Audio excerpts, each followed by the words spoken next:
to be excited about. One of those things that maybe we can't get too excited about is the arrival of the Wyatt family. Things not looking brilliant on that front following yesterday's update QR codes. It kind of seems like it's getting more unlikely that we're going to be seeing the Wyatt family and Bo Dallas. And I think that if they were going to be here, they would have sent some stronger messaging.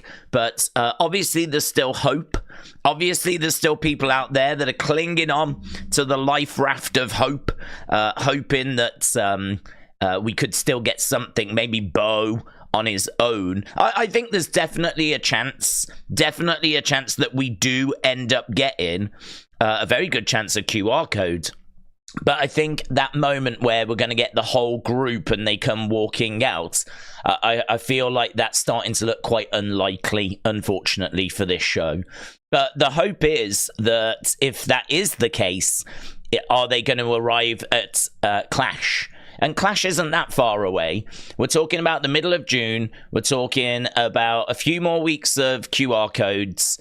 We're talking about a campaign that's really hotted up. I mean, I would say this past week or so for Nightbirds, we have gone to a different level. You know, we're getting Twitch streams. Those Twitch streams are long. They're satisfying. Like, there's a lot for us to get excited about, look forward to, explore the story of the backstory as well. I mean, I kind of feel like we're waiting for them to arrive, but equally we are getting to see the backstory of Uncle Howdy, and we are getting, like, you know, answers, if you will.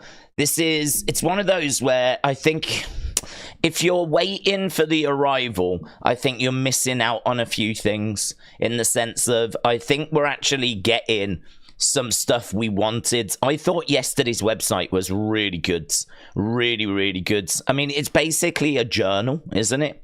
It's basically a glimpse inside the mind of Bo and Bray throughout their career, really. And so it's very interesting to go back and have a look at that and read through that and try to understand, we think, the arrival of Uncle Howdy. And that is obviously interesting. I feel like we are being fed stuff. I just think there's a lot of people out there that are not bothered about that, and instead they're just waiting for the arrival of the group. So as I said, I feel like you are missing some stuff. If you are like really impatient and you're really like, I don't care about that, I just want the group, I think you might be missing out. So I don't know. For me, we'll have to wait and see. We can do a poll on it, because we did a poll on it the other day, and obviously that was before the QR codes. So we'll see if the QR code has changed any opinions. So do you think we will see the Wyatt 6? So do you think we'll see the Wyatt 6? Very simple. Yes, no, just Bo, or other. We'll put other because maybe people will think we'll just see Rowan, or we'll just see Alexa or something like that. So yes, no, or just Bo. There we go. Right, so we'll do that poll and see what people have got to say. See if yesterday changed anyone's mind. And I want to jump into the chat as we're getting ready for this premium live event. These shows, man, these streams, they're just never ending. I mean, I think we obviously did Raw, we did NXT, we did the WhatsApp stream, we did the Twitch stream, we did the SmackDown stream. Now here we are doing the King and Queen of the Ring stream. It's never ending. I feel like I see you lot more than I see myself. Duffman said the website yesterday clearly explained the history and the reasons for Bray and Uncle Howdy. It was totally informative. Yeah, I agree with you, but I agree. I think that if you look around, there's people that are, I don't want to say missing that, because maybe there are people that just don't care about that. But I think that it would be beneficial for some people to just look at what we are getting rather than what we're not getting. Because for me, like, it's not just that we're getting QR codes now and that they're cryptic and they don't really mean much. The content that we're getting now is really interesting. This is a real insight. I mean, we're seeing the letters that got sent to the other members, which, I mean, like, that's just so cool. We got to see an hour-long therapy session with, we think, Bo, but maybe not. We also got, obviously, that journal. I mean, we got to see, like, this website, which was based on Heaven's Door, of course, which was such a great find. That was excellent work by the IWC, and finding out that it was actually the same website and the same layout as a cult, a known cult. They all committed, like, mass suicides. So it's quite dark, isn't it, when you think about it, that they based it on that. I mean, this ain't the WWF that I grew up with, right? The WWF I grew up with was all Hogan, you know, Hulkamania running wild and Ultimate Warrior. Now we're creating websites based on cults that have committed mass suicides, and there's people complaining. Do you know what I mean? Like, what? I mean, it's gone up a level, in it. The stuff that we're getting now, the stuff that's coming out of this campaign, it's really hitting its strides. So I genuinely, I'm all right with a few more weeks of this. I did think a little while ago that people would struggle if it went past King and Queen of the Ring, but I just think that this campaign has gone to a different level. I just think the content that they're putting out now, you're getting some real insight rather than it just being cryptic and a few words and you don't quite know, oh, what does that mean? Now we're getting websites, journals, you know, real insight. So, yeah, I think it's better for me. B-Piece with Mindset. How many hours left for the show? I'm at work right now. I don't know, honestly. I mean, I think the actual show starts at like 6. So that's like in about 3 hours 50. But before that, we've got the countdown. And of course, we know we got Bianca and Jade. They're going to be taking on Indy and Candice. So I reckon you've got about 3 hours 50 until the actual show begins. But there is the countdown show, the kickoff show, that does have a match that was added last night. Reef and Beef said, my predictions are Jade, Bianca, Gunther, Nia Jax, Liv Morgan, Sami Zayn, and Cody Rhodes. So you've gone Jade, Bianca, I agree. Gunther, I agree. Nia, I'm going to go Lyra. Liv, I keep flipping on that one. I really struggle with that one. I think that's so hard to predict because it could be Liv. It absolutely could be Liv. But it could be that Becky retains as well. Because we've got to go to Clash. And we could do Liv-Becky rematch. But you could do Liv-Becky rematch at Clash. And Liv could be the champion. So you could absolutely do it, but Liv could be the champion. Or it could be that Liv gets cheated or there's some kind of screwy finish and we book the rematch for like 2 weeks' time. I don't know that we're going to get a different opponent for Becky because Clash at the Castle's not that far away.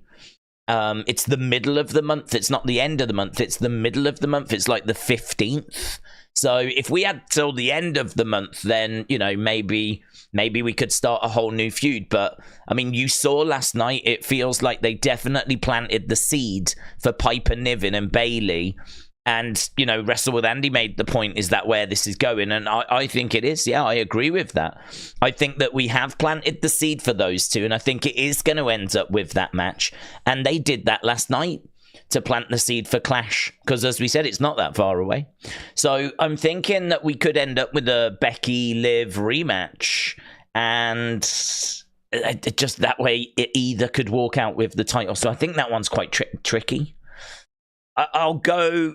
I think it's tricky. I mean, I think my official prediction on the Wrestling Escape Pod was Becky, but I could go with Liv. I mean, I am so 50-50 on that.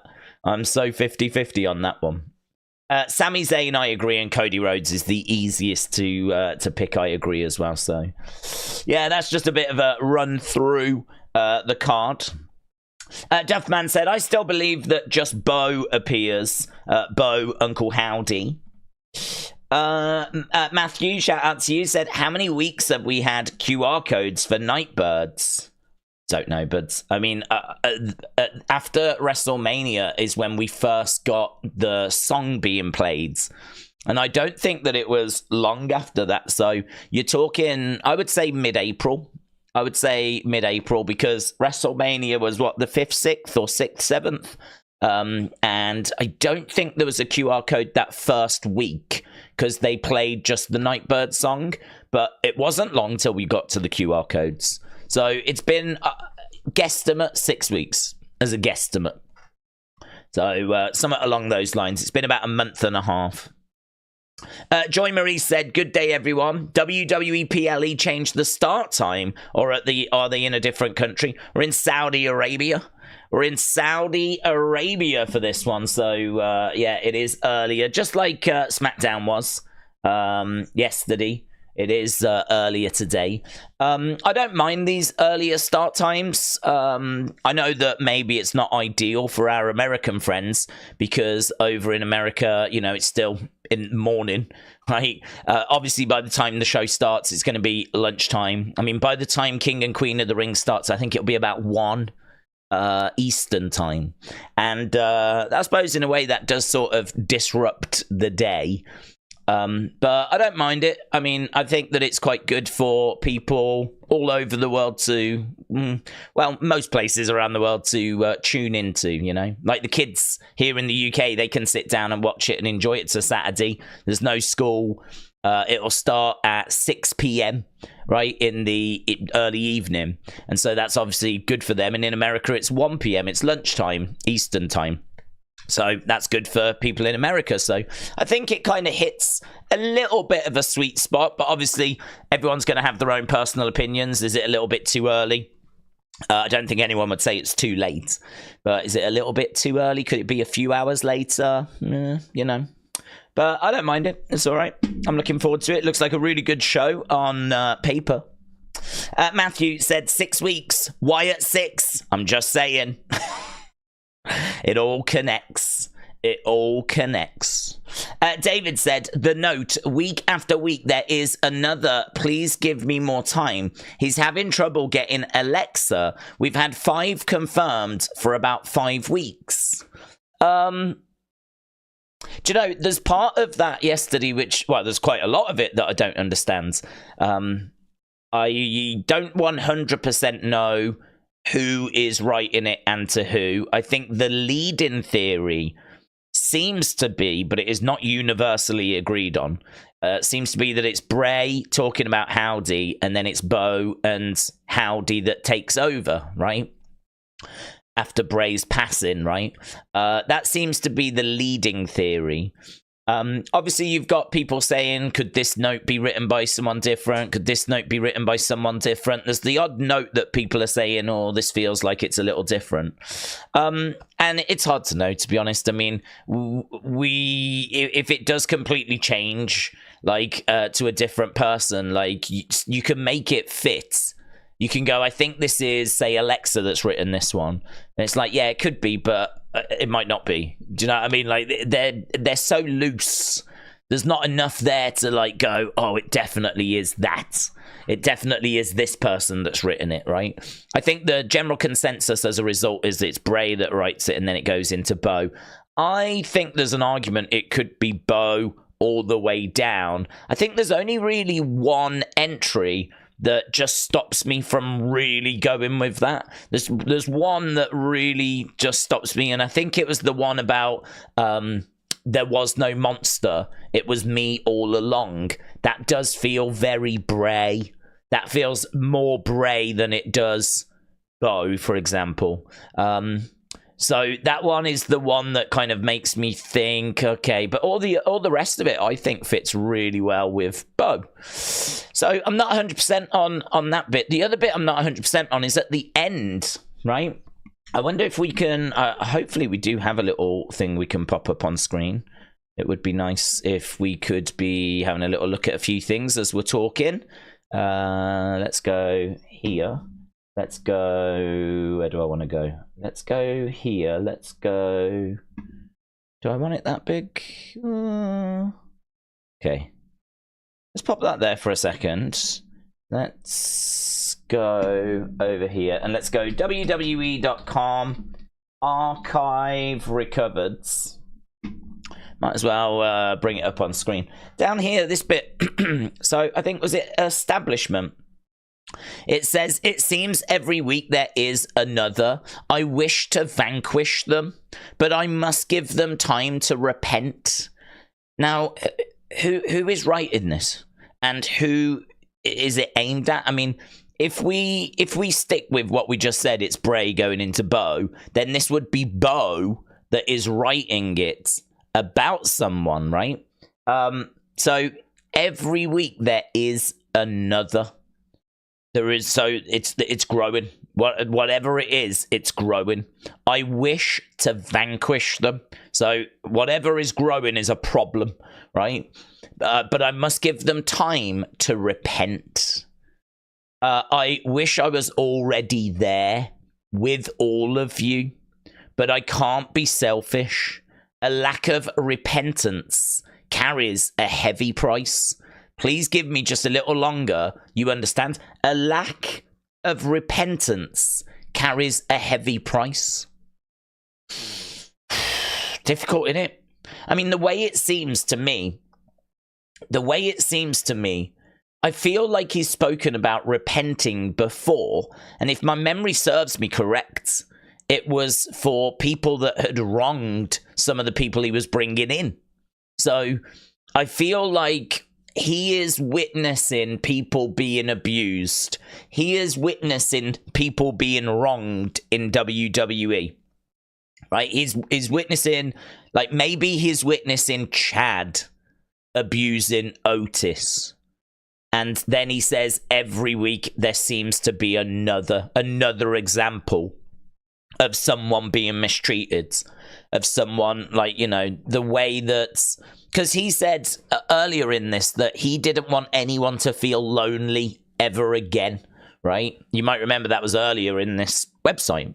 So I wonder if he is seeing people being mistreated in WWE, people like Otis, people like Maxine, people like Akira Tozawa, right? And he's saying, like, the people that are doing it, he wants to vanquish them. But I must give them time to repent. He's got to give them time to see the error of their ways and to apologize for that. I wish I was there already with all of you. So I'm guessing that's to us, maybe, the WWE universe. But I can't be selfish. A lack of repentance carries a heavy price. So you've got to give them time to repent, because if they don't do it, there's a heavy price that has to be paid. Please give me a little longer, because I maybe need to give them a little longer. You understand, right? Not really. No, we don't. Not totally. Not totally, we don't know. So this is important. This is really important, because this, I think, you know, we were just talking about how it's fine if we don't get the Wyatt 6, whatever, for me, because I think the game has changed. If you'd have asked me a few weeks ago, if we don't get the Wyatt 6 at King and Queen of the Ring, is it a massive problem? I would have said, yeah, I think it is. Because I think that, like, people really do want this thing to get going now. QR codes have been good, but I think, like, we've got to a point where it's time. But this campaign has changed. It's changed. It's become deeper. There's more content. It's richer. We're not just getting the odd word now, or the odd coordinate now, where we can go and look at and go, what do they mean by that? And it's like, oh, I don't know. And it's like, you know, now we're getting this kind of an insight, which might explain what the future holds. If this can be cracked, if this can be worked out as to who is saying this to who, then we will have a roadmap. We will understand why they're coming. It's funny, people want them to come in because they want answers. They want to know what the group's like, why they're here, who they're going after, why they're going after them. I mean, there's answers that are right here in front of us. It's just we got to do a little bit of work to figure it out, right? But there's stuff that's being given to us. This establishment one felt big. Felt big. Besides, they're talking about us now. We finally got their attention. Let us savor this. We will show you signs and wonders. And you know, people have said, does that mean that there's going to be, like, are we going up another level now? Because here they're saying, people are talking about them, which they are. We've got their attention. Which is interesting because I wonder if that's in relation to not us, but WWE, because they're talking about us now. Might be the commentators, because Michael Cole has started talking about them and Corey Graves has started talking about them. So they're talking about us now, right? We finally got their attention, WWE's attention. Let us savor this. We will show you signs and wonders. We're going to show you some stuff. There's some stuff that's coming, right? I don't know that what we're going to be seeing is like the full reveals, but I would expect it to be a case that I wouldn't be surprised if there's going to be the odd thing now that pops up. I wouldn't be surprised if there's going to be the odd thing in the background, in a corridor, and all that kind of stuff, you know? We will show you signs and wonders. This was the last one. This was written recently. So, again, this is why I keep saying, for me, I'm all right with not getting the full group reveal, because I think there's answers that we were looking for, answers that we were hoping for. I think we're getting some of those. It's just you got to do a little bit of work to kind of decode it, you know? Tame Impasta, shout out to you. Tame Impasta was killing it. Yesterday, did such a fantastic job. So, Tame Impasta, shout out to you, my friend. Looks like it's got another nugget. Another nugget of information. Let's jump in. I found some. Oh, I knew you had. The background image used on Heaven's Gate and archive recovered are different. The Heaven's Gate version has got 2 red stars. The archive recovered version, the second red star, has been edited to white. That is interesting. I mean, there is 1 red star in the background. Maybe it's a case that it's because of Bo. And maybe it's because Alexa's not quite ready, or maybe it's because of Bray, actually. Bray was red, wasn't he? That makes more sense. There's me thinking, oh, maybe it's Bo and all that, but it's probably to do with Bray, isn't it? I don't know enough about Heaven's Gate as to, was there 2 leaders of Heaven's Gate? Was there 2 things that they followed compared to just Bray? You know, we know that they follow the words of the red. So it's going to be Bray in it. That's very good. That's very interesting, Tame and Pasta. Very interesting. I feel like I need to capture that. I'm going to save that one.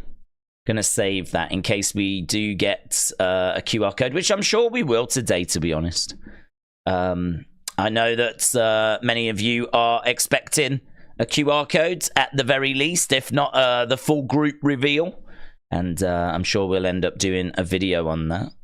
Let me just put a new folder in, King of the Ring.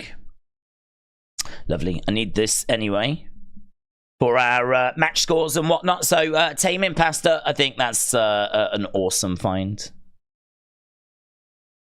1 red star, not 2.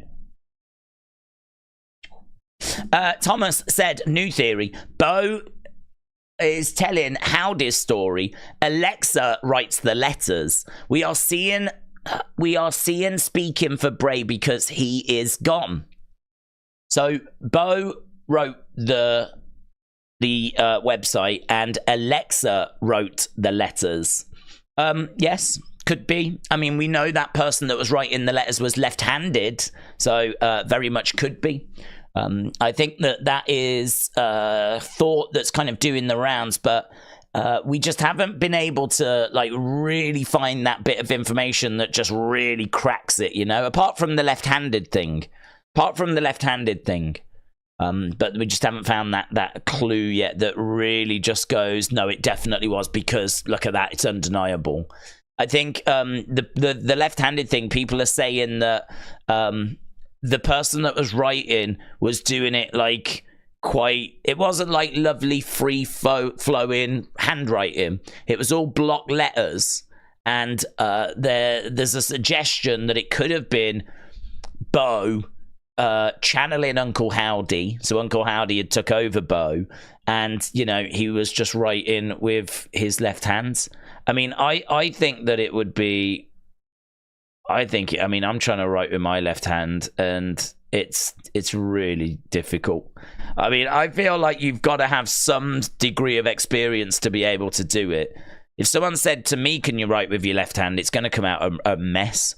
So it does add weight to the thought that it could have been Alexa. But then I don't know if Bo isn't ambidextrous. I don't know if he doesn't have the ability to use both hands. And there's the other theory doing the rounds, which we included in the last video, the Nightbird video.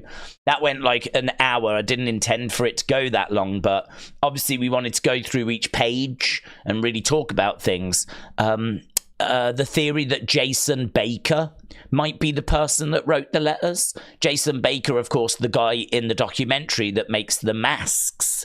And I know that might be one that people go, no, that doesn't feel right, because he's not a wrestler, and we don't know that he's going to be in the group.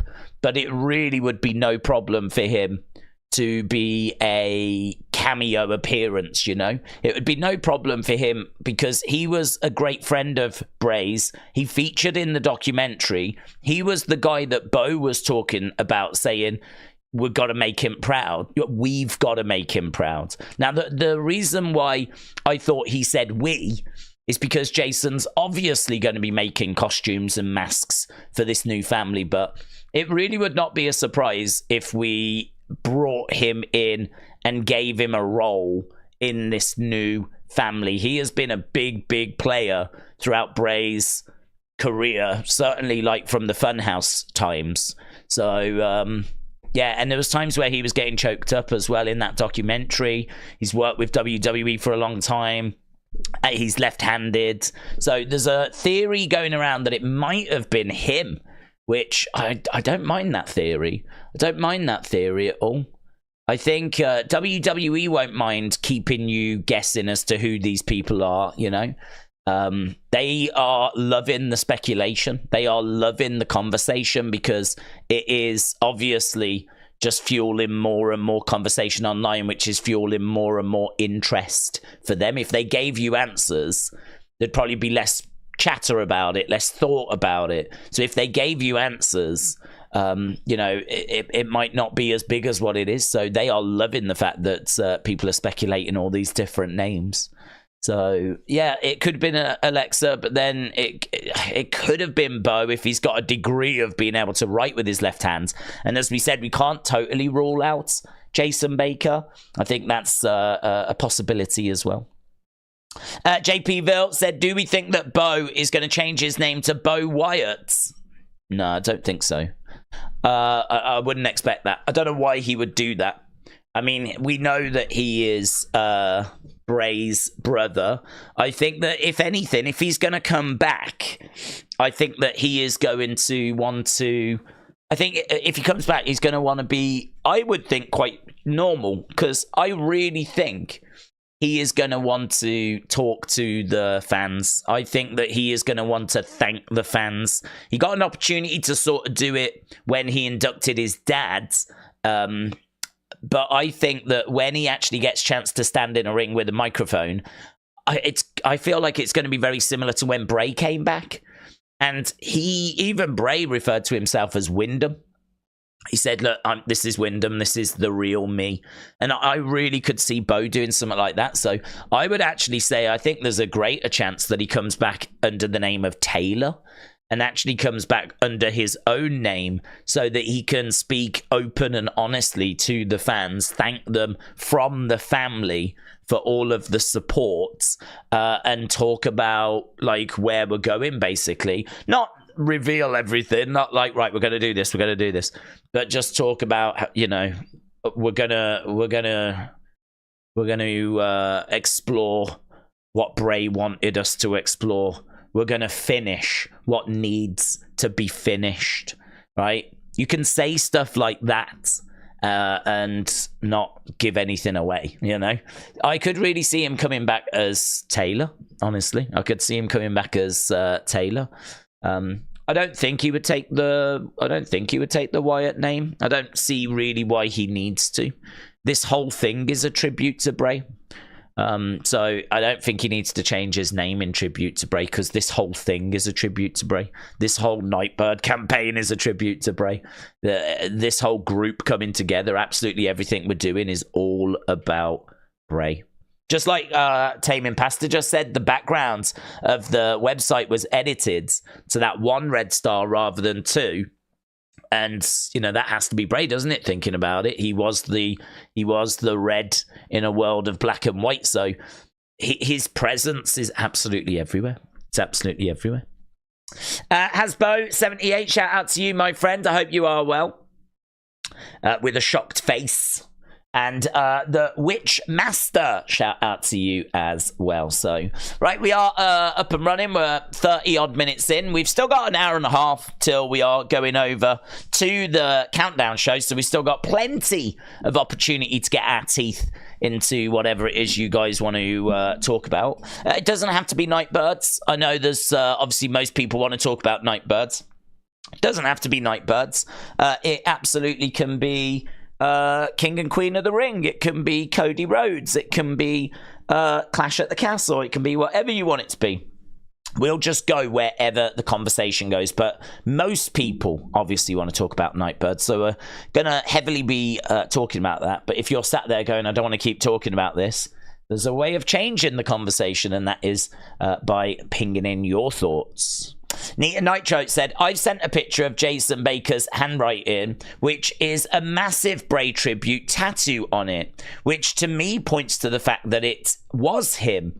I don't think he's involved, but just being used for the videos. Well, thank you, my friend. Thank you. I appreciate it. It's really, I mean, do you know, I woke up this morning, right? Well, this afternoon, actually. Not long before we started the stream, about an hour or so before I woke up, and I was like, I'm gonna go down and try and, you know, catch up a little bit with Twitter, right? And obviously people are sending such big thoughts at the moment that it takes a little bit of time to read each message now, because each message, a lot of them are coming in and they're quite big, so you read them. And it might be something like, did you notice this? And it might require me going off and looking at an image or trying to find a bit of media to see what they're referring to. So the point I'm making is I actually did about half an hour, just half, not much, but about half an hour of going through my Twitter account, and I made next to no progress. I mean, I really did just do a very, very small chunk, and it really was quite eye-opening, to be honest with you, of how little I can get through, just physically I can get through on Twitter. I don't know the solution, to be honest. I don't know the solution. I think I'm wondering if we use the Discords for really urgent, I've got this big theory sort of situations, you know, or maybe emails or something, because a lot of things that I get sent are I would say musings. They're like, do you think this might be this? You know, I would say that it doesn't need to be sent on email, right? But I think if it's like, oh my god, you need to see this, look at this kind of a situation. If it's like, red alert, look at this, I think we found something. I can't get to that stuff. It's just all mixed in, isn't it? With like people just chatting away, and you know, there's loads of conversations that I get tagged in. So I look at quite a few posts, and it's just people chatting between themselves, but I've been tagged in the conversation. And so a load of my feed is just filled up with that kind of stuff as well. So, I mean, I don't know if I need to start using, because you know, notifications, it says all, verified, and mentions. I've always just used all and just gone down that. I might have to start, I don't know, looking into different ways that I use Twitter. Or setting up an account where you just send me stuff that is definite, you know, like you need to see this, because it was a real eye-opener earlier as to I just can't get to as much as I want to. I want to read everything. I want to read everything, but obviously with the streams that we do, the videos that need to be made, the just, you know, like there's probably only so many hours in a day that I have to go through Twitter. Say 3 hours. I'd say I could give 3 hours every day to go through Twitter. Well, I just spent half an hour and I made next to no progress. So it's a real eye-opener now that, like I said before, it's like someone has turned a tap on and it's just gushing with water. And it's like, it's just so difficult to get to things now. So I'm only saying that because I know that people might get a bit frustrated that, like, you're sending me stuff and I'm not responding to it. And that's just not the way that I've operated with Twitter. I've always tried to get back to people, but I can't even begin to tell you. It is like someone's turned the flipping taps on full, several taps, and I'm just struggling to get through it all at the moment. So I don't know the answer.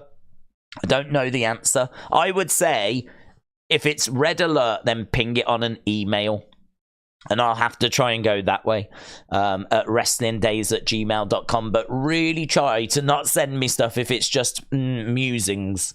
If it's just, because it really needs to be red alert. I've found this. Like, community needs to know. We need to, like, you know, get this out there. That might be a good way of me getting to things that I'm just not getting to at the moment. So, yeah, it's a bit tricky at the moment. Tea Time, shout out to you, my friend. I hope you are well. Appreciate the support, my friend, as always. Tea Time said, good morning from Cali. I'm so ready for King and Queen of the Ring this morning. Are we thinking just Bo returns? Do we think Jacob Fatu? I don't think Jacob Fatu. I don't even know if he can travel. I mean, Paul Heyman made the comment about Tonga Loa's not there because they can't get him over the border. And maybe that's opened the door for Jacob to make his presence felt. But, I mean, at the moment, there's no bloodline on this show. I think they'll make their presence felt. I think there's a good chance that they will be the ones that cost Randy. There's a lot of people out there thinking that it's going to be Uncle Howdy. When I say a lot, I don't mean a lot. There's a few thoughts out there that it's going to be Uncle Howdy, right? I don't think so, personally. I think if Bo's coming in, I think he's coming in on his own.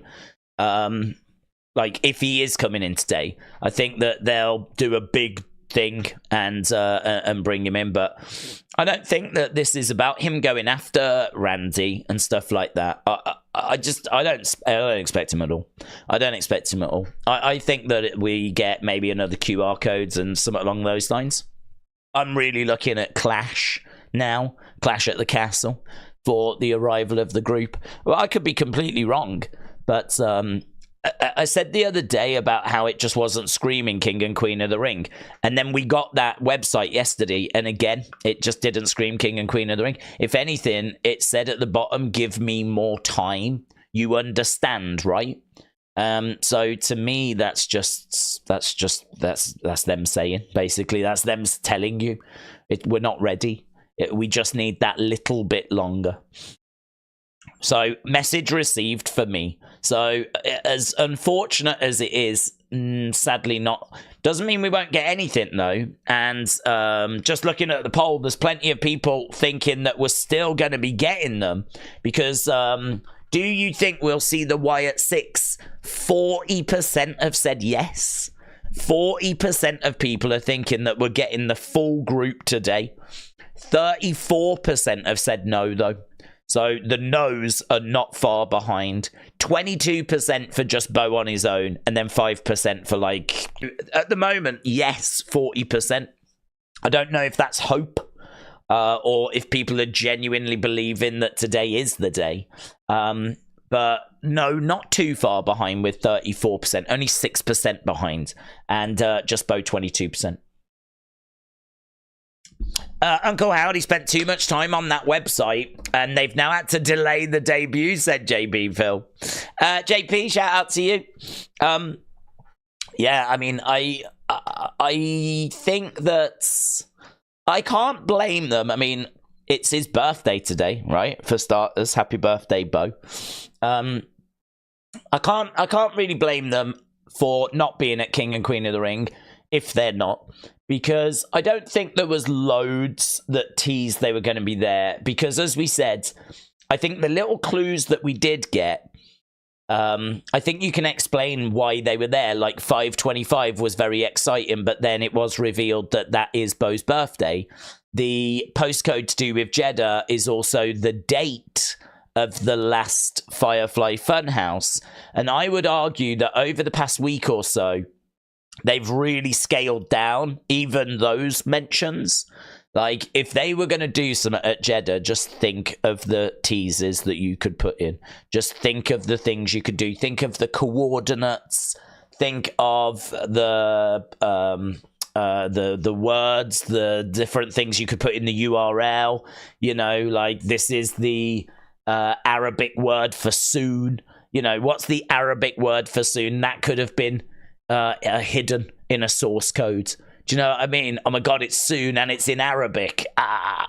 Like, there's so much stuff that you could do if you wanted to send the message that they're going to be at Saudi Arabia. The fact that we just haven't been getting anything like that is really what makes me think it's not happening today. But, you know, I'm trying my best to not be... Well, I'm not down on it. I'm trying my best to be... explaining as to why I don't see it as an issue, which is a very weird situation to be in, because again, if you'd asked me 2 weeks ago, I would have told you it is an issue. I would have said, no, I don't want to wait any longer. It's time. They've had since like WrestleMania. It's time. And I'm seeing loads of people saying, oh, I'm done with this QR codes. You know, I want to get going with the group and everything. But as I explained earlier, I think it's changed. It's not just random words now. Now we're getting stuff that's really telling us the backstory. And as long as we keep getting that, I'm into it. As long as we keep getting backstory and we keep getting stuff that's got some real substance to it, I'm fine. I can keep going down this path for a little bit longer. So, but I know not everyone feels the same. So it's definitely going to be one that's splits opinion. But well, we'll see. I could be completely wrong. It could be that they rock up and we get all of them and boom, off to the races we go. You know. But I would be voting no. I would be voting I'm not expecting anything at all. But yeah, you know, there's a lot of people thinking that it could just be Bo. I've had lots of people telling me that Bo might just arrive on his own, you know. But as I said, I know where I stand on it. Danger Man said, Nia Jax deserves not a single thing. Even if she wins, I'm not going to call her queen. YR314 said, I'm not the only one who has seen Jeddah, Dexter Lumis in Jeddah, right? Well, I don't, if you have, that's obviously very interesting. There was one picture that was doing the rounds of someone in some water. That's so you had a load of women, like Bianca, Jade, all of those in the sea, and in the background there was someone to the side, and I got tagged in that. Looking at it, I couldn't match up the tattoos, right? I couldn't match them. I was trying to find a way of like pinpointing any little bit and matching it up, and I couldn't do it. And reading the comments, a lot of people felt like it was actually Wade Barrett. A lot of people felt like it was Wade. They were closer to Wade Barrett's tattoos than they were to Dexter Lumis's tattoos. So I did get sent that where there was someone in the water. If there's other pictures than that, I've not been sent them and I've not seen them. But that was the only one I saw, and it felt like it was a bit of a dead end, to be honest. And it felt like the comments felt like that was Wade Barrett. So if you've seen anything else, I mean, let us know. That would obviously be very, very interesting. Days, I hope you're good. What about the predictions for King and Queen of the Ring, said Sanan. Sanan, shout out to you. Yeah, I mean, I'm going to go with... We did talk about it earlier. Let me just bring up the card. King, Queen of the Ring. So, we've obviously got the kickoff show match with Bianca and Jade. So, Bianca Jade against Indy and Candice. So, in that match, I'm going to go with Bianca Jade, of course. I don't think anyone would really go the other direction. So, we'll go Bianca Jade's. We've got Gunther against Randy Orton. I'm going to go with Gunther. I think Bloodline costs Randy. We know Bloodline are there. We know that because obviously they were at SmackDown. I think that they are going to want to get revenge for being kicked out of the tournament. I could see them coming down, there being a brawl. Maybe Kevin Owens gets involved again. And it could be a case that Gunther picks up the victory. Randy has got a bloodline problem that he needs to deal with. Blah, blah, blah, right? So I can see Gunther winning, Randy having to deal with his bloodline problem. Lyra versus Nia Jax, I think, is difficult. I'm going to go Lyra. And the reason I'm going Lyra is because Nia got an opportunity earlier this year to headline in Australia. Nia is proven herself to be very good and well worth bringing back. Right, I thought her match yesterday with Bianca was really good. I really enjoyed it. So I think she is a credible challenge for Lyra. It's going to be difficult for Lyra, but it's going to be huge for Lyra if she wins.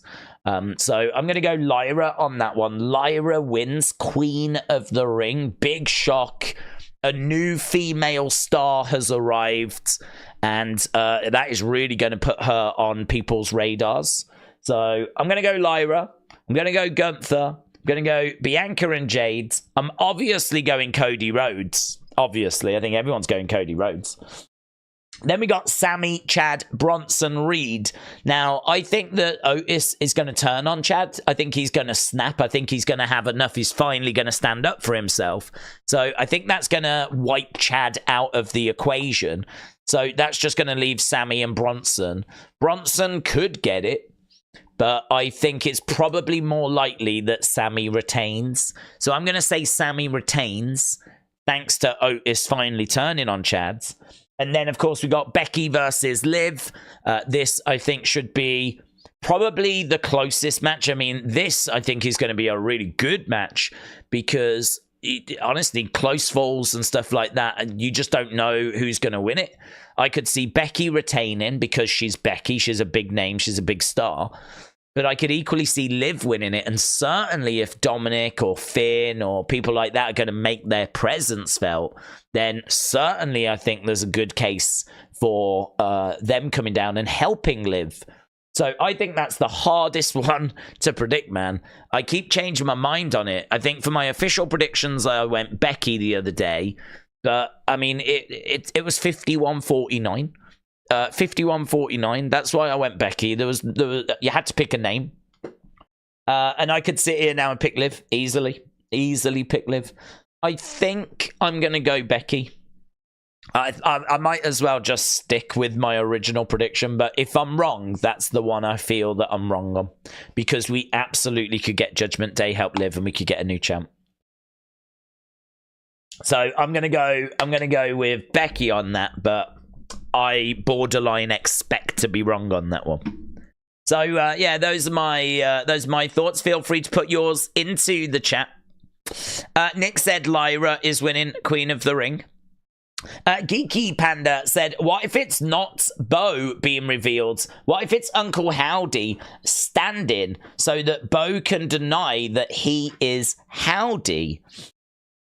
I don't know that he will deny that he's Howdy, to be honest. I think there was a documentary that showed him backstage that had him dressed as Howdy. I think the cat came out the bag that he was Howdy. I think it was in the documentary as well about like how they were working together again. Like it came out, didn't it? I mean, it was the cat's out the bag. So I know you make a good point in the sense of I asked this question during the Nightbird video. We know the true origin of Howdy is he came to Bray in a dream, but that doesn't have to be the story that we tell on TV, right? Doesn't have to be the story that we tell on TV, because the real story, I believe, is that Howdy came to Bray in a dream. He told Bo about it, and then Bo portrayed that character, right? Now, if we tell that story on TV, that's pretty lame, isn't it? That's not a great story. It came to Bo. Coming to Bray in a dream's fine, but then what Bray said to Bo, you can be this character, and he just gave him the character. Like, I think we can do a better backstory than that.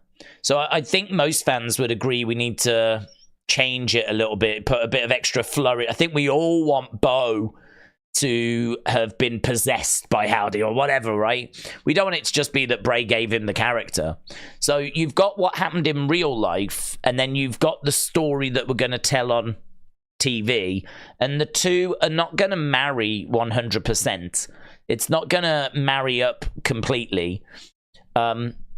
So where do we draw the line? Where do we start to change things a little bit, you know? The reason why I say that is because that diary, the first entry says that Uncle Howdy came to me in a dream, or, you know, he came to me in a dream, and we think he is Uncle Howdy, right? That could be a young Bo. That could be a young Bo, because the story we might want to tell on TV is that Bo was the one that had Howdy come to him in a dream. We know the truth is it was actually Bray, but that's not the story that we have to tell. We can tell a different story on TV where Uncle Howdy came to Bo in a dream, right? And then from there, you know, he tried to shake him off, couldn't get rid of him, had to learn to live with like having him around, and you know, we ended up where we ended up. So I think, you know, you make an interesting point that not everything that happens in real life has to be put onto TV, right? So just because we know that Bo is Howdy and he said it and we saw it in the documentary, doesn't mean that means now we can't change the narrative on TV. You know, this is where there's that weird line, isn't there? I would say in wrestling more than anything else, that line between reality and fiction, what you get on TV, what's scripted, it's a very difficult line, that, because that line in the past was always blurred, you know, kayfabe and everything. Wrestling always protected itself by trying to make people think that what it was doing was real. And so that line between real and fake has always been a very interesting line in wrestling. It's always been a very interesting line. It's not the same in movies. In movies, you've got actors who go and play a part, right? And we know that what the actor does in real life has got absolutely nothing to do with what the character is doing on screen. They're different, right? Just like how Taylor Rotunda is different to Uncle Howdy, is different to Bo Dallas. Like, they're different. It's different.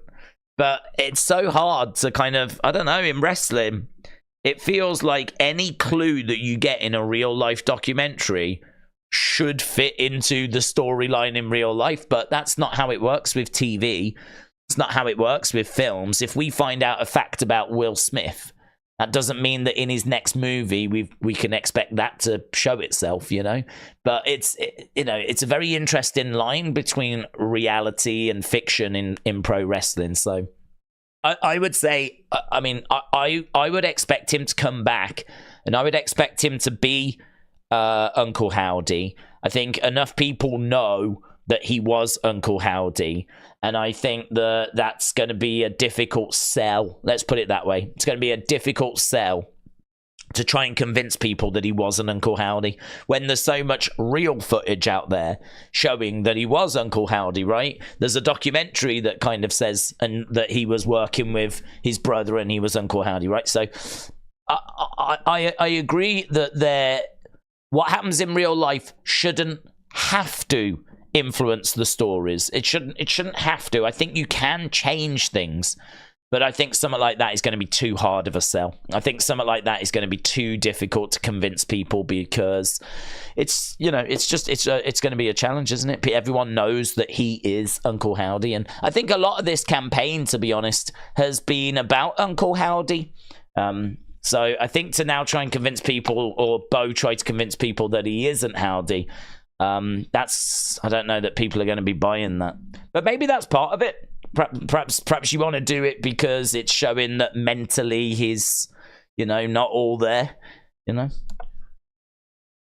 I've got an idea for Bo, said Danger Man. He should be himself, and then, like Bray did, he could bring the darkness out for special occasions. I like that. But I'm into that. I'm into the idea of doing that. I'm into the idea of us switching and bringing out Howdy, and Howdy being this darker character. The problem I have with Howdy is I just don't think it's a scary character. I don't think it's an intimidating character. The Fiend looked like he was going to absolutely rip you apart. Uncle Howdy looks like he's going to sell you some porn films or something, you know. I mean, he comes out with his long leather jacket. Bo isn't the biggest of guys. He's not Bray. You know, Bray was jacked, man. Bray was huge.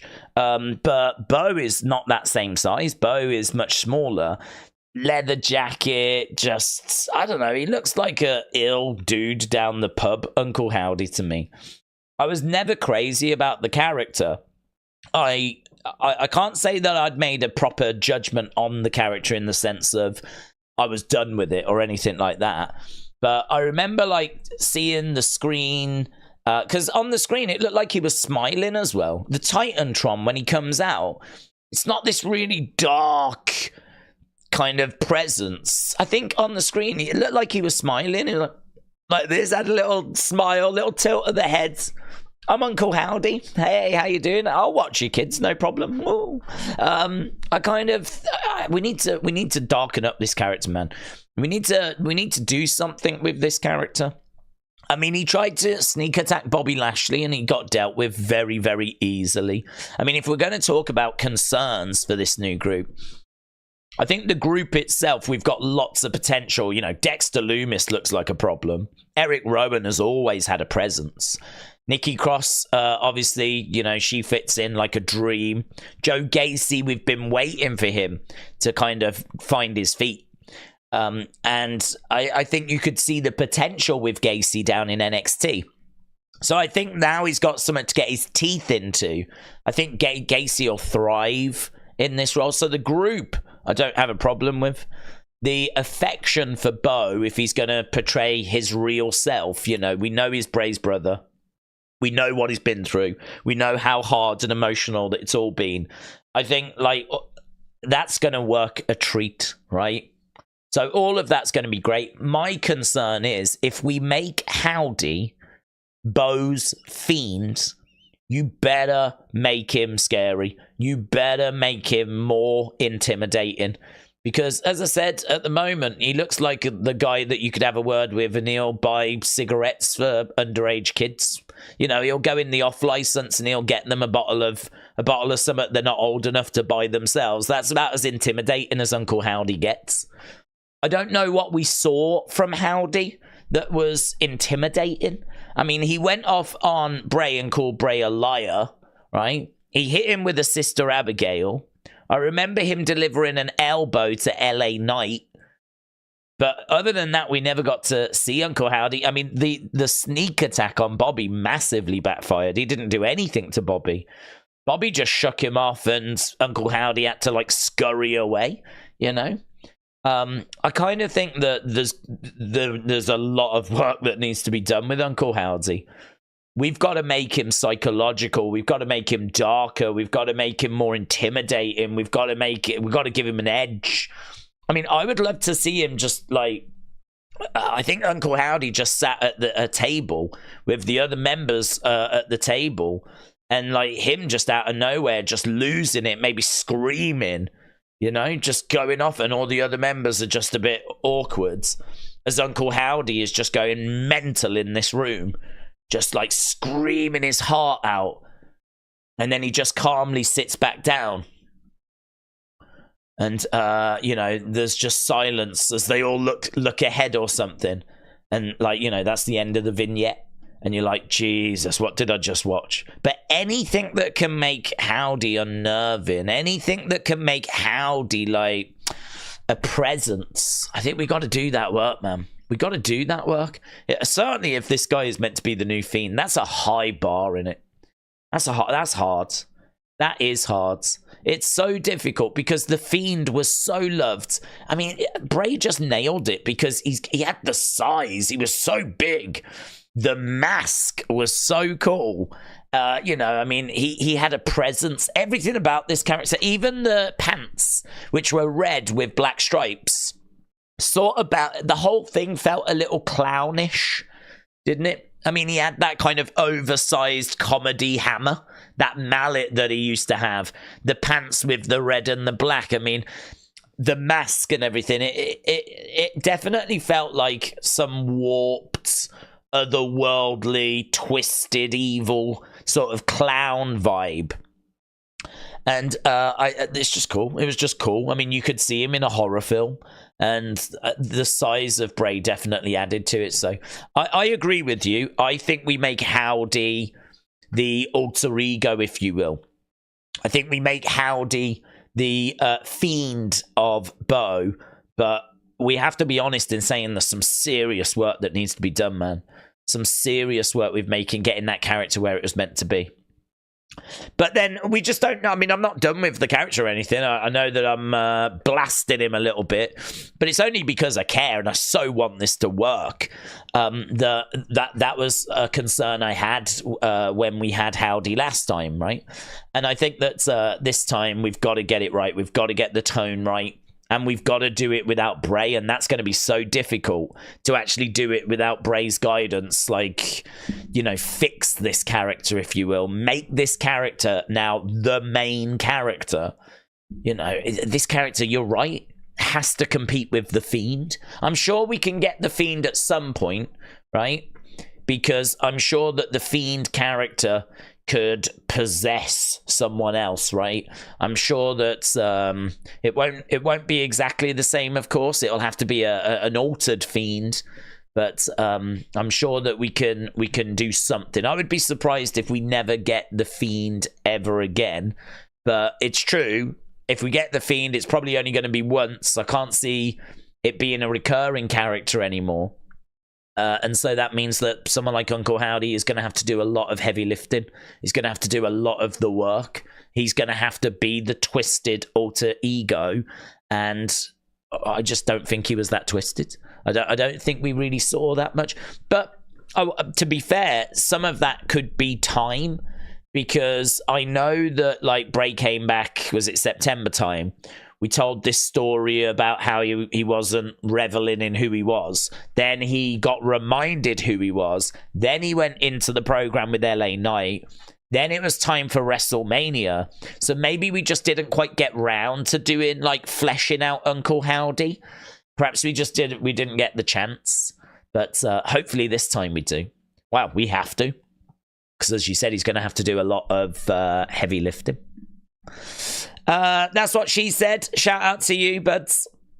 But Mr. B said, don't put him on blast. He kidnapped that innocent therapist. Yeah, but I didn't care for her anyway. She deserved it. Just to speak the truth, Bo won't be able to compete with The Fiend unless he actually can manage to pull this off, says Danger Man. Well, look, I don't want it getting twisted. We're not saying that we hate Howdy and we hate Bo and we're hating Wyatt 6, and let's get this into perspective. It's fair to have concerns, right? Because I do have concerns. I'm on board with Nightbird, love it. I'm on board with Bo. I always wanted Bo to achieve more than he did because I was watching Bo when he was in NXT and I like Bo.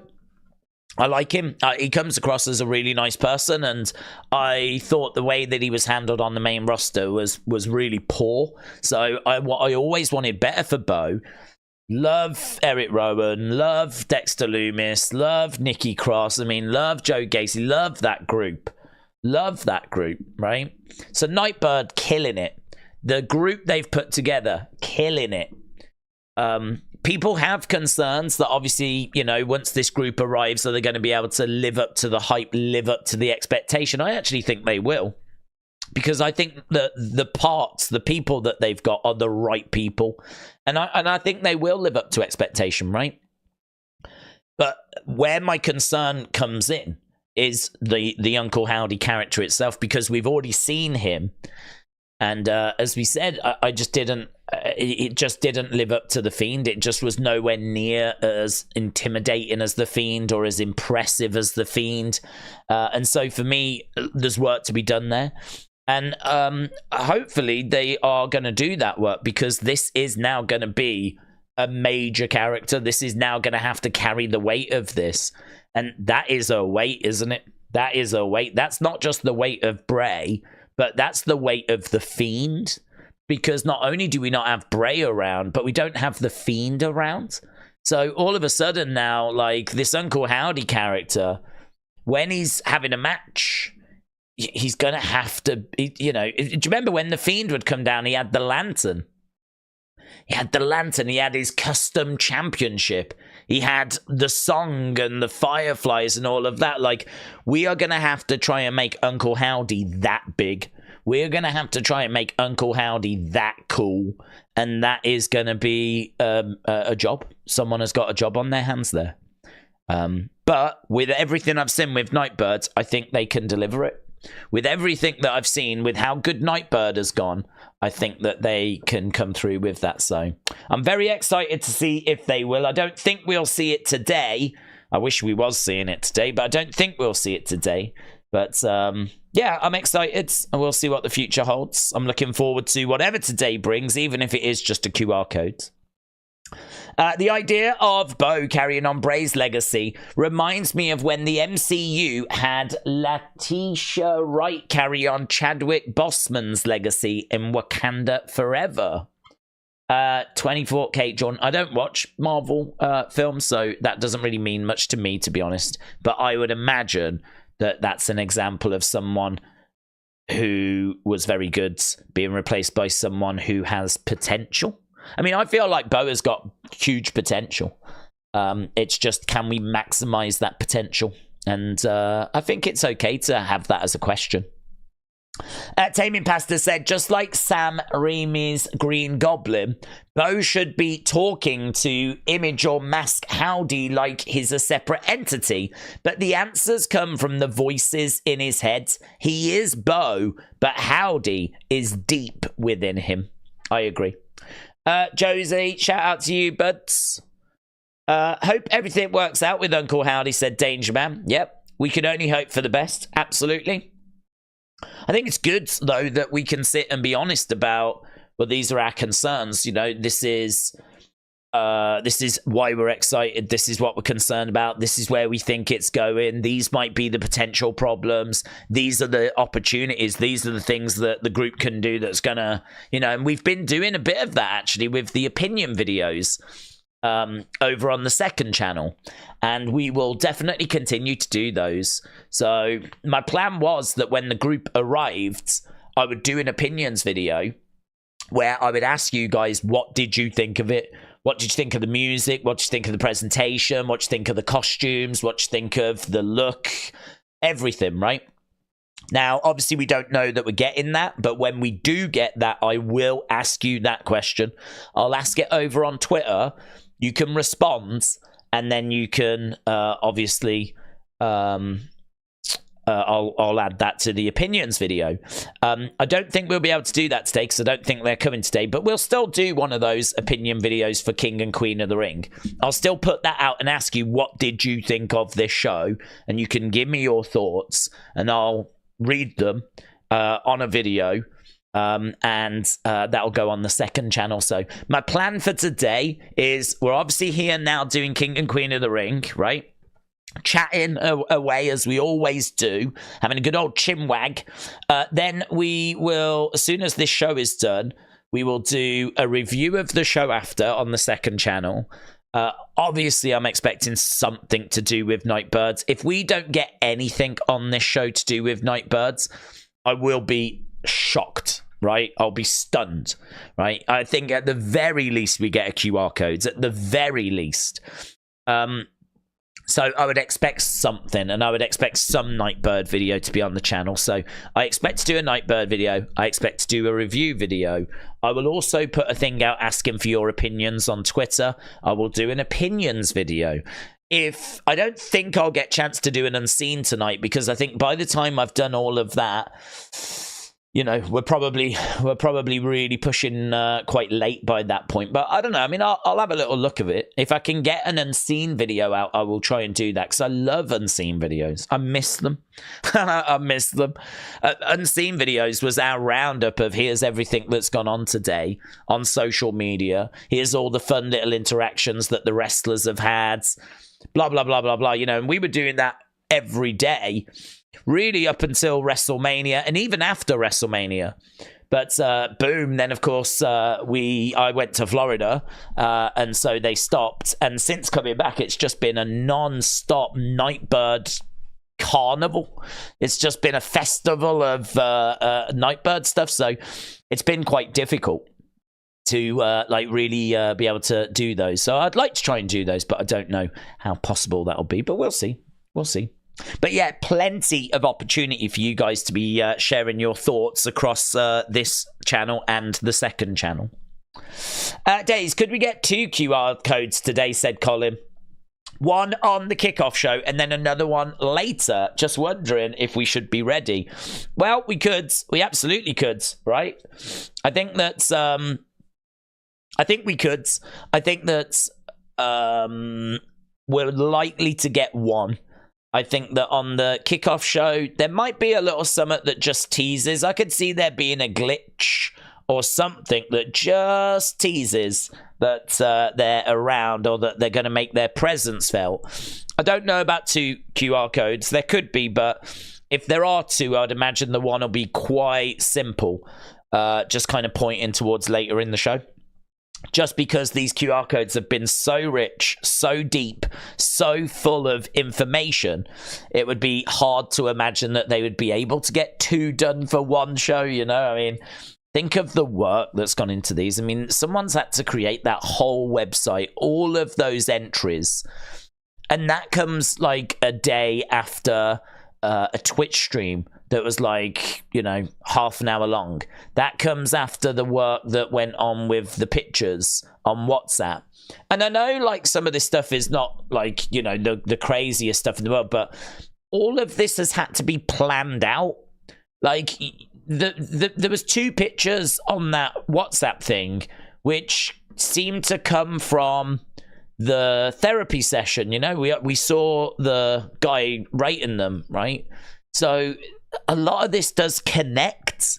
There's a lot of material that has come from the therapy session and the note writing and all of that stuff. And so just they've had to plan that, right? All of that has had to be planned, and it's all got to fit together. And you've got to try and communicate this thing. I mean, the work that's gone into this is crazy, man. It's crazy. Absolutely crazy. So I think that I bet Rob Fee can't wait for this to be over. So the things should settle down a little bit for him. I mean, I'd imagine that he's got a lot going on, not only with this. I mean, he is the director of character development. So I've got to imagine that he's dealing with quite a few other things as well.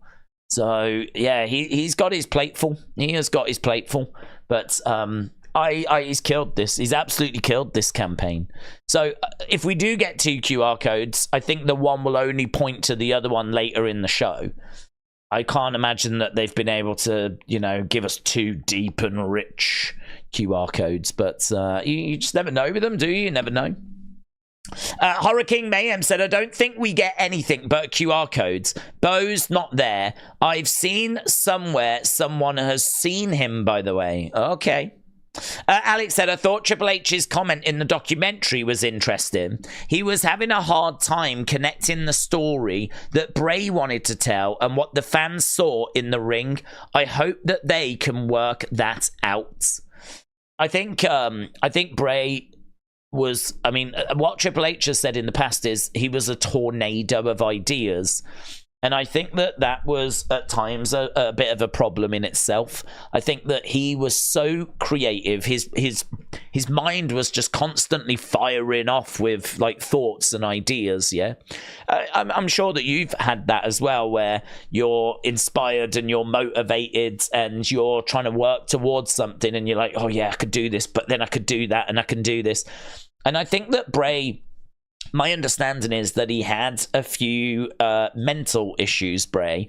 I don't think that they were, well, I don't know. I can't say they weren't super serious. I don't know. But I've seen interviews where he spoke about, you know, he has to deal with things people don't know, right? I think there was definitely things going on with him and his life that were darker than I think people probably knew. I wouldn't be surprised to learn that he dealt with depression in his life and that he had like mental health challenges. Yeah. And I think that he was very motivated. He was very inspired by this, you know, rebirth and the Fun House and the Fiend and all of that stuff, right? And I think he was just, it was just firing off, man. It was just all these ideas. And I think that, you know, what I got from Triple H's comments was we would go down one path and then, oh, that was it. No, we can do this. This will be better. And it's time to rip it all up and now go in a different direction. And there comes a point where you have to get it down on paper and you have to commit to something. And I think that Bray was just constantly evolving things. And that's what I got from Triple H. And I think that carnage trying to work with Vince McMahon probably goes a long way to explaining why he lost his job. Probably goes a long way to explaining why someone like Bray that you wouldn't imagine them parting ways with, they parted ways with, because he was so creative, but I think probably backstage quite difficult to, lovely person and very popular, but I think Vince just really struggled working with him. I think Vince really struggled. I mean, Vince doesn't like working with anyone that can't accept it's my way or the highway, right? I read a book with one of the former writers, and basically they said that they were told at the start, Vince went up to them and said, just so you know, if you try to fight me on anything, you're going to lose. That's what the writer was told. If you want to argue with me, I'll listen to your ideas. We'll listen to you. But if you want to fight me and argue with me on anything, you're going to lose. So it's kind of told of the writers quite early on, like, don't even bother fighting your case, really. You know, I think as they get more comfortable with Vince, they was pushing it a little bit more. Like, no, I really think this is what we should be doing. But at the end of the day, it was Vince's way or the highway. And I think that, you know, there was probably times where Bray and Vince did butt heads. And Bray was just this tornado of ideas. And Vince, you know, I just think got to the point where he just couldn't deal with it anymore. So, you know, it's really interesting, isn't it? Kind of finding and listening about that stuff and kind of getting an insight into what it must be like backstage. It's very, very interesting. I think that I think that the process now, without all of that, should be like, you know, a lot more straightforward. I mean, I don't think there's going to be butting of heads. I don't think there's going to be much disagreement or argument. I don't think Triple H is going to think he knows better how to tell this story than Bo. So, you know, it's funny how we're dealing with the same story, but we're in a completely different situation. You compare Bray and Vince to now Bo and Triple H, and I've got a lot more confidence that we're going to get the story that we should have got. And that's no knock of Bray. Bray was the genius that he was, and without the way he was, we wouldn't have got what we got. So it's no knock of Bray. If anything, it's probably a little bit of a knock of Vince. But yeah, I think this is why I think we can have some confidence this time is because last time it was Bray and it was Vince. This time it's going to be Bo and it's going to be Triple H. Obviously, when Bray came back last time after White Rabbit, it was Bray and Triple H. But, I mean, we didn't get long, did we? We built to the Pitch Black match, and then after that he falls ill. So there's not really loads we can get from that period. But certainly during the Fiend run, during the Firefly Funhouse and all of that stuff, that was a very different time. It's a very different setup. And I think that's why we can have a bit more confidence now. My theory, Bray had possessed Husky a long time ago. It's Bray possessing Bo. It's not in the journal, but their journal. All of them, Bray, Fiend, Bo, and Howdy. I think he is right in this, says Twisty. So you think it's Bray possessing Bo? I mean, that would be interesting. I think you'd have to be quite careful with that. You see, the thing with Howdy and the Fiend is we didn't know them. They are two characters that we never got introduced to until we got introduced to them. And so we don't have any connection to them, only what we were presented. This is different. The connection to Bray is obviously, you know, very deep. And so I think you'd have to be very, very careful with that. I would urge them not to go in that direction. I think that you can have Bray involved in the sense of, I love the idea of Bo getting to WrestleMania, and I love the idea of him, say, winning a world title, and I love the idea of Bray being shown on the screens, or even if you want to really push the envelope and have a hologram, because that sounds like sci-fi. It sounds like, what are you on about? But we've done it. We've already done it. We did it when Paul Bearer was there for Undertaker's last appearance, I believe. His farewell.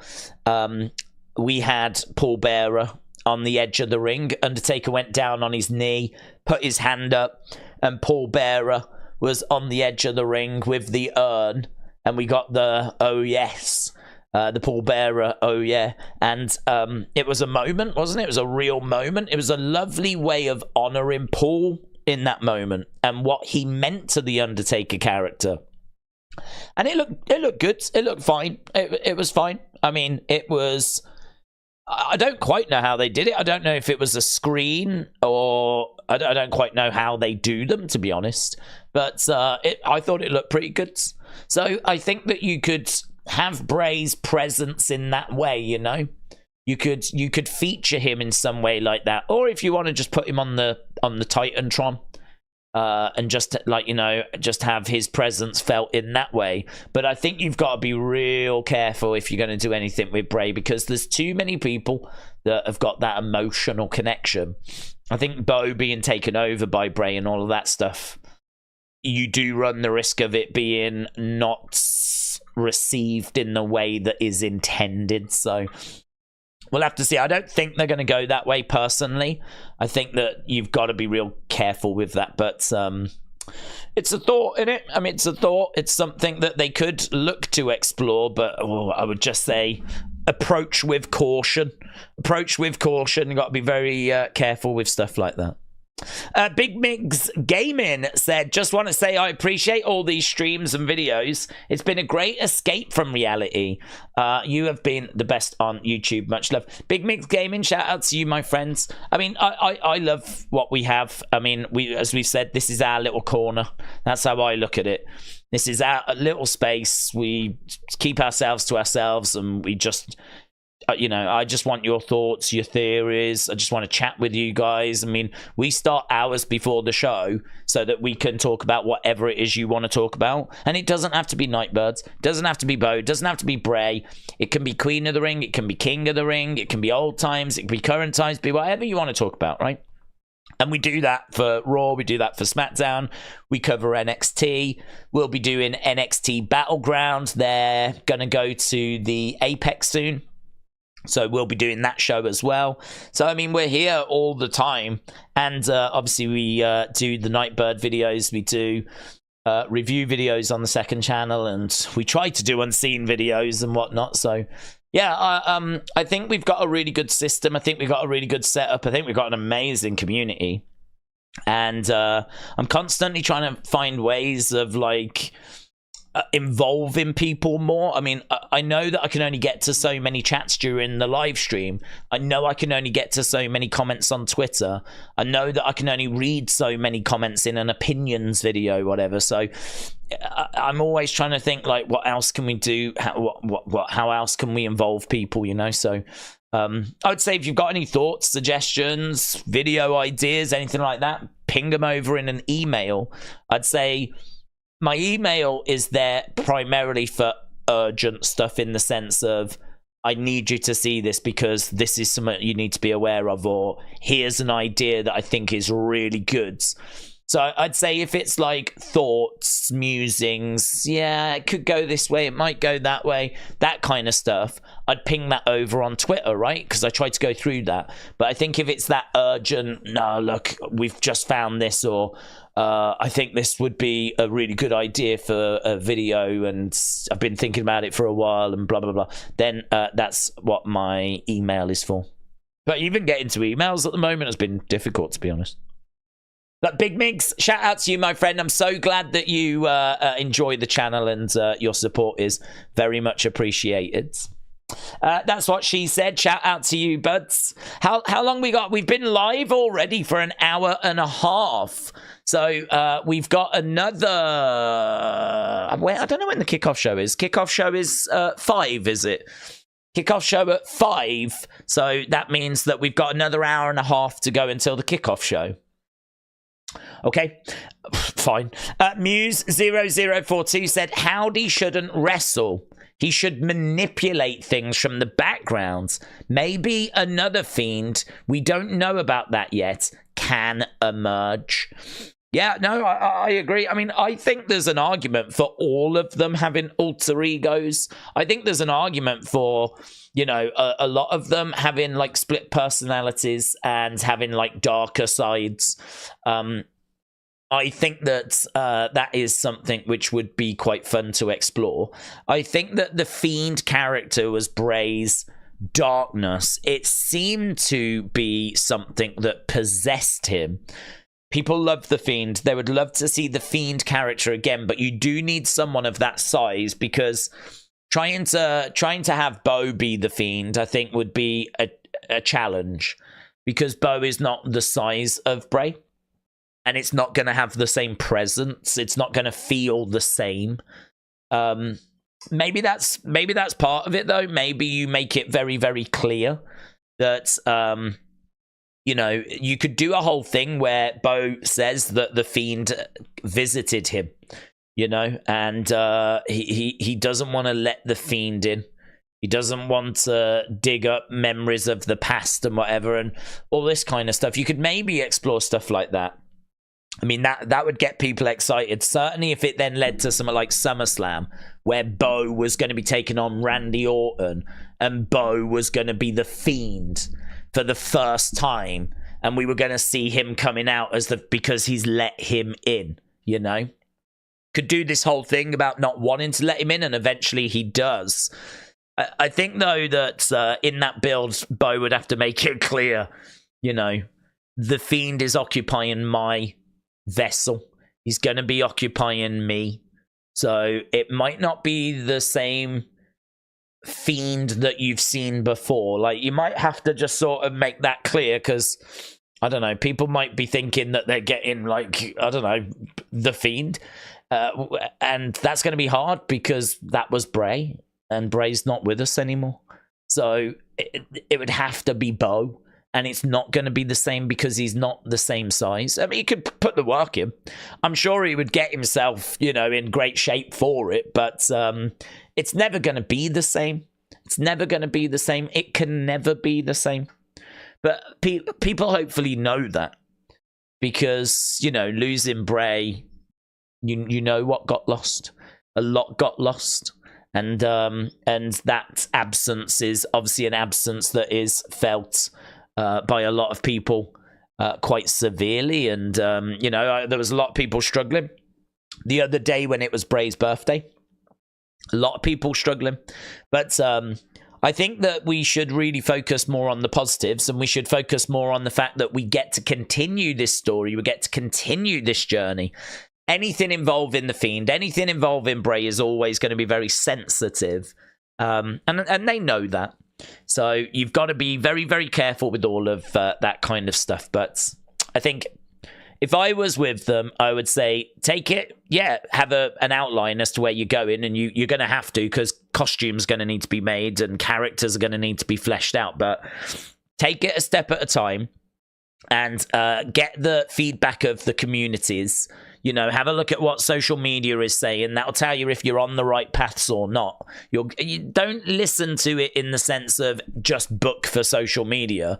We know that social media is not the be-all and end-all. We know that IWC is not everything in wrestling. Far from it. It's actually only a very small percentage. But it's a good way of getting some feedback. It's a good way of just gauging the temperature. And so, you know, I think they're doing a good job with all of that.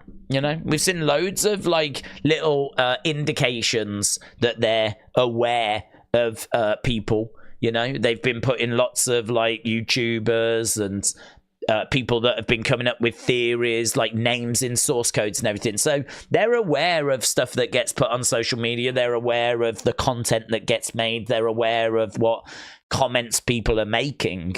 They are watching. Make no mistake about that. They are definitely watching what's going on. So I think that they should, you know, be really proud of what they've achieved so far.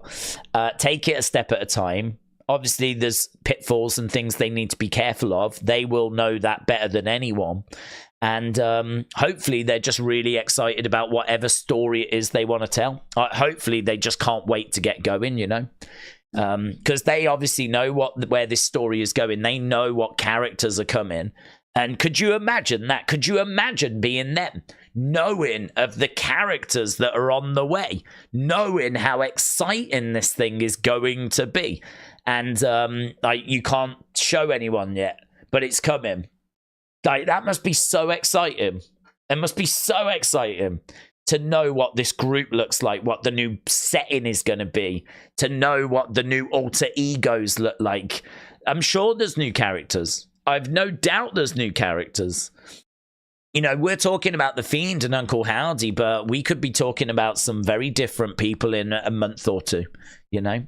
We could be talking about characters that we have just not even seen yet, so it's going to be good, man. It's going to be really good. Thomas, shout out to you, said, I've just picked something that it says she must open the door. That is something they say in therapy. Does it point to Alexa taking the therapist? She may be the face I can't forget. Let's go over here. So this is the she. When she speaks, mountains should tremble. So this is the one that we believe was about Alexa. So I think where it actually fits in this thing is you've got this revel in what you are, right? So this whole thing is a journey through Bray and Bo's career, right? So around this bit here, this unveiled, this is Uncle Howdy, the arrival of Uncle Howdy. This moment is when Howdy, I believe, is talking to Bray. Yeah? Do not lie to me. Do not lie to yourself. We've worn our masks long enough, brother. Revel in what you are. That to me feels like Bo, Uncle Howdy, talking to Bray, because if you remember, he was calling him a liar, you're a liar, and all that kind of stuff, right? Because basically Bray said that he was, you know, going to be a different person now. He wasn't going to wear a mask and all that kind of stuff. And there'd be no more Fiend, and the Fiend was done. And Uncle Howdy was like calling him a liar and all that kind of stuff. And he was telling him to revel in who he is. And that was a big thing when Bray came out, because ultimately he did get Bray to remember who he was. And obviously that led to the Pitch Black match. Well, so this, I believe, is an entry from that time. And I take it as Bo, Uncle Howdy talking to Bray. Do not lie to me. Do not lie to yourself. We've worn our masks long enough, brother. Revel in what you are. And that was always an Uncle Howdy saying, wasn't it? Revel in what you are. So that I take as being Howdy, right? So this, if we're thinking this is Howdy that's talking now, this I believe is Howdy talking to Alexa. Because you might remember at that same time when he was dealing with Bray, he was popping up on Raw, Uncle Howdy, and he was talking to Alexa Bliss. And, you know, he was trying to get Alexa. You know, he kept appearing during matches she was having. I remember her fighting Bianca in the crowd and Uncle Howdy being in the crowd. So this is all as we're building to Royal Rumble. As we're building to that Royal Rumble 2023. We obviously are building to the Pitch Black match, but we're also building to Alexa versus Bianca. So this is around that time. When she speaks, mountains should tremble. It's waiting for her. I can only open the door. She must choose to walk through. So I think that this is about Alexa, and I think this is Howdy. Around that time, Royal Rumble 2023, it fits with the timeline. I think that is him opening the door for Alexa, inviting her back into this world. Because she'd stepped out of it, hadn't she? She was quite normal for a little bit. She was with, like, Asuka and Bianca, and they were battling Damage Control. I believe she had competed at Survivor Series, battling Damage Control. And then you might remember that shortly after that, she started turning, and she eventually snapped and ended up slapping Bianca. And it really was not like Alexa, but every time that Bray's logo appeared, she would go in a trance. And so I think this is an entry from that time. And this is Howdy just talking about why he was interested in trying to bring Alexa back into the fold. And he says, when she speaks, mountains should tremble. It's waiting for her. I can only open the door. She must choose to walk through. So I think most people feel pretty good about that one. And people feel pretty good about that being Howdy. And then, of course, this Awari, this is Bray's passing. I mean, this is a really touching... This is why I keep saying I don't mind more QR codes now, because we've gone from these cryptic words and coordinates to places and all that kind of stuff. Look at what we're getting now. What we're getting now is not that. What we're getting now is Bo paying tribute to his brother and a diary entry, a journal entry, which is meant to be from the time of his passing. This is Bo, this is Uncle Howdy talking about Bray and Bray passing away. Awari has been translated to mean the end. And so we know that after the Howdy, revel in what you are, after the Alexa Bliss stuff, the next big thing after that was Bray's passing. And so Awari, we think, is that. So there is a sacredness in tears. They are not the mark of weakness, but of power. They speak more eloquently than 10,000 tongues. A choir of tears sings of you forever.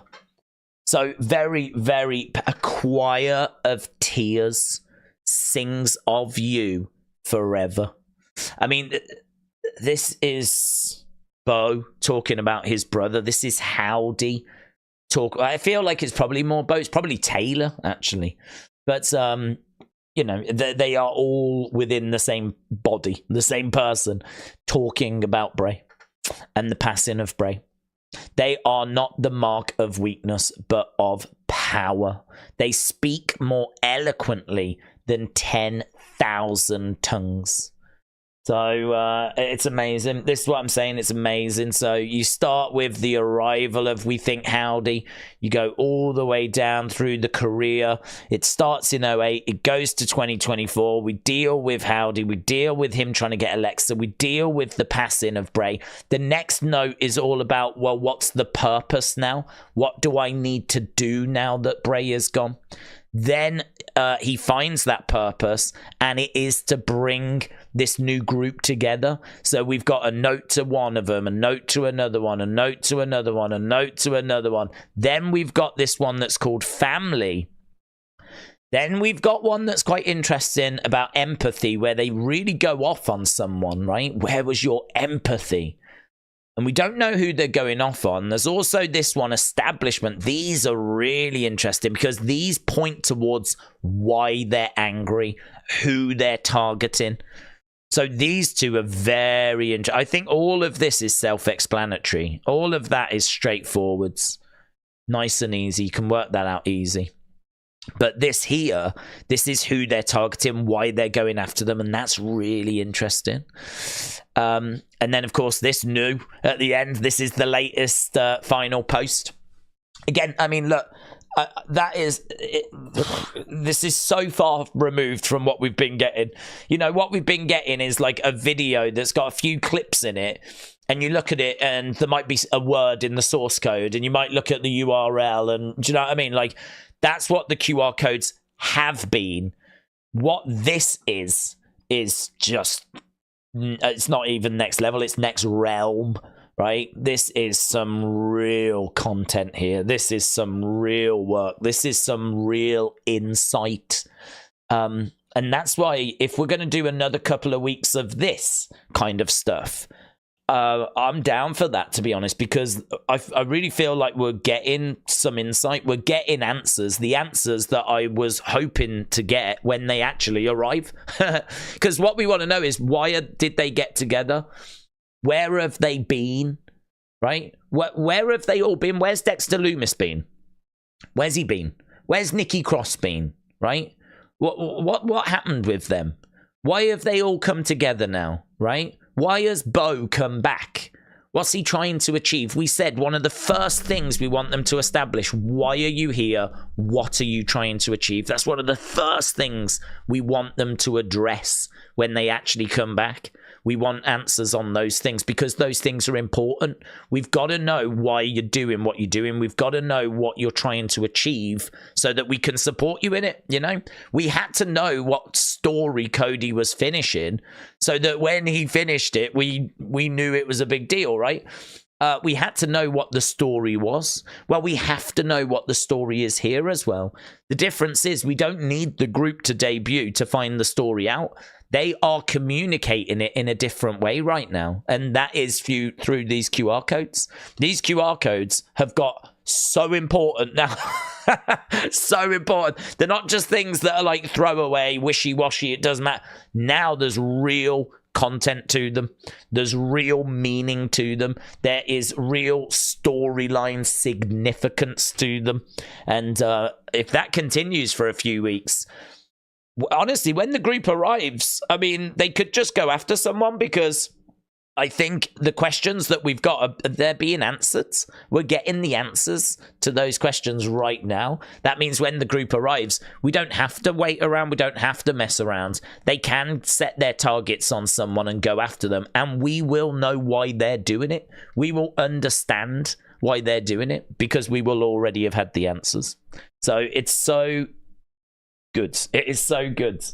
I think that Nightbird just continues to get better and better and better to the point now where, as I've said, I don't think we get them today, and I am totally fine with it because I want them here for the answers that we're getting anyway. So I don't know why I'm really dry. It's not like me to be dry, but I am really dry today. Right. Taming Pasta said, it seems like Triple H has learnt a bit from Bray's method of deep storytelling. He's polishing Bray's method and he's streamlining the story. Nightbird is well thought out and flowy, but deep in lore. I completely agree. I agree. I don't know if it's Triple H that gets the praise for this. I think that Rob Fee is really carrying the weight of this. I think that it wouldn't surprise me if they sat down and they were like, right, let's go from start to finish. What's the Uncle Howdy story, right? What's this story? How are we going to tell it? So, once you get establishing what the story is and where it's going, that would be step one. Step two would be then, right, what do we want to do within telling this story? Like, who are we going to bring in? Like, who do we need in a group? How are we going to, link that to where we need to get to? And, you start fleshing it out, basically. Once you've got all of that, then you can start messing it up, I mean, what they've been doing is showing us stuff out of order. I mean, we don't know the bride that points. We don't know what she's pointing at, right? They might have filmed that just to be spooky, right? Or it could be that we're actually building up to finding out what she's pointing to, right? Because there was a really interesting conversation that we had the other day. I forget who with, I apologize. But there was an interesting conversation we had on a stream. And the conversation was, what is the order of things that we're seeing, right? And the reason why that's interesting is because I don't quite know the answer. Because, again, if I'm going to be honest, this story doesn't make total sense to me at the moment. Because if you think about it, he's gone to the therapy session. Let's say it was all Howdy that was at the therapy session, just to keep it simple, right? So Howdy has gone to the therapy session. He said at the therapy session, do you want to meet them? And before she answered, she went missing, right? Next thing we see is him writing letters to them, right? But he's writing letters to them at the therapist's office. We know that because you can see the same notebook. We know that because you can see the same floppy disks. We know that because it's the same sort of desk, right? So, and also, you can hear what seems to be someone, struggling. There seems to be, muffled noises, right? The point I made the other day was, why did he say to the therapist, do you want to meet them, if he had never even contacted them at that point? I mean, she said, what's it like to make friends? And I think he thought in that moment of the bride, because the bride flashed up. She said something like, you've made new friends, tell me about that. But what I don't understand is that we saw that clip first, and then the clip we saw on Thursday on Twitch was him writing the notes. So my question becomes, which way round is that? Because it doesn't make sense. Surely the writing of the notes has to come first. Because you have to reach out to people and say, come and join me. I've been watching you. They then come and join him. Then he can go back to the therapist and say, do you want to meet them? Right? You can't say, do you want to meet them before you've even reached out to them? So there's a real question mark around what is the order of events. There's a real question mark around how is this being laid out? And, that is extended to the driving. I mean, we see the driving, right? The car driving. There's a belief that is the person, that is Howdy driving to deliver the notes, right? We don't know that. That driving could be anything. That could be Howdy driving to the therapist's office. It could be Howdy driving to deliver the notes. Could be, right? But that driving could be anything. That driving could be revealed to be something else. That could be them making their way, to Clash at the Castle or something. They might be driving to the airport. I don't know. But the point is that we're getting all of this stuff and it is all mixed up. We've been seeing those notes getting left on the porch for a long time.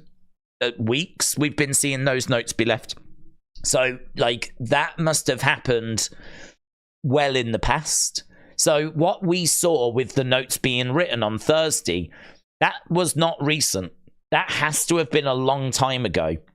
Because if you go back to the earliest QR codes, remember who you are in an envelope was being left on the porch, wasn't it? That was being left on porches. So what we saw with the notes being written, that was well before even that. So what we saw Thursday was ages ago. It was ages ago. And then the notes went and got delivered to the porches. So the whole order of this thing has been presented to us all mixed up. It's all jumbled up. The bride that's pointing, we don't know what she's pointing at. I hope we find out.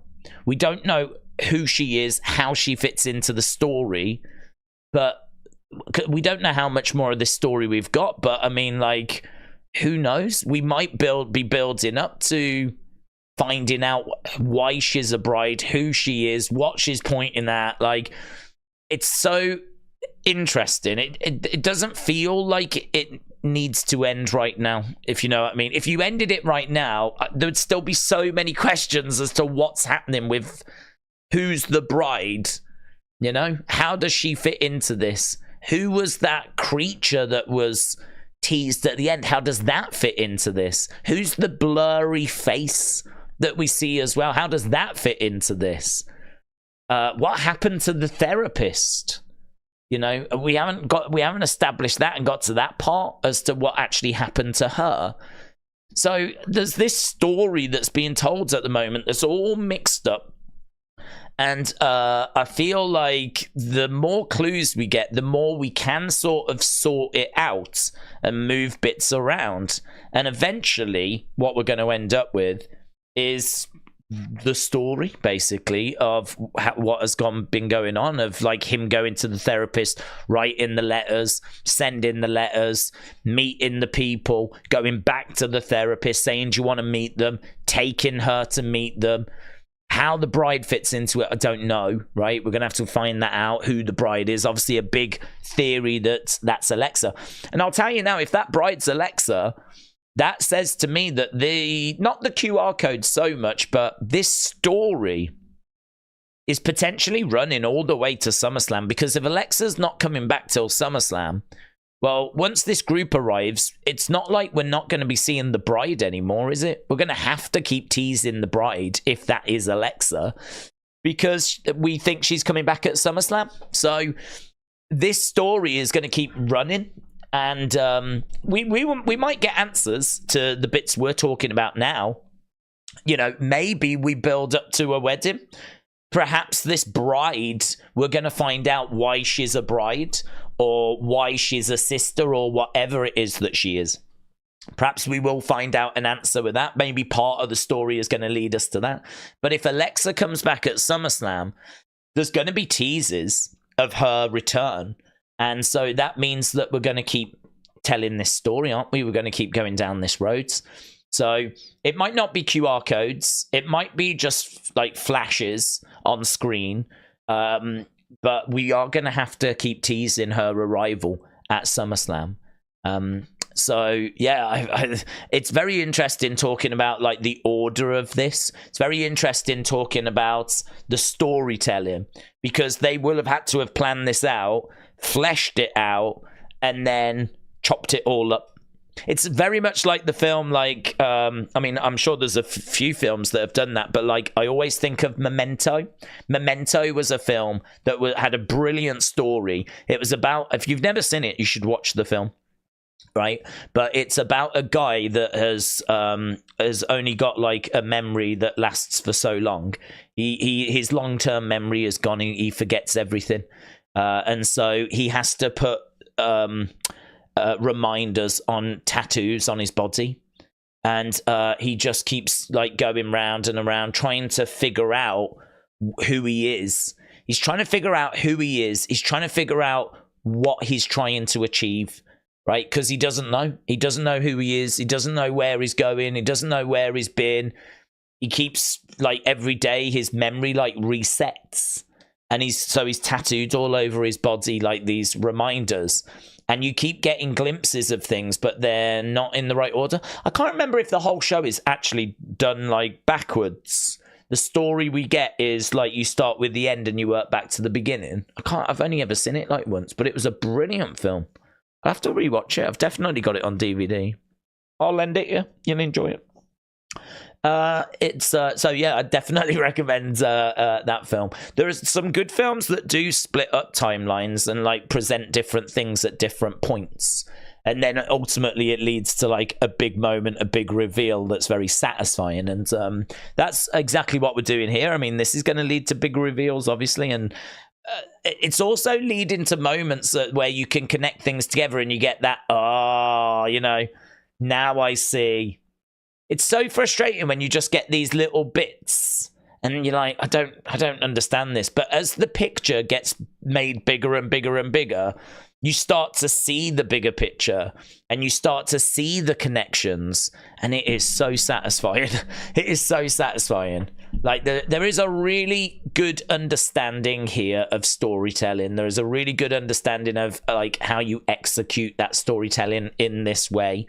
There's some very, very clever minds that have applied themselves to this campaign. It's been one of the best things I've ever seen WWE do. I said that about White Rabbit. When we had White Rabbit, I said the exact same thing. That was one of the best things I'd ever seen WWE do. And I really think we can have a serious conversation about Nightbird being even better. I think we could have a very serious conversation about this even being better than White Rabbit. I think they've absolutely killed it. Absolutely killed it. And I know that we talk about it a lot, and I know that not everyone is into it. And we can talk about whatever you want. We can change the subject and talk about other things.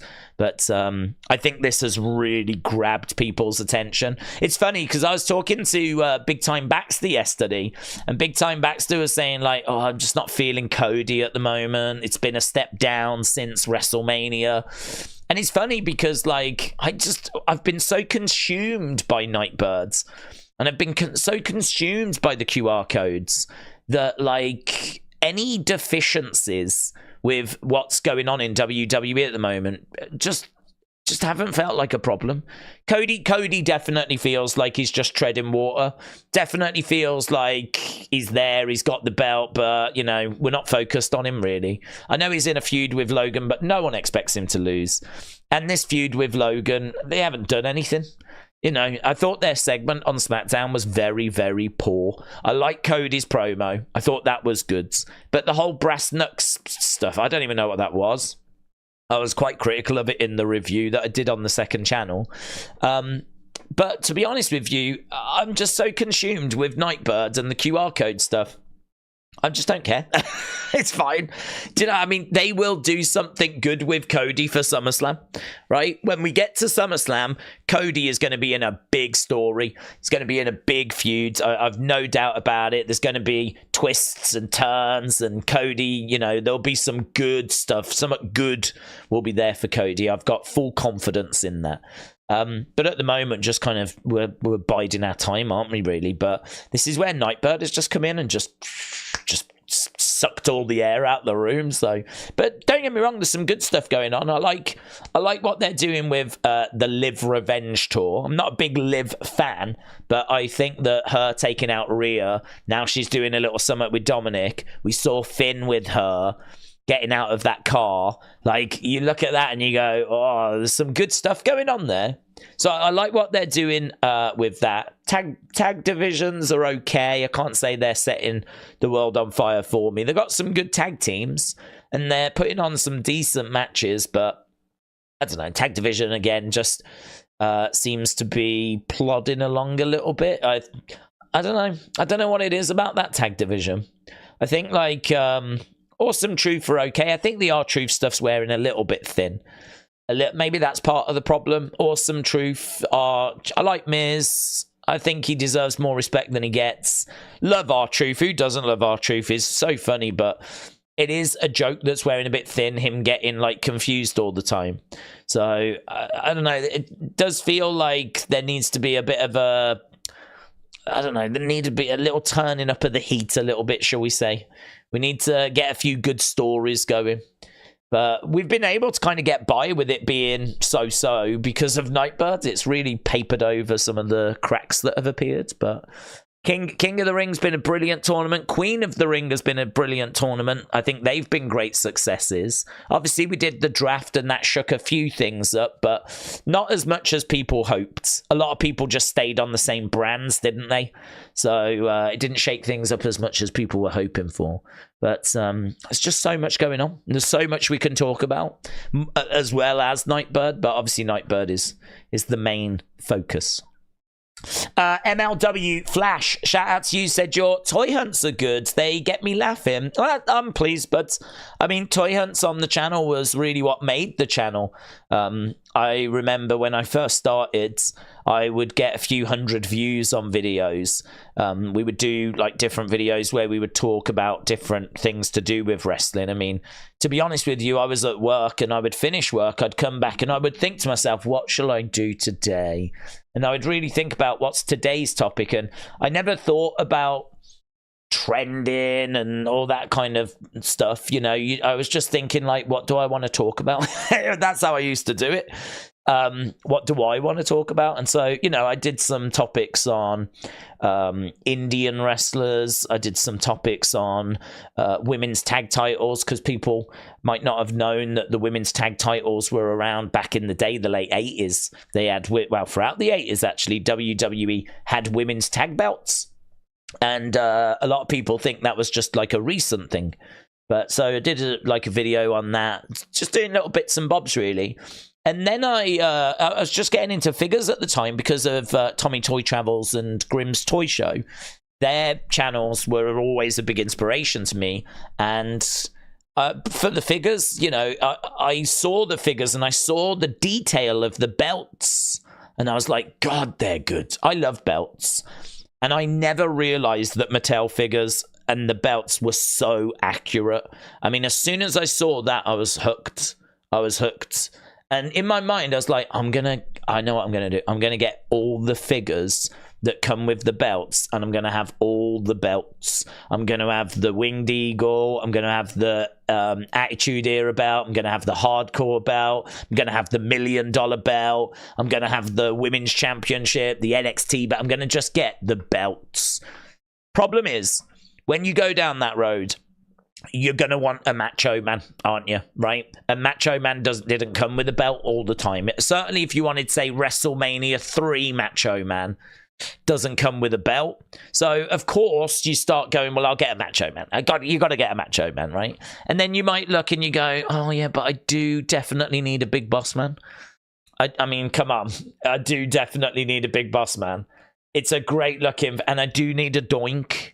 Can't have a Doink. I used to love Doink when I was a kid. And so all of a sudden, a Kamala. I've got to have a Kamala. And before you know it, you go, oh, yeah, that's where my money's gone. Oh, okay. Oh, I'm broke, am I? Oh, all right.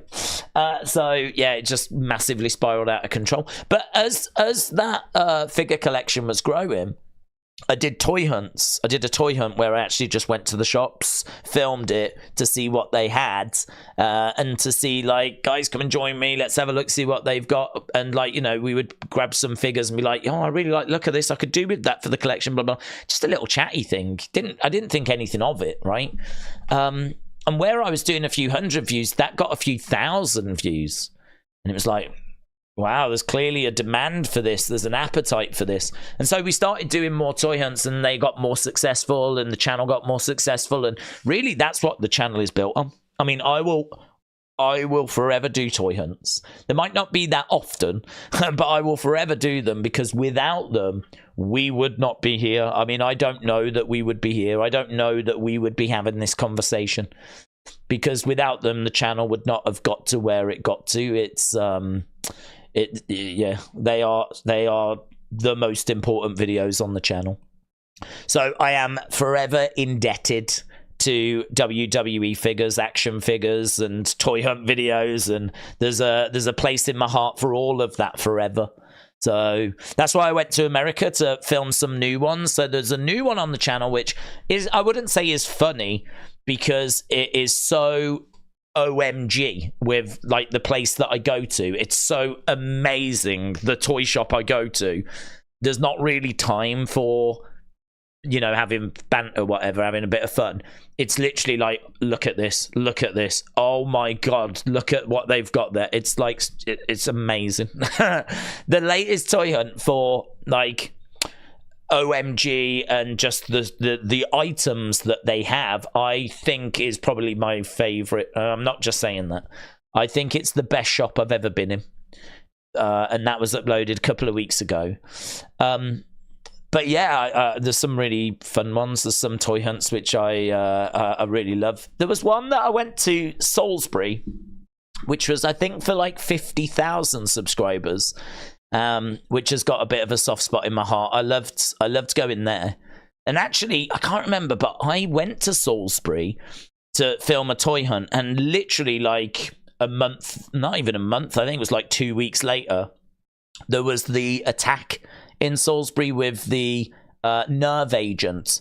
I'm sure you heard Russia came over and they dropped this nerve agent in only like these trace amounts, but it was still enough to like kill someone. There was this Russian agent apparently hidden in Salisbury, and the Russians came over and took him out, and they used this, I don't know what it was, some poison, which was on a door handle or something, but it apparently spread all around Salisbury. They had to shut Salisbury down. It was bad. It was bad. But I had been to Salisbury really not long before that. So it was just mental seeing it all on the news, to be honest. So yeah, that's just crazy. Craziness that is the history of this channel. I could talk on that subject forever, but that is not why you are here. Justin, shout out to you, said, Days, at least Bo doesn't come back today. Do we think that WWE will risk turning fans off this whole thing? If he doesn't come back, will WWE fans be turned off this whole thing? I hope not. And I don't think they should be. I've just spent quite a bit of time talking about how I'm actually really excited and energized by this campaign. I think it's a brilliant campaign. I think it's better than White Rabbit. And I'm really on board with it, and I would hope that others are as well. I think that there is a bit of a gamble that people will not continue to do the QR codes. They might be like, yeah, I'm a bit bored of these now, and maybe they won't like do it. I mean, I think you'd be fine if you can at least now start to tell people Clash at the Castle. I think if you can give people an end date, I think that will do it. I think what people don't want is just the can being kicked down the road. Do you know what I mean? They don't want it to be a case that they get their hopes up for Clash and then it's not Clash. And then they get their hopes up for Money in the Bank and it's not Money in the Bank, right? I think that what would be wise would be for them to start going, I'll see you in Scotland or whatever. Make it clear, yeah? That it's going to be Clash at the Castle, Scotland, lots of little teases of Scotland. Really make it clear, really ramp that up now. Because I think if anyone's like, nah, I'm done, I'm tired of waiting, I could understand people being like that. But as soon as people know this thing is coming to an end, as soon as people know that this thing is wrapping up and that it's going to come to a culmination, they won't want to miss out then. They won't want to miss out. So people might be complaining tonight if there's nothing.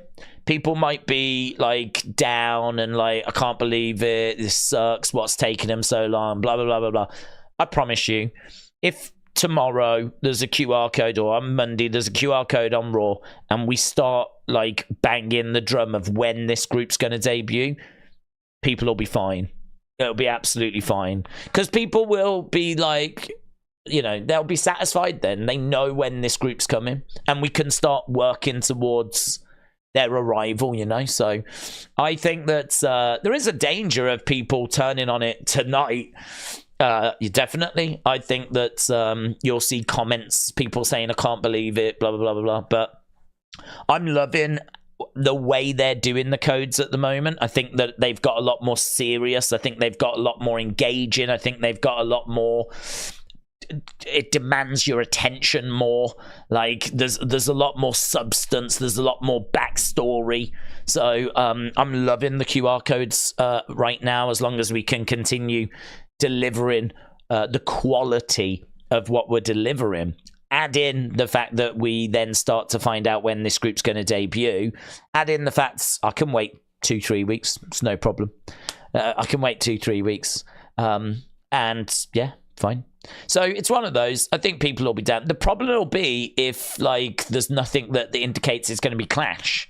And, like, it just keeps going. And then we get to Money in the Bank and it just keeps going, you know. But it can't, because we've heard rumour that they're bringing the group in before Alexa.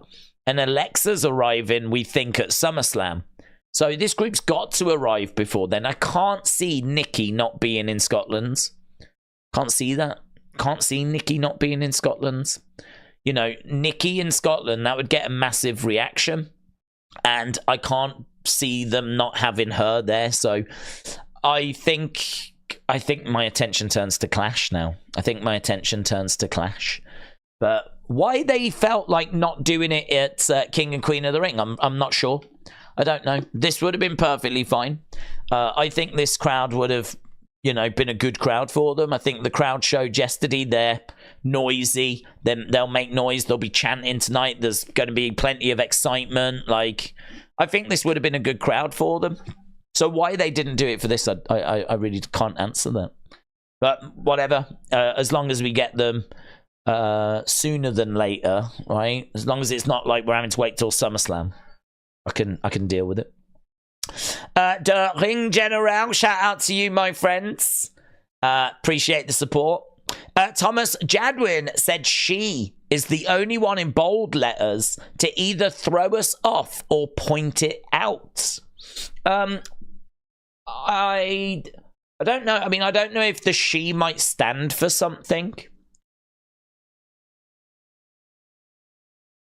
I don't know. Or I don't know. I mean, it's a good point, the fact that it was only the only one that was in bold letters. I don't know if it's a red herring. I mean, I don't know if it's important. It's something that's worth thinking about, but I don't know that it's necessarily going to reveal any satisfying answers. It might just be that he was infatuated with her and she was very important to him, and maybe that's why, like, it's in. He's known Bray his whole life. That was somber.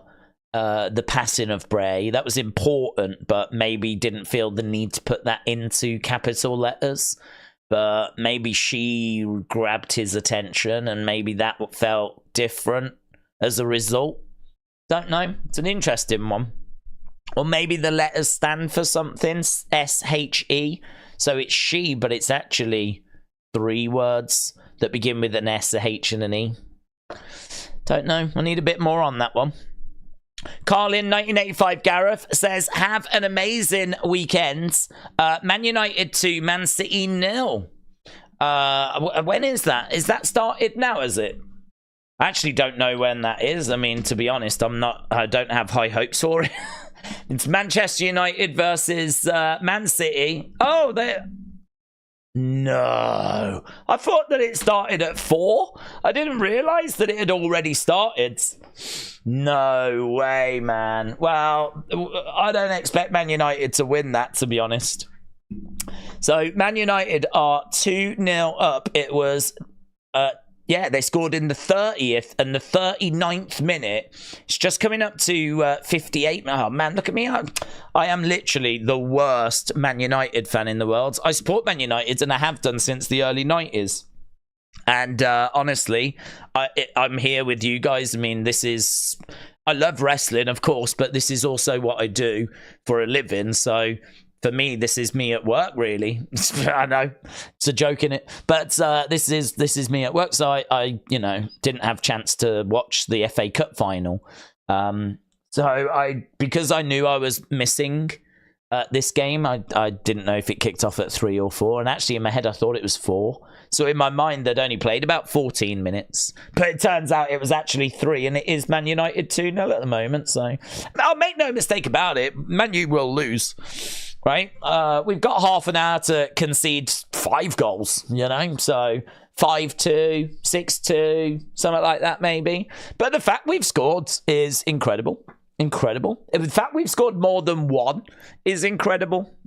So I'll take that. At least we're not going to get battered, right? If we do lose, it's probably going to be like a 3-2. And I got to tell you, man, there was lots of Man United fans this morning that were fearing the worst. There's lots of Man United fans today thinking we were getting stuffed. So, yeah, very good. So, Carlin, shout out to you, my friend. Appreciate it. Moldy said, I'm watching United. What's going on? 2-0. Let's go. Look at all the excitement, man. I'm missing all this. Didn't even know. Didn't even know because I'm literally the worst Man United fan in the world. So, yeah, apparently this is the manager's last game as well. There's, you know, it's really interesting because word came out that the Man United manager is going to get sacked. Whatever happens with this game, the Man United manager is going to be fired. And a lot of people thought we were going to get beat anyway. So, you know, he goes to the final, he loses, and then the next day he gets sacked. What the flip do they do if he wins? What happens if he wins? Do they change their mind? Do they keep him? Like, what happens? Like, winning the FA Cup is an achievement, man. That's a big competition. So, oh, God, yeah, we've got some real drama going on in the UK right now. So, Carlin, 1985, Gareth, shout out to you. Moldy Spoon, shout out to you. What is going on? Well, I'll tell you what's going to go on. We'll end up losing, but I'll take this right now. Lucas Rogers, shout out to you, my friend. I hope you are well. Appreciate you joining us. Same with the Ring General. Said, I fear Randy is now going over Gunther tonight. Do you think so? You think Randy is going to go over Gunther? I don't know, dude. I'm feeling pretty good for Gunther. I've got Gunther. I think that Randy is... I think Randy is amazing, but I think that Randy is going to be taken out by the bloodline. I mean, I think there's a chance that Randy wins and we could build to Randy Cody. But I do worry about that match because the crowd are going to be with Randy. Randy is a legend. I mean, I don't know if you saw, but Randy went to the UFC show and one of the fighters, when he won, jumped out of the cage, ran over and gave Randy this big hug. Right? Randy Orton is a bona fide legend. He is a first ballot Hall of Famer. He is one of the most decorated wrestlers in the history of wrestling. The record for the most world championship reigns is Ric Flair and John Cena with 16. Randy Orton is on 14. Right? He's 2 behind and his career is not over. He started like in WWE going back to, what, 03? I think he came in. And so we're looking at an over 20-odd year career for Randy Orton. And we're talking about him being in WrestleMania main events, multiple WrestleMania main events. The RKO has got to be probably the most over move in wrestling right now. And maybe of the last 15, 20 years. I mean... oh, man, it's just not going to be good if he goes up against Cody for Cody. It's not going to be good because Cody he's got support and he will have his fans. But I can't see it being a 50-50 split. I think that Randy would definitely get the majority of the support. And that is just not what Cody needs now.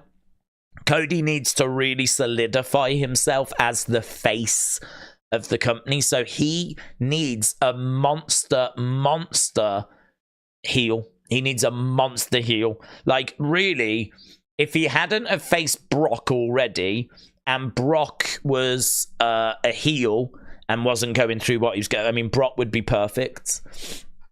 Brock would be perfect. If he hadn't already have had that feud and Brock could now come back, you know, imagine like Cody getting past Logan and we're working our way to SummerSlam. And he's like, you know, I don't know what's next, guys, but I'm going to be ready for whatever chat. Bum.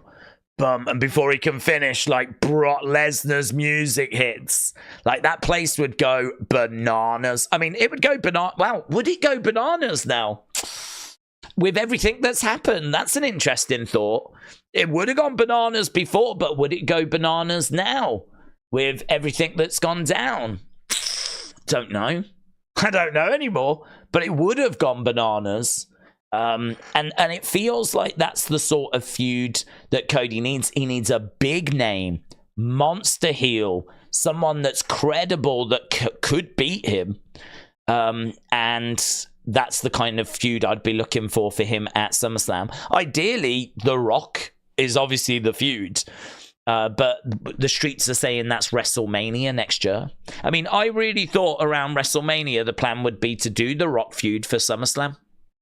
Do the Rock feud for SummerSlam and then do Rock Roman at WrestleMania 41. But the streets are saying that we might be doing Cody Rock at WrestleMania, and Rock Roman might not be till WrestleMania 42. Like, we might be a long, long way from getting to that. So I don't know. It makes it real difficult. I just worry so much if we end up doing Cody Randy. I just really worry for Cody because I just think he's gonna come off looking second best. He's gonna come off looking like not as big of a star. I just think Randy is bigger. He just is more popular. And that's just not great if we're desperately trying to build up Cody as the face. So for that reason, I'm thinking that you tease Cody Randy like we did in SmackDown. Don't forget, they bumped into each other. They teased a little something there. But I think the bloodline might steal that away from us.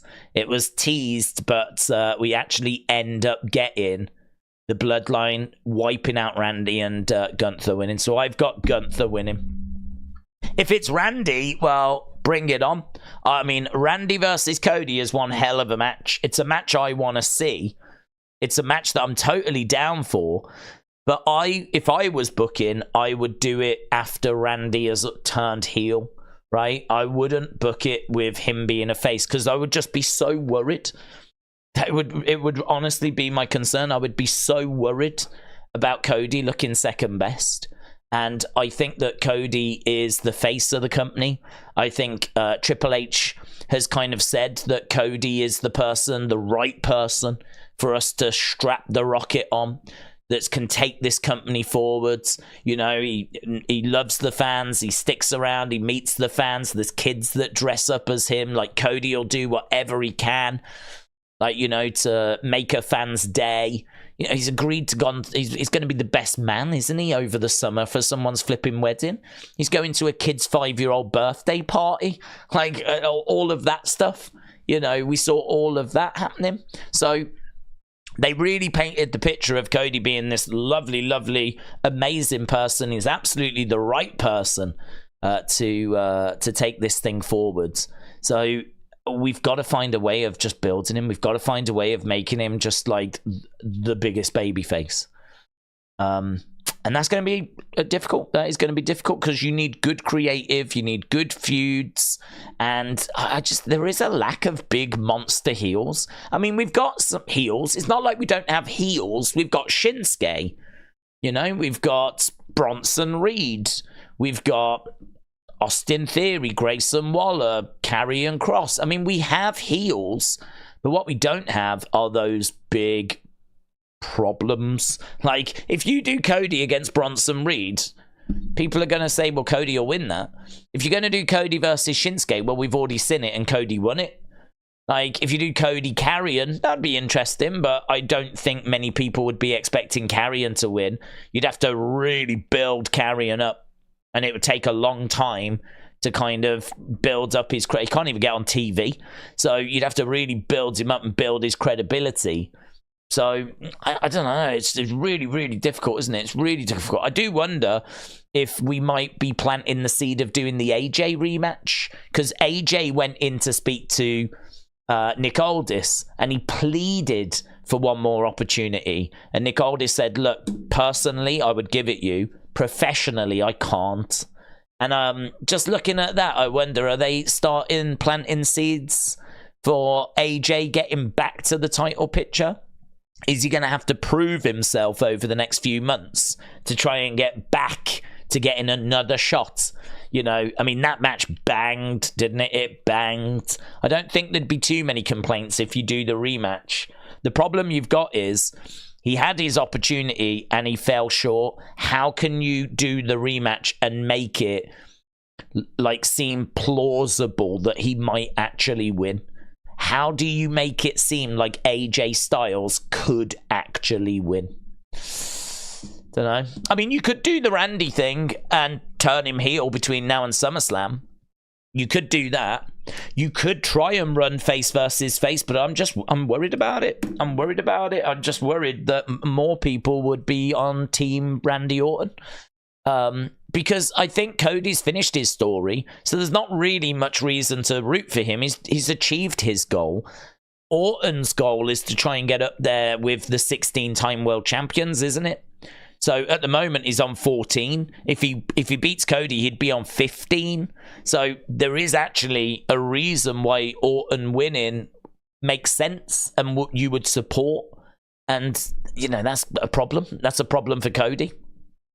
Because why would we want Cody now going into a match where I don't think he would be booed, but I feel very confident he would be second favourite to most of the fans, you know. So for that, I'm thinking they go Gunther, but listen, I've been wrong before. It happened once. It did happen. I can't remember what it was now, but it did happen. No, last year was not a good year for me when it came to predicting stuff. The people were like, do you think we'll see CM Punk? I was like, nah, we won't see CM Punk. Do you think Edge is going to go to AEW? No, Edge is a WWE lifer. He's not going to go to... Oh, he just turned up. Do you think Cody will beat Roman at WrestleMania 39? Yeah, he's going to finish the story. Oh, he just got beaten. So last year was not brilliant, so... I can't say with a degree of any confidence that they're going to go with Gunther, but that is my pick. Snoop Coop said, the bride is Nikki. Her and Dexter are getting married. Bum, bum, bum. Isn't Dexter already married, though? Did he get a divorce?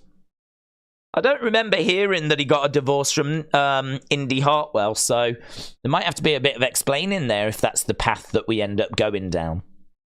Taming Pasta, shout out to you, said, if we take Archive Recovered's timeline, the therapy session might take place between family and empathy. The empathy entry is Howdy's note to the therapist who he has killed because she did not understand the group's dark side. Well, hang on, let's have a little look at that, shall we? Let's have a little look at that. So we're saying that the empathy entry is Howdy's note to the therapist who he has killed because she did not understand the group's dark side. Where is your empathy?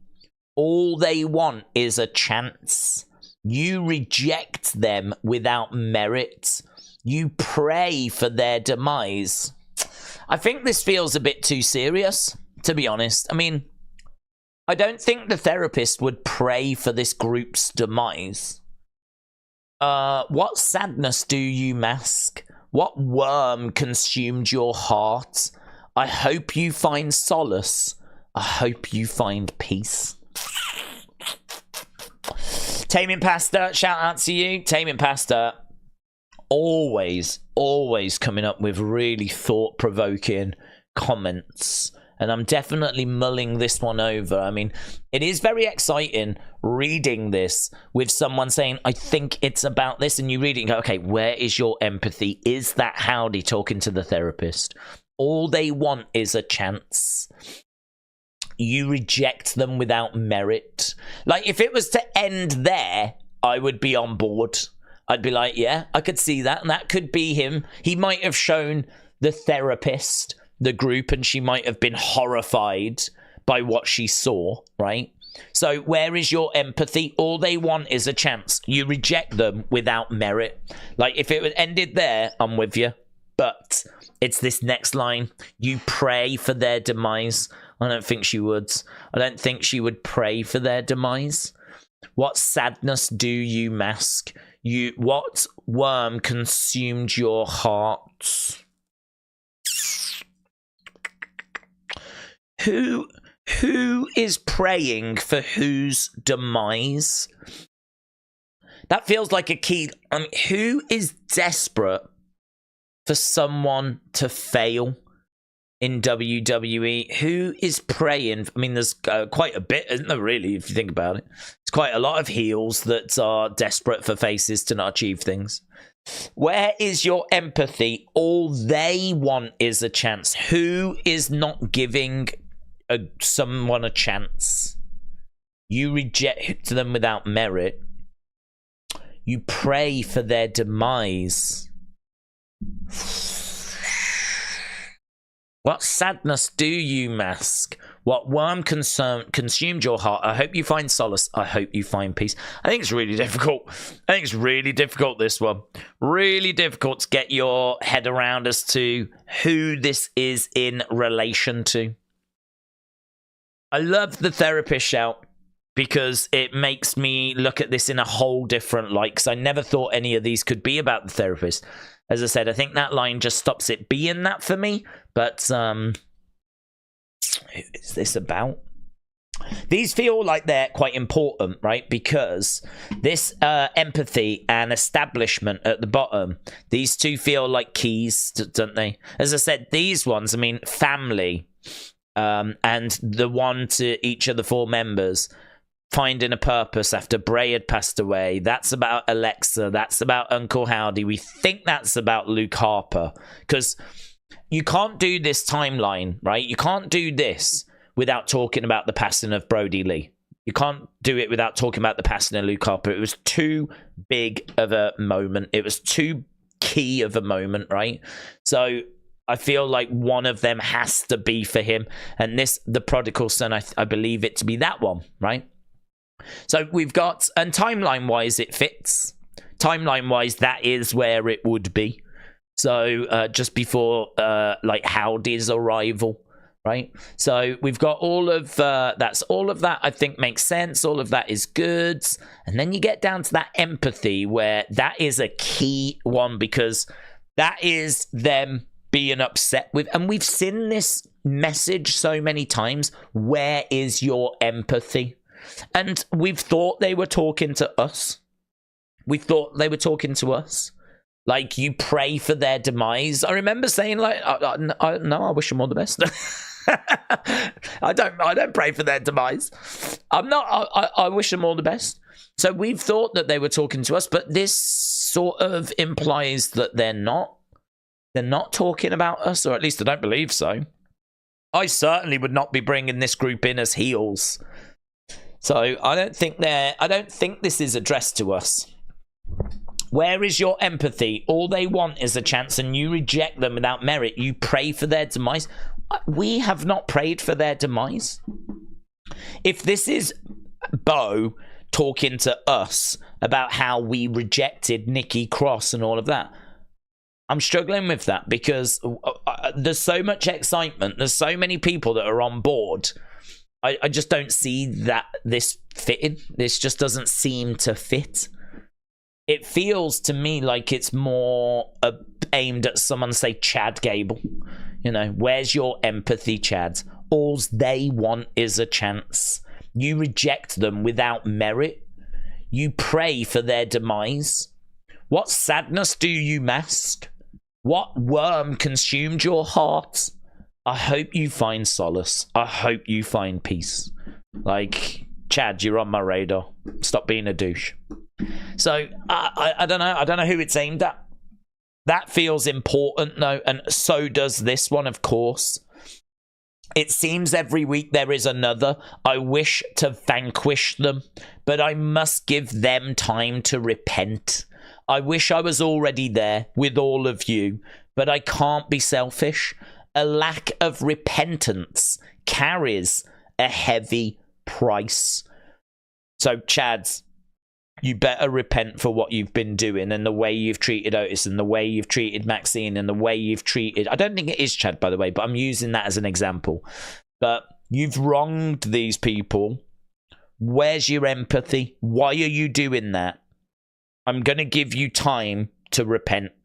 I'm going to give you chance now to say you're sorry, right? And make this right. Yeah? Because a lack of repentance carries a heavy price. That price, I'm guessing, is going to be the arrival of this group, right? And they're coming for you.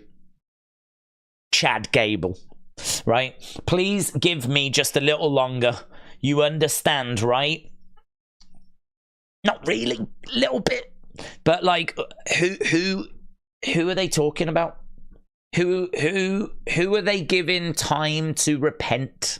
Who needs to repent? Who is it that needs to repent? Some people might go, it's Randy. It's Randy Orton. After everything he did to The Fiend, it's Randy Orton. But I don't know if that quite fits this. All they want is a chance. You reject them without merit. Who's Randy rejecting?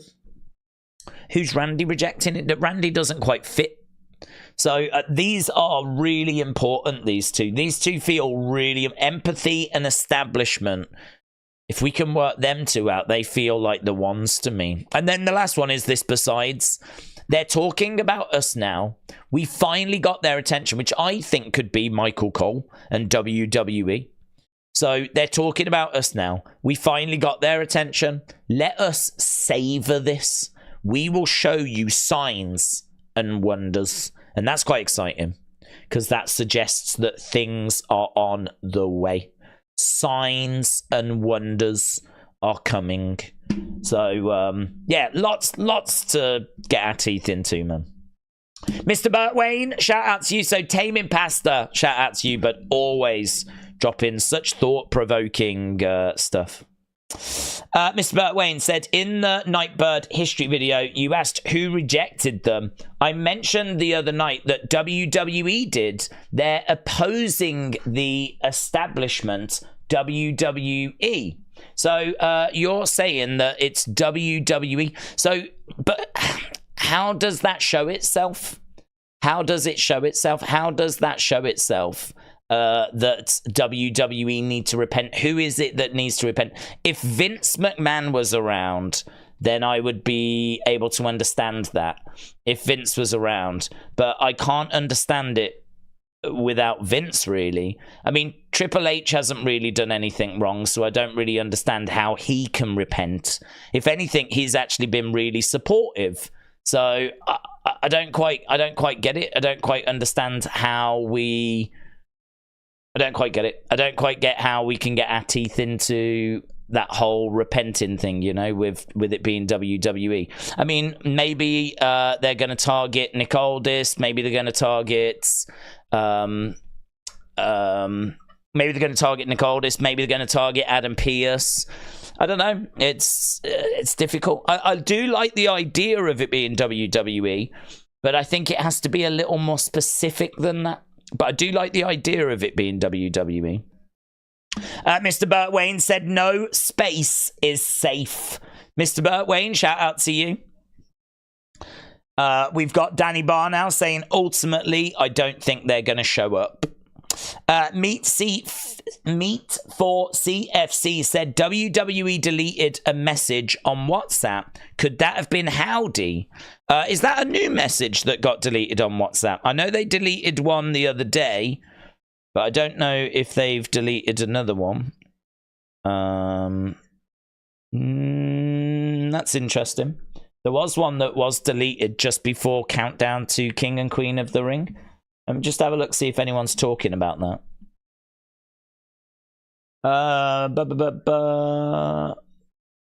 Let's have a listen. About the lead up into the Royal Rumble and then into WrestleMania and what actually... Let me turn that down because I don't want to get copyrights. They're just talking about audio issues.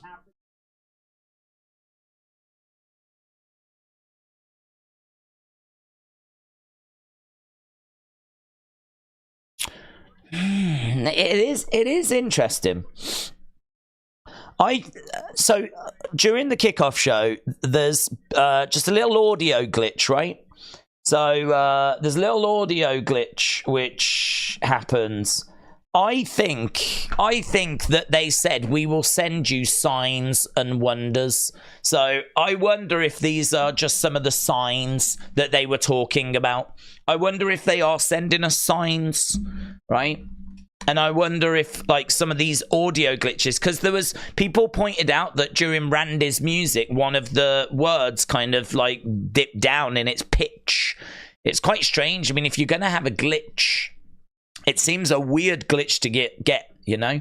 So during Randy's theme, there's like a little glitch that happens. There's a little glitch here that I've just retweeted that happened about 6 minutes ago on the Countdown show. So I've just retweeted that out. I'll have a look. See, I wanted to look as well. I know a fact I am not drunk. Howdy is after me. What have we got here? There is... Yeah, there does appear to be something happening.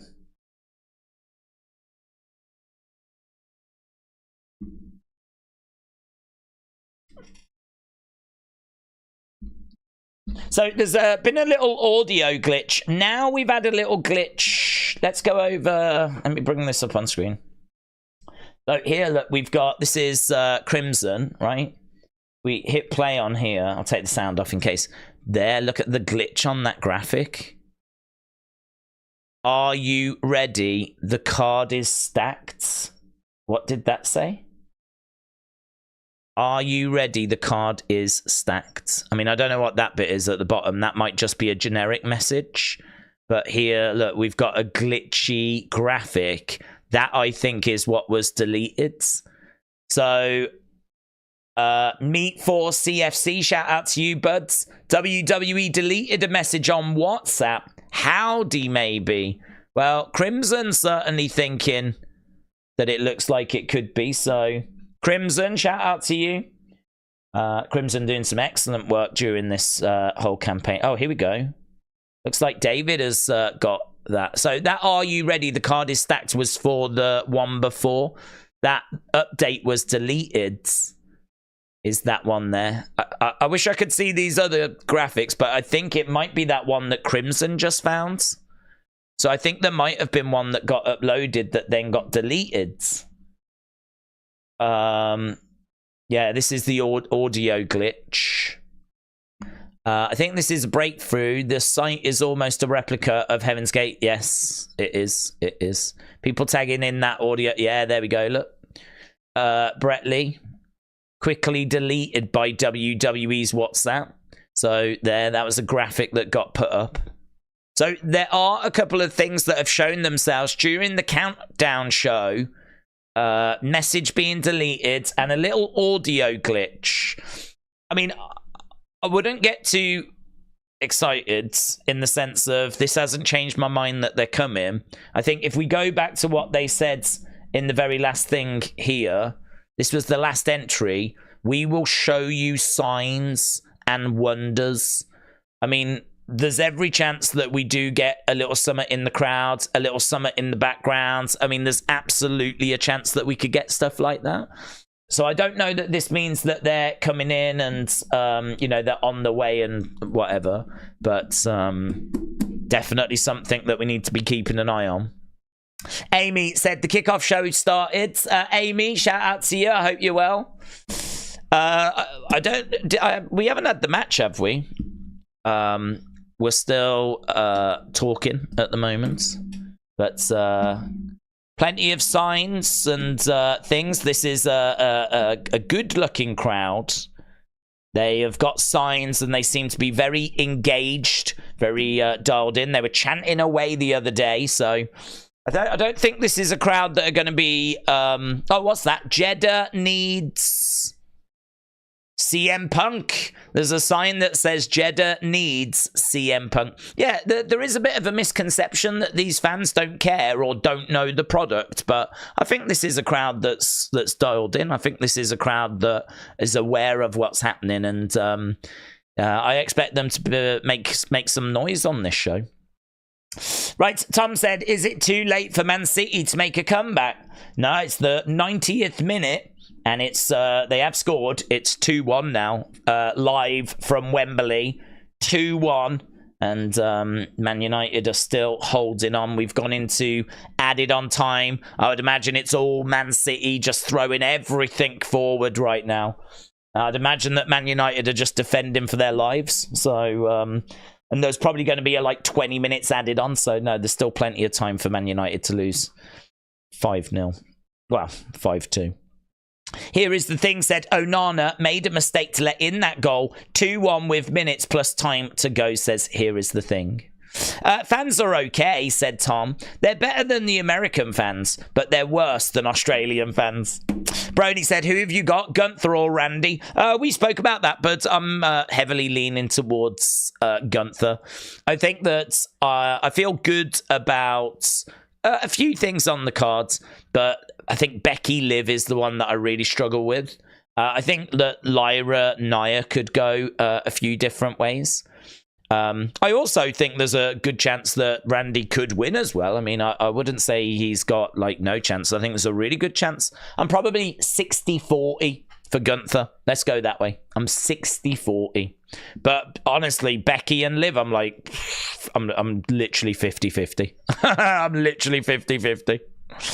Mr. Burt Wayne said, what are the thoughts on Jackal MD neurology connection? I really like it. I think I did put it into the Nightbird folder. So I do have a folder that I want to try and get to with a bit of an unseen.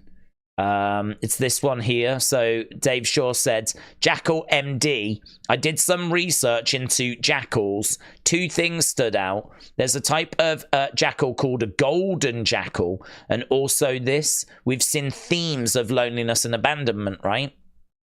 So here we've got like some really interesting stuff. At the bottom, it says... where was the bit that I saw that caught my eye? Oh, here. So it says, the jackals are mentioned 14 times in the Bible. It is frequently used as a literary device to illustrate desolation, loneliness, and abandonment. So I think that fits really well with the themes of Nightbirds. So a jackal being mentioned and the fact that that's what it represents. I think that's really interesting. So we've had quite a bit of jackal stuff. So I saw that and that was kind of interesting. We've got... I'm trying to think where the... There was some other ones to do with Jackal, which maybe they're not in this one. Did I put them in Nightbird? Maybe. Oh, here. So Gorilla Press says Jackal MD refers to a medical professional, specifically Dr. Roy Jackal, right? Dr. Jackal. Who is a neurologist based in North Wales, Pennsylvania.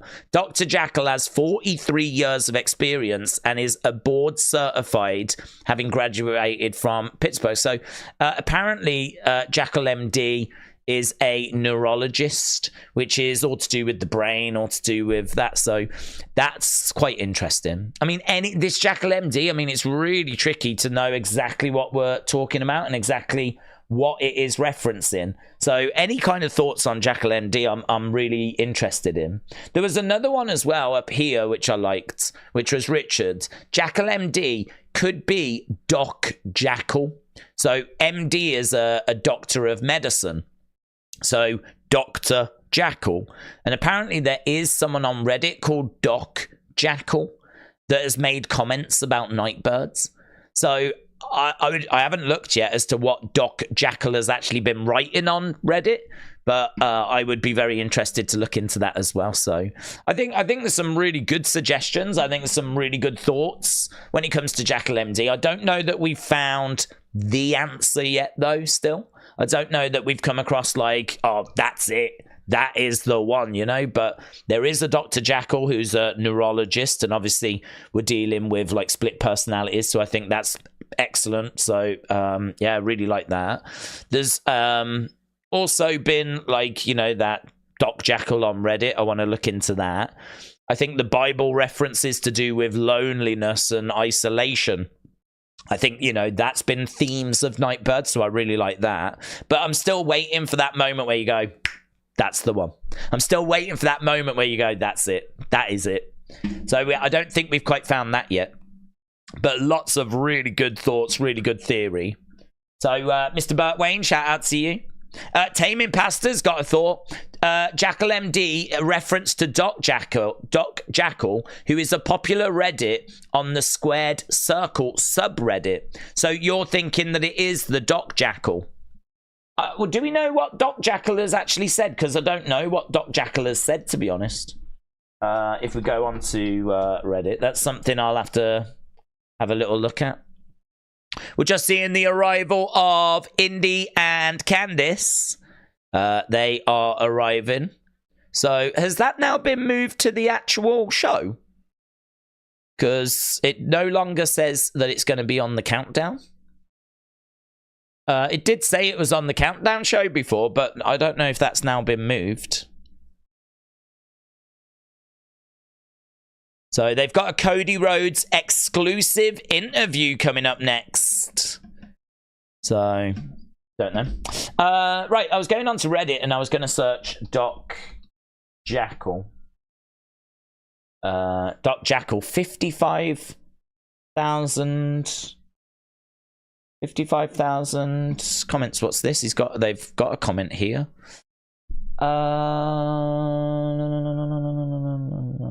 And even if they don't like, there's no obligation to check in on this stuff if you don't care about it. The most it's intruding on the shows is commentary, mention it offhand a time or two. Coming into topics about it and doomsaying and complaining about this junk is like walking into a store and complaining about other customers if you don't like the things story sending. I think he's responding there to someone that was maybe moaning about the QR code. I saw it. I'm touched they put it where they knew I would look. So it seems like this Doc Jackal thinks it is them, and it really could be. If you inspect the source code, one of the hidden messages is Jackal MD, Doc Jackal. Thanks, guys. It's been fun to help figure this stuff out.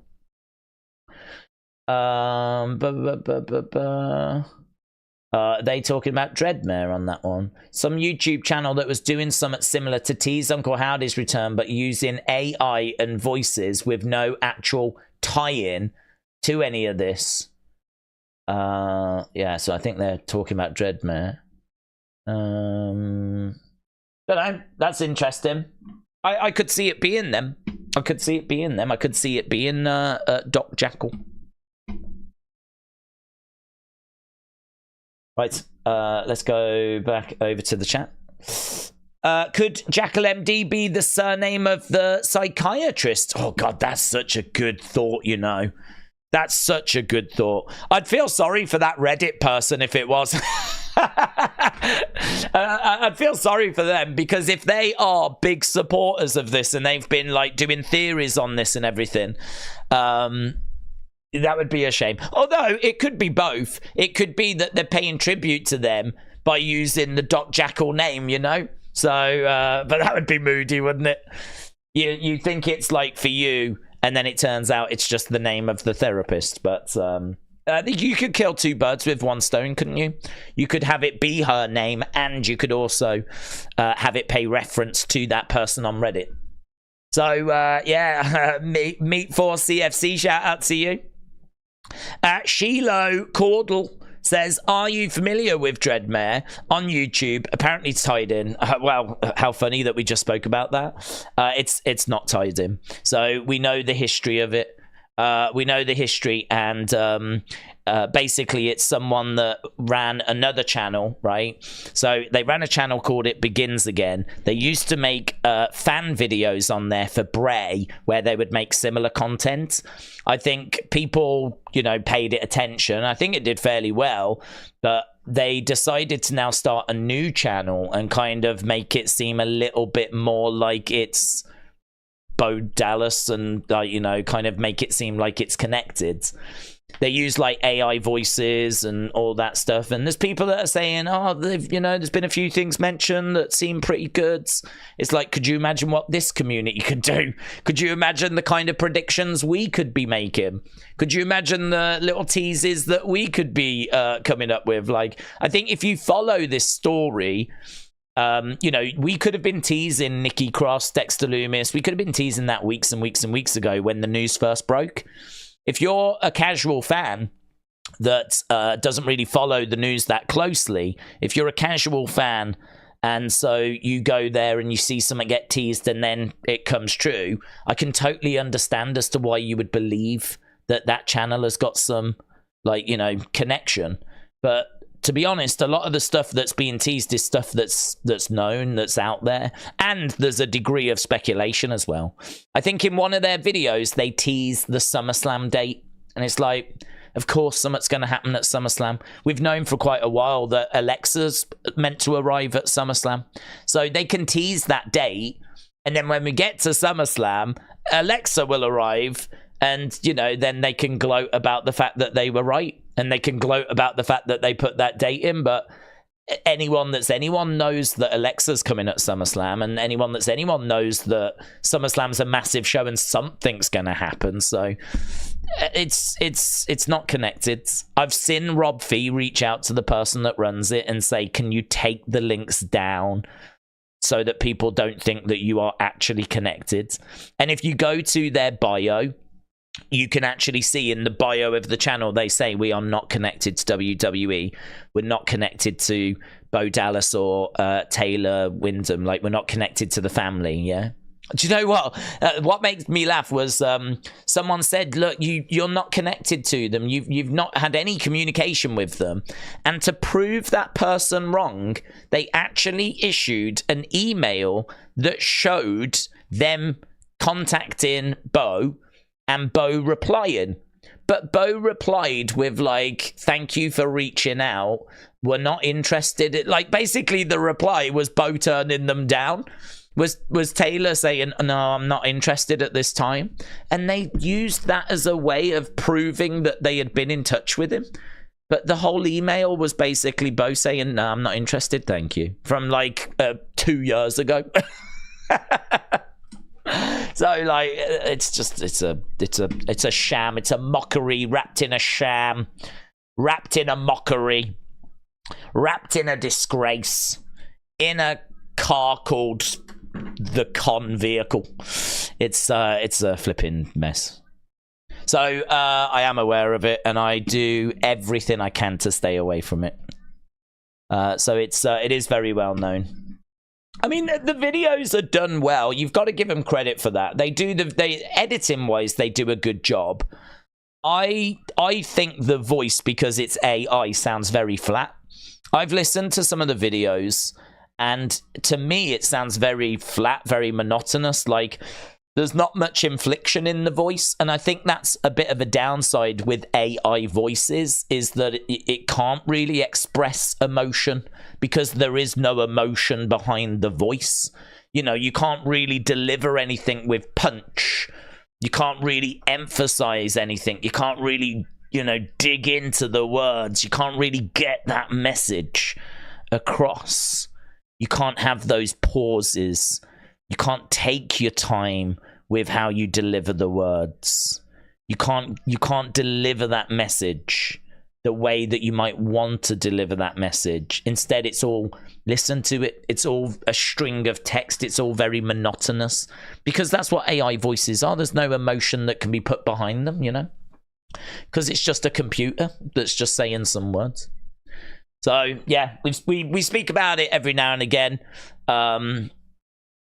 I love talking about it, because the more people I can tell what's actually happening to, the happier it makes me. So I'll have this conversation all day long. Plus, also, I know it winds him up, right? Because he's got in touch a few times, getting a little bit upset on Twitter. He doesn't like me. Understandably so, because I tell people what's happening and he doesn't like it. So I enjoy telling people the truth and what's actually going on. But funny enough, there we were literally just on that Reddit thing, and that Doc Jekyll was saying the same about like Dreadmare, about AI voices and everything. So it's well known, it's out there. I mean, you can go on Reddit and people will tell you what's happening. You can go on different communities and they'll tell you what's actually happening. It's a well known thing. But this is what I don't understand. It's what I don't get is I feel like a lot of people that are within this kind of community of trying to work out the QR codes, I feel like they know. I feel like enough people have been told now, like months have gone by, people have found out, right? But the videos still get like so many views. Like, is it people watching it that know, but they just enjoy the videos anyway? Which, if that's what it is, cool. I have no issue with that. If you want to watch it because you just enjoy the videos, I mean, brilliant. You know, I wish him all the best.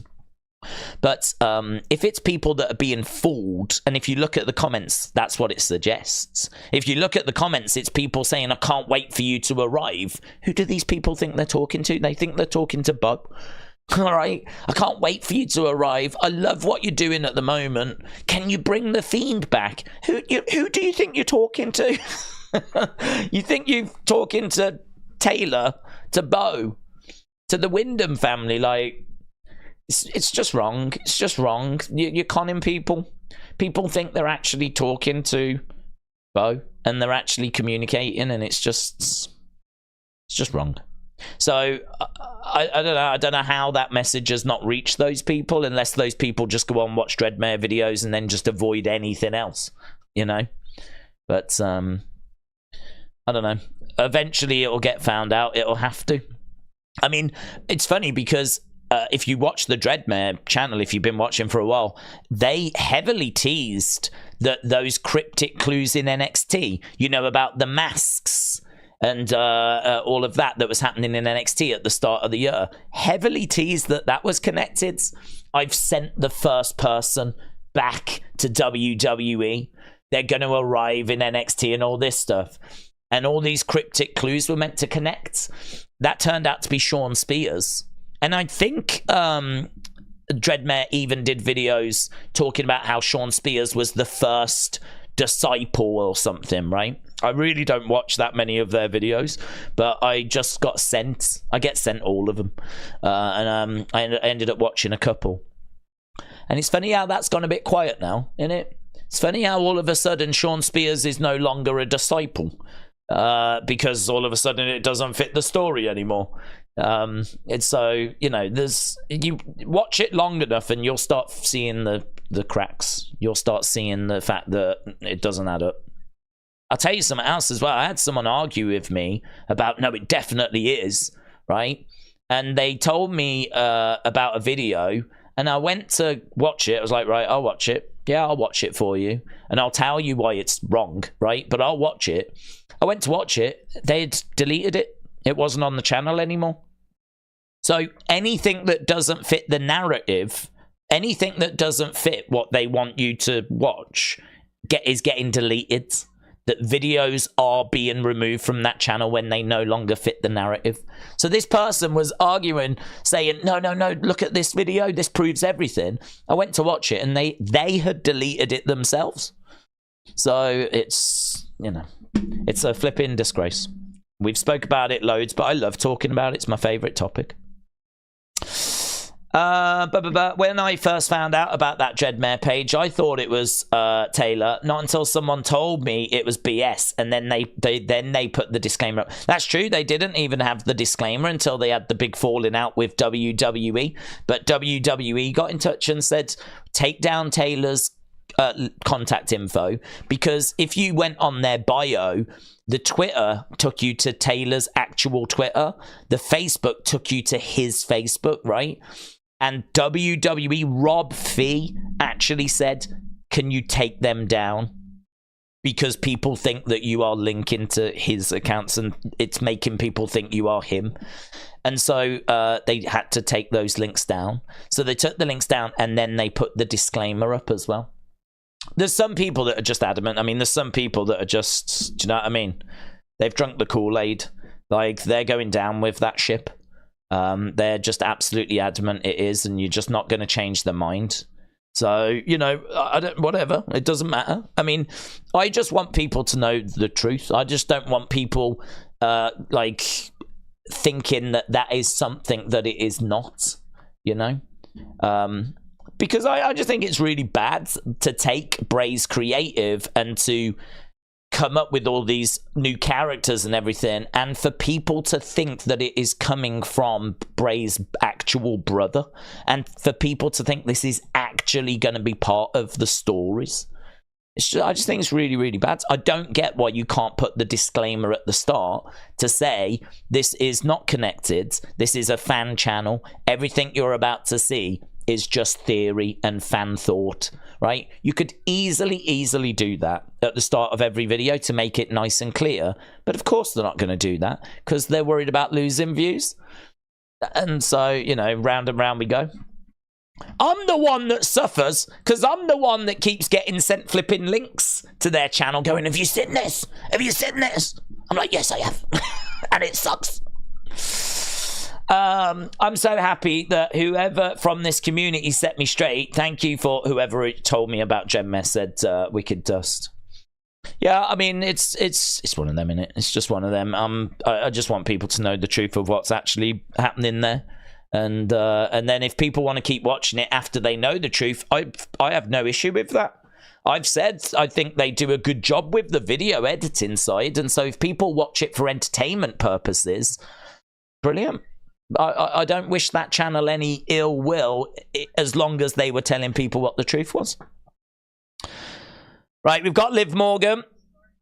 She said she's going to finally complete her revenge tour and take that world championship. Steve, shout out to you. Steve St. John said, if Prime bottles interfere at the end, going goes off, lights come back on, and a purple Prime bottle is standing menacingly behind a blue bottle, and then we get a choke slam. That would sound horrific. Who's this? Dominic! Dominic! Oh my God. Dominic stepping up to Liv. You know what I'm doing here. I flew all the way to make sure you... I flew all the way here to make sure you don't get your hands on Mommy's championship. Oh my God. Look, she looks sad, but they're working together, man. They're working together. They probably flew together. They're probably rooming together. Dirty Dom just made his presence felt. He just said to Liv, I flew all the way here to make sure you don't get your hands on Mommy's championship. Oh, drama. We've got drama. I don't believe him. He's a liar. You're a liar. You're a liar. Oh, man, that was good. Do you know what? We're actually doing stuff on this countdown show that is good. This countdown show, you know, normally they just talk about the matches and it's all really like, that's why I wasn't engaging with it, wasn't bothered by it. But to get that little moment and to also have like the little audio glitch earlier, let's go. George said they probably sat next to each other on the plane. Yeah, man.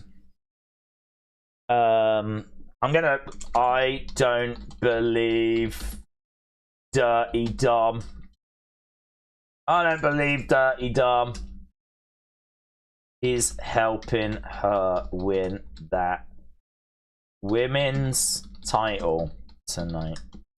That says to me he's helping her win it. That says to me she's winning. I was 50-50. I'm now leaning more towards Liv.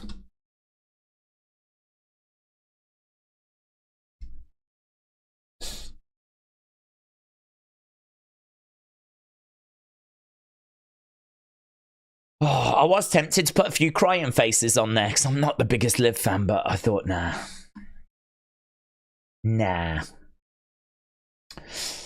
I really feel bad for Lyra. She's got the unenviable task of trying to make this Queen of the Ring match watchable. It's damn near impossible wrestling the train wreck that is Nia. Do you think so? I thought Nia's match against Bianca last night was really good. I really enjoyed it. I feel like Nia is doing a better job of performing her role in a match, which is to be that bigger woman, to make it difficult for her to get beaten, and to be that monster heel, really. And, you know, we're seeing Bianca trying to pick her up, trying to hit a KOD. She hit a power bomb. I think we're not seeing as much botching.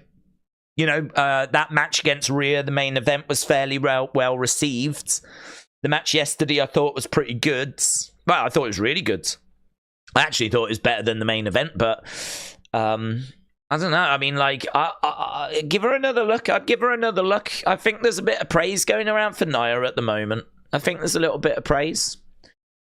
I think the fact that she went away, came back, and we've just not been seeing a botch. Or certainly not as much. You know, maybe that will change if she was to start hurting girls again, but she really went through a period where, like, the Kairi Sane one was quite famous, where she had Kairi kind of up in the air and then she threw her down. But she threw her down. I mean, it's hard to blame Nia for that. Like, some of this is just incidents that happen, but the way that she threw her down, when she finally let her go, the trajectory was quite low like this. Rather than just throwing her that way so that you kind of go back like that, she threw her down so that she was going more down that way. So she threw her down, and it meant that Kairi went down and ended up like hitting her head off like the bottom turnbuckle. And it looked nasty. It looked nasty. So rather than just throwing her straight back and she goes straight back, she went down. And, like, you know, you're starting to then mess with the neck and the heads. And it didn't look a good spot. It really did not look good. And I think she got knocked a bit silly as a result. And that was during, I want to say that was during 2020, because I'm sure there was no crowd. I'm sure that we was at the PC. I'm sure it must have been either like a SmackDown or a Raw, something like that. But 2020, I think. I mean, we're going back a good few years now. She's been released since then. But we just haven't been seeing the botching, if you will. We haven't been seeing the botching. But, yeah, I think this is definitely her time, shall we say, to prove that she's good enough. But seemingly she's not won everyone over. She's not managed to win everyone over yet. The logo for King of the Ring is a circle, which is what we're told in the Dream Diary. The man in the dreams lives, says Ragnar. The logo for King of the Ring is a circle. Well, there's the logo for King and Queen of the Ring. Isn't it on a crown? King and Queen of the Ring on top of a crown. I don't know about there being a circle. I don't know where we are. There was someone online that said about the birds. So Isaac, here, look, if we go full screen, look. Now we've got a gold bird. So I think there is a bird that kind of flies around. I don't know that it is new or connected with the group. I think that it is a bit of a symbol for Saudi Arabia because they do have a bird very close to the WWE experience.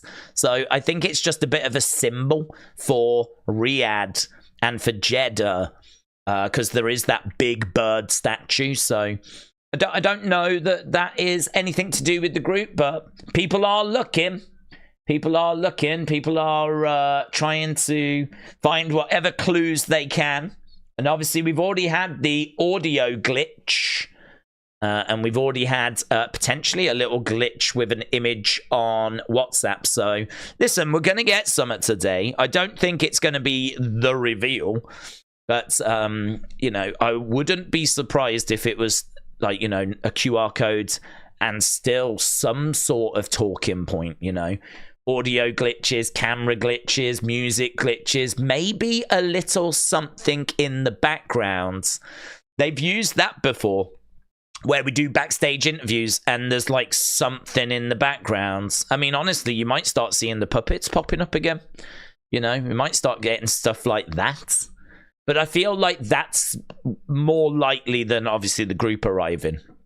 In fact, we've had nearly 2,500 votes. So where is the public opinion on that?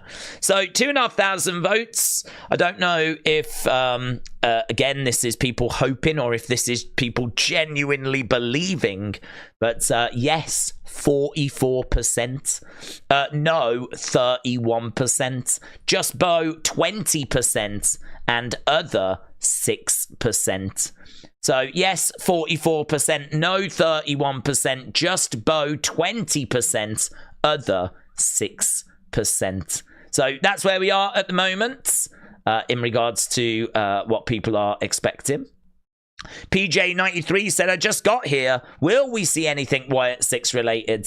Well, I feel like we have been chatting away for just over 3 hours, right? So, for those that are just joining us, I suppose we need to kind of get really dialed in now. I suppose we need to start taking this. I was just kind of lounging, having a good chin wag, just having a chat like I would down a pub, right? Now I suppose we need to start being a bit more dialed in, a bit more, right, let's get ready for the show. Because we are only like 40 odd minutes away. So in regards to what are we expecting, I'm expecting there to be references. I'm expecting there to be QR codes. I'm expecting there to be things for us to like get our teeth into. I think definitely we're seeing glitches, audio glitches. We're seeing things on WhatsApp, and I do think those things are connected. I do think they're connected. I do think that there's a chance there'll be things in the background, and I do think there'll be a QR code. I don't expect to see Bo. I don't expect to see, maybe you see him walking in a background or something like that, you know, but I don't expect the moment where he walks out in front of the fans. I don't expect the reveal of the Wyatt 6 and stuff like that. But yeah, I think it doesn't mean we're not going to get stuff. Like, this is King and Queen of the Ring. This is a premium live event. This is a big deal. So I think it's fair, and I think it's right to get, you know, be excited and have some expectations. And it's a great looking set as well. I mean, we've got the dome, obviously. We've got the dome. We've got, I mean, it looks really, really good with the King and Queen of the Ring setup and all the graphics and everything. I think this dome looks absolutely awesome, man. It's a good venue for this kind of a show.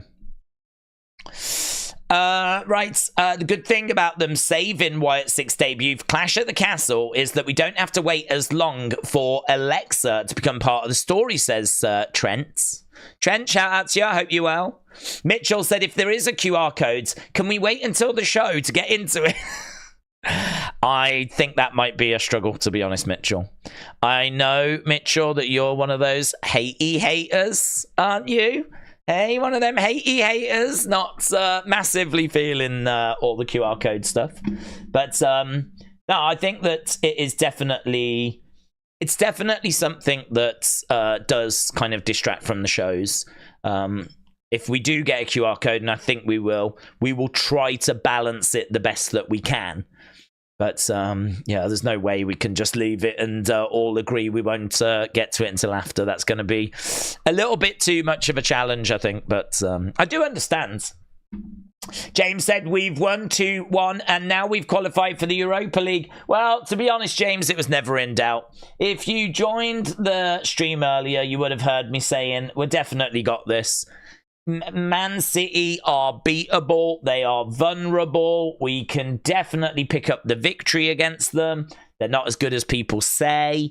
I've detected for a few weeks now that they're not as strong as what people have been saying. And so there was a lot of optimism that we would get that job done. And but there we go. As I say, never in doubt. I think what Man United need to do now is fire the manager, throw all of that good progress away, and just completely destroy any momentum that we've just managed to build up. I think that's the right way forward. That's the Man United plan. I am not a fan of parting ways with Erik ten Hag, but that's a different conversation for a different time. James said, that's right, you thought we would win 6-2. Yeah, I know, but it didn't quite go that way, but a win's a win. I'll take it. And there we go. We march on to Europe. Right, hate on Logan all you want. Okay, thank you. He sucks. His drink should be called lame. Hang on, there was more. Hate on Logan all you want. I support it, but he's mint in the ring, said Seraphine. Seraphine, shout out to you. I think that he is... I mean, he's an enigma, isn't he? Because he is good in the ring. He is very athletic. But I do think that a lot of that is WWE making him look good in the sense of... he can do stuff, right? He can do a frog splash, yeah? And so we make sure that there's a moment in the match where he does that frog splash and we make it a big moment, right? It's not just do the frog splash, it's do it to the outside. We'll put someone on the commentary table. We'll have the moment where the table explodes and, it's not him jumping in the ring, it's him going to the outside. Right, so we try our best to really elevate the stuff that he can do, and anything he can't do, we just don't put it in the match. Anything that he's struggling with, we just don't even bother trying it. So we just really highlight what his strengths are, and and it's the right thing to do. It's not a criticism. It's not a criticism, but I just think that it's really hard to compare what Logan can do to what the other wrestlers can do. Because what the other wrestlers do is they go out there night after night after night doing match after match after match, working loads of different opponents. And they don't have the same preparation time. They have to go out there and they have to wrestle.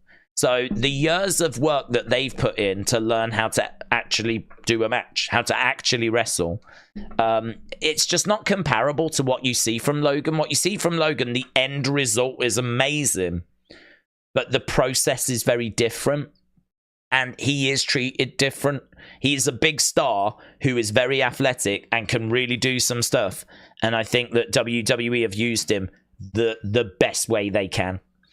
But it's a bit disrespectful to compare him to other wrestlers, because he would admit he is nowhere near their level. WWE is like really highlighting his strengths, cutting out his weaknesses, and making him look like $1 billion. And it's worked. It works. It works, because you can't criticize it. He's looked brilliant. His matches have been really good. I would say that his matches more recently have been a bit underwhelming. I don't know that his matches have been as good against Kevin Owens. Like the one he had at Royal Rumble, I didn't think was as good, to be honest. I can't even remember who he faced at WrestleMania, but it wasn't that. Was that another triple threat or something? It wasn't LA Knight, was it? Like we were hoping for. I think it was a triple threat, wasn't it? It wasn't it Randy and Kevin Owens, and I remember it being okay. I remember it being fine, but I don't think it got the same plaudits as some of his other matches. I think some of his other matches were better received, but I remember it being okay. But yeah, I mean, look, it's another main event for him. He's obviously main evented against Roman before. Now he's main eventing against Cody, and this is going to be, a big spotlight for him. So they're going to have to make sure. I mean, I don't know if he's going to have some new tricks up his sleeve, but he is probably going to have to do something that we've not seen before, unless it's going to be a bit of a greatest hits. I don't know. I'd imagine there will be a frog splash, probably to the outsides. It's probably going to be some outside interference. You might end up getting ISO speed again, or you might end up getting KSI, or you might, Jake Paul's come down before. Like, they always put a little extra bells and whistles on his matches. So there's maybe a good chance that, I don't know, flipping Mr. Beast might rock up. I don't know. Whoever operates in his worlds. But it's one of those, isn't it? I mean, it's you can't really say that he's not been doing a good job. He absolutely has. He's very athletic, and if he would really dedicate all his time to this and properly put the work in, which I think he has been doing, in all fairness. I think since he signed that new contract, we've been seeing him more, and I think that he probably has been putting in that work a lot more since he signed the new contract. There's a definite future for him. There's a definite future. But make no mistake about it, they've been pulling every trick, every lever they could to make him look as good as what he's been looking. I'm just having a look, seeing what's being sent through and where the conversation is. I think there's been quite a few video packages recently, so I don't think there's really any major talking points at the moment. We're only half an hour away, and then we will be getting stuck into King and Queen of the Ring. I always enjoy watching Logan's threads get thrown around, said Twisty. Kushangra said, when will the show start? Half an hour, my friends. About half an hour. Ralph, he said, Logan is howdy. The Karabit said, Drew versus Gunther will happen at SummerSlam. Bland SF said, well, I think Gunther wins.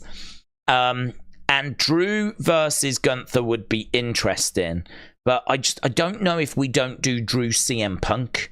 A lot of people have said that'll be WrestleMania. But I don't know. I mean, CM Punk's going to come back. And we're going to need a big match for SummerSlam. So, I don't know. Are we going to wait till WrestleMania? It's a long way. I mean, we've only just had the last WrestleMania. So, I mean, it's like 10 months from now. So, I don't know. I'm really split on that. Do we do Drew versus CM Punk, or do we go Drew versus Gunther? I think I would be quite tempted to do Damian Gunther and do Drew CM Punk. I could see it being a case that Drew, he could win and then lose the championship. Or it could be a case that he is robbed. I mean, maybe CM Punk prevents Drew from winning the title, and so he never actually wins the title, and then that builds to Drew CM Punk. Damian keeps the title. Damian turns more and more face, and then we end up getting, say, Damian Gunther, Drew CM Punk, maybe AJ, Cody, Randy versus Bloodline. We could still do Nia against Bayley if there's not a better option. But I'd be quite excited to do Bayley versus Tiffany Stratton if that's possible. One-on-one. Clean match kind of a thing, Not like a triple threat or anything. Just do... Because you would have Lyra versus Liv. And then maybe Rhea comes back at SummerSlam. So maybe Rhea comes back at SummerSlam. So Lyra versus Liv. Tiffany versus Bayley. Love that. Drew versus CM Punk.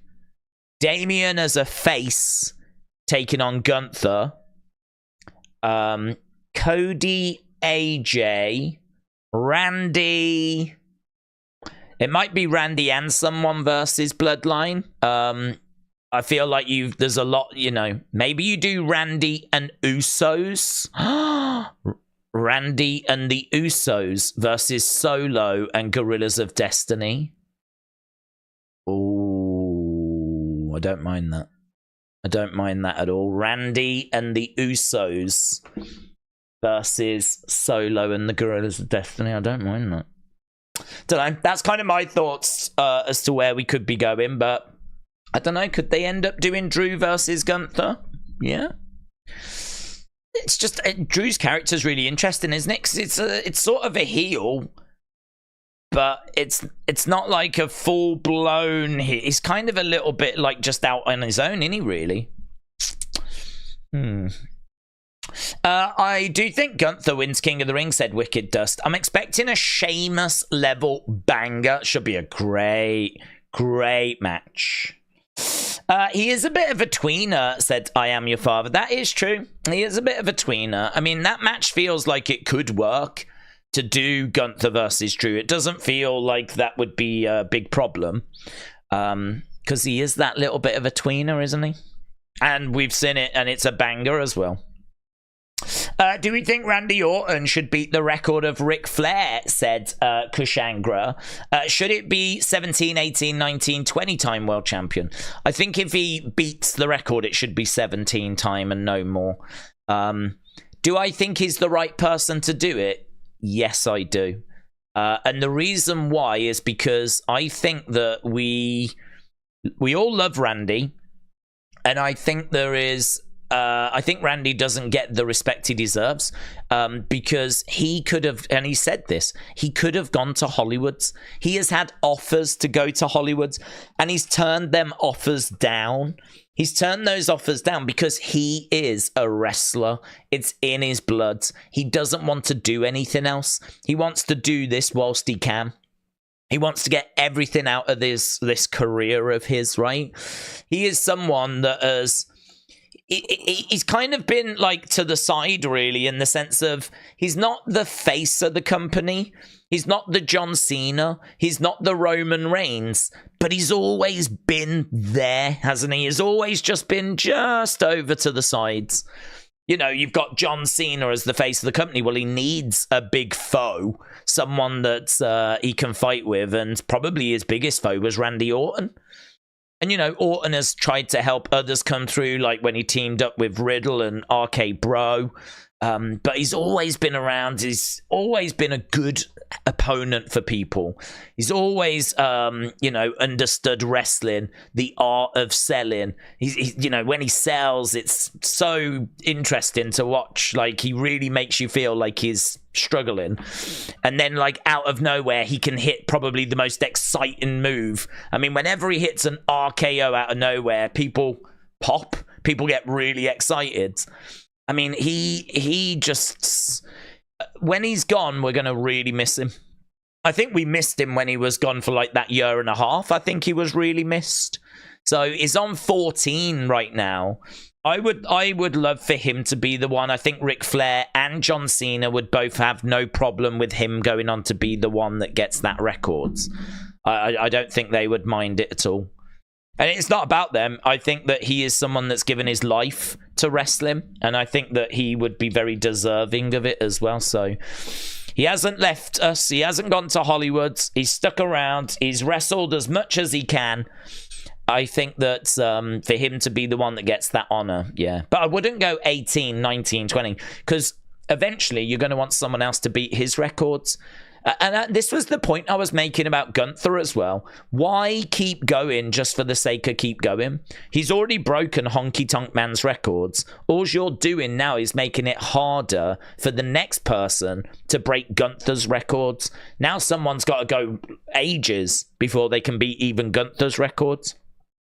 So I would not be going crazy. I would just get him to 17. So, but I don't know that they're going to do it, to be honest. I don't know that that's the plan. Okay, we've got our first match. So it's Indy and Candice taking on Jade and Bianca. So Indy and Candice taking on Jade and Bianca. We've got Indy and Candice all in wearing all black. And now, of course, we've got the intro for Jade.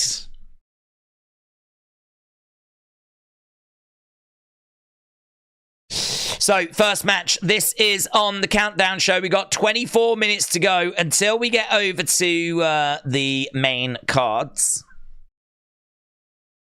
Okay, here's Jade looking amazing as always. So, Jade's and Bianca. versus Candice and Indy. So Jade is covered up, of course, and she is wearing all pink. She's making her way down. There's no sign of Bianca. It's Jade that's coming out first.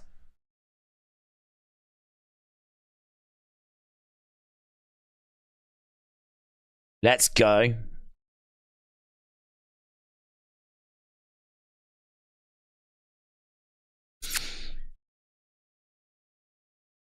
The hype has been the truth. So Jade getting into the ring. And we're just awaiting the arrival of Bianca. Jade looking stunning in pink.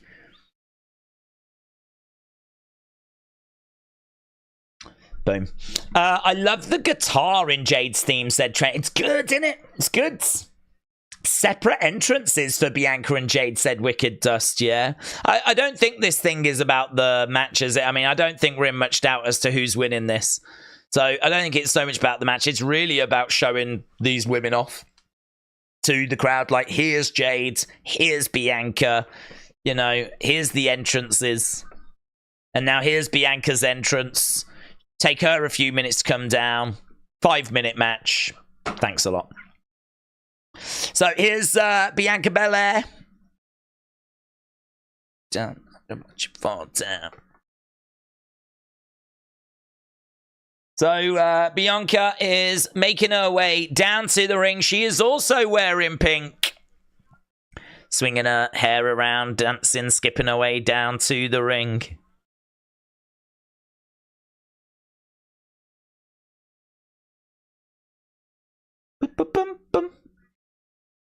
She just gets it, doesn't she, Bianca? I mean, she always has, but...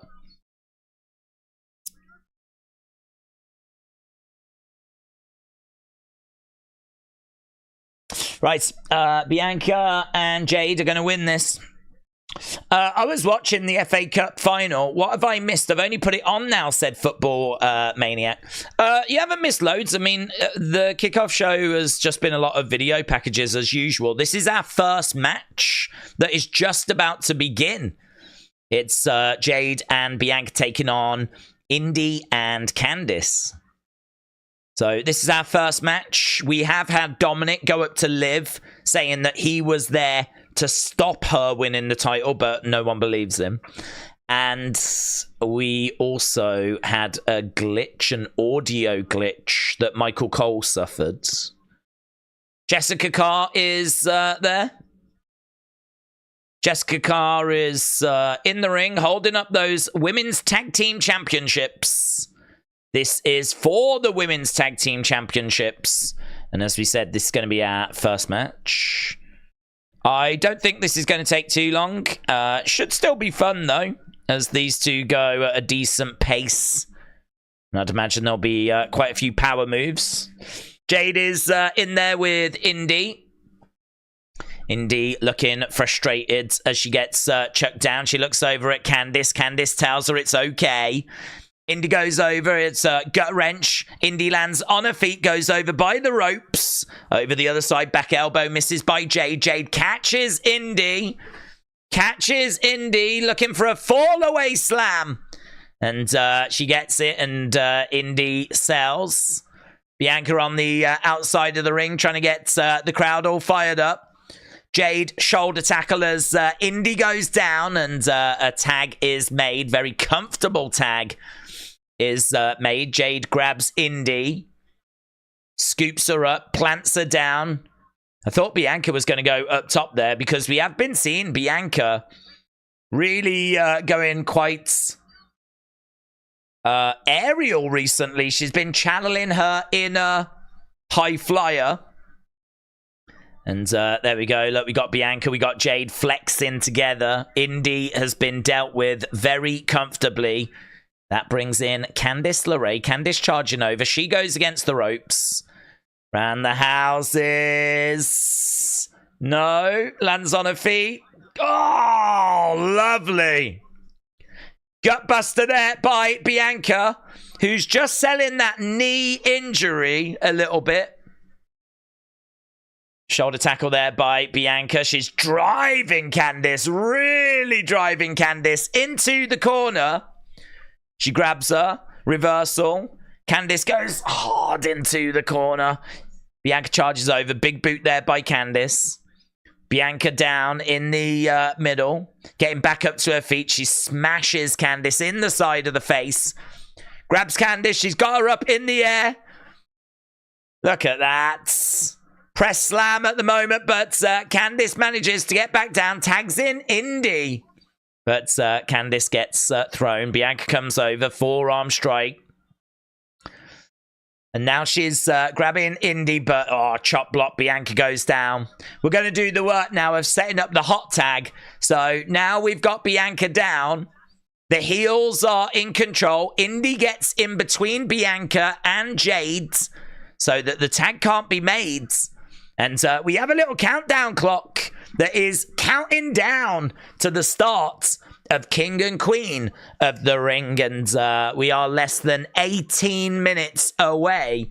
Less than 18 minutes away from going over to the start of this show. She is... So Indy has got her hair. She's swinging it around. She's dancing around. She was dancing around a little bit too long, though, and Bianca smashed her in the midsection. But I did enjoy Indy mocking Bianca. That was pretty fun. Very good. She's working the wrong knee, said Mitchell. Well, we don't know what knees hurt him. Might be her other knee that's hurt him. Poor girl might be falling apart. James said, get to Mitchell's super chats. I do need to do super chats. Mitchell said, what is our wrestling moment that made you pop?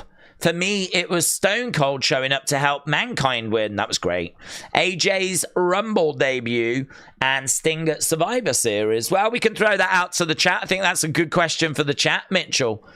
What is the moment that really made you pop? What's the moment that really got you? What's the moment that really made you scream and shout? I mean, I think there's been quite a few over the history of WWE. The most recent one that comes to my mind, of course, would be CM Punk. I mean, I don't think it made me pop. I think I was just in stunned silence for that one. I mean, it was absolutely incredible. I did love seeing Cody finish his story, obviously, earlier this year. I mean, that was brilliant. But of the list that you just mentioned, I'd probably have to take the Sting moment. AJ, I never watched TNA, so AJ, I knew of him, and I'd seen him in New Japan, so I knew of him, but I didn't... I saw reaction videos from people at the time. I remember seeing this kid... I say kids, I think he might have been a man, actually, who really did... Indy Hartwell again, dancing around, really did, like, react big to AJ's debut. So big, I think they brought him onto, like, maybe the Edge and Christian show. Edge and Christian had their own show on the network, the WWE network. And I remember this guy being brought on to actually meet AJ. He'd react, like, his reaction had gone viral. So they brought him on to actually meet AJ, his favorite wrestler. And they did that on the show. I remember seeing that. I didn't react like that guy. It was a big moment, massive surprise. But I've got to say Sting outdid that for me. Sting, that was an amazing moment. Throw. Lovely work by Jade. Jade's in. Jimmy turning on Roman did it for me, said George Vlog. GS Dub said the end of the streak. Another shout for Sting as well. Connor said, what do you think about Minneapolis hosting SummerSlam for 2 nights? Yeah, we spoke about this. Oh, lovely. Sit down, powerbomb. 1, 2. Indy seemed to shout over to Candice there to save her. Candice making the save.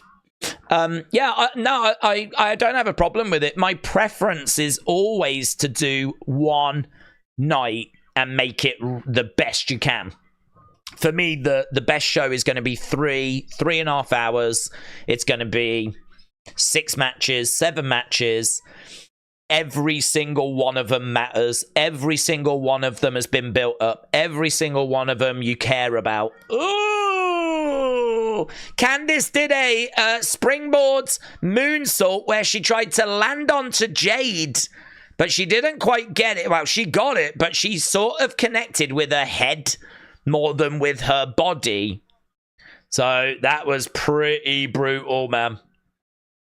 That was pretty brutal. Candice makes the tag. Indy comes in. She didn't get the 3 as a result. This match going way longer than I was expecting. I thought we'd be done by now. But right now, Indy gets hurled into the corner. Candice is going up. Missile dropkick by Candice. Jade goes down. She makes the tag to Bianca. Bianca comes in. Oh, chop block there. Chop block by Bianca. She throws Candice into Jade's. Boom. 1, 2, 3. Lovely tag work there.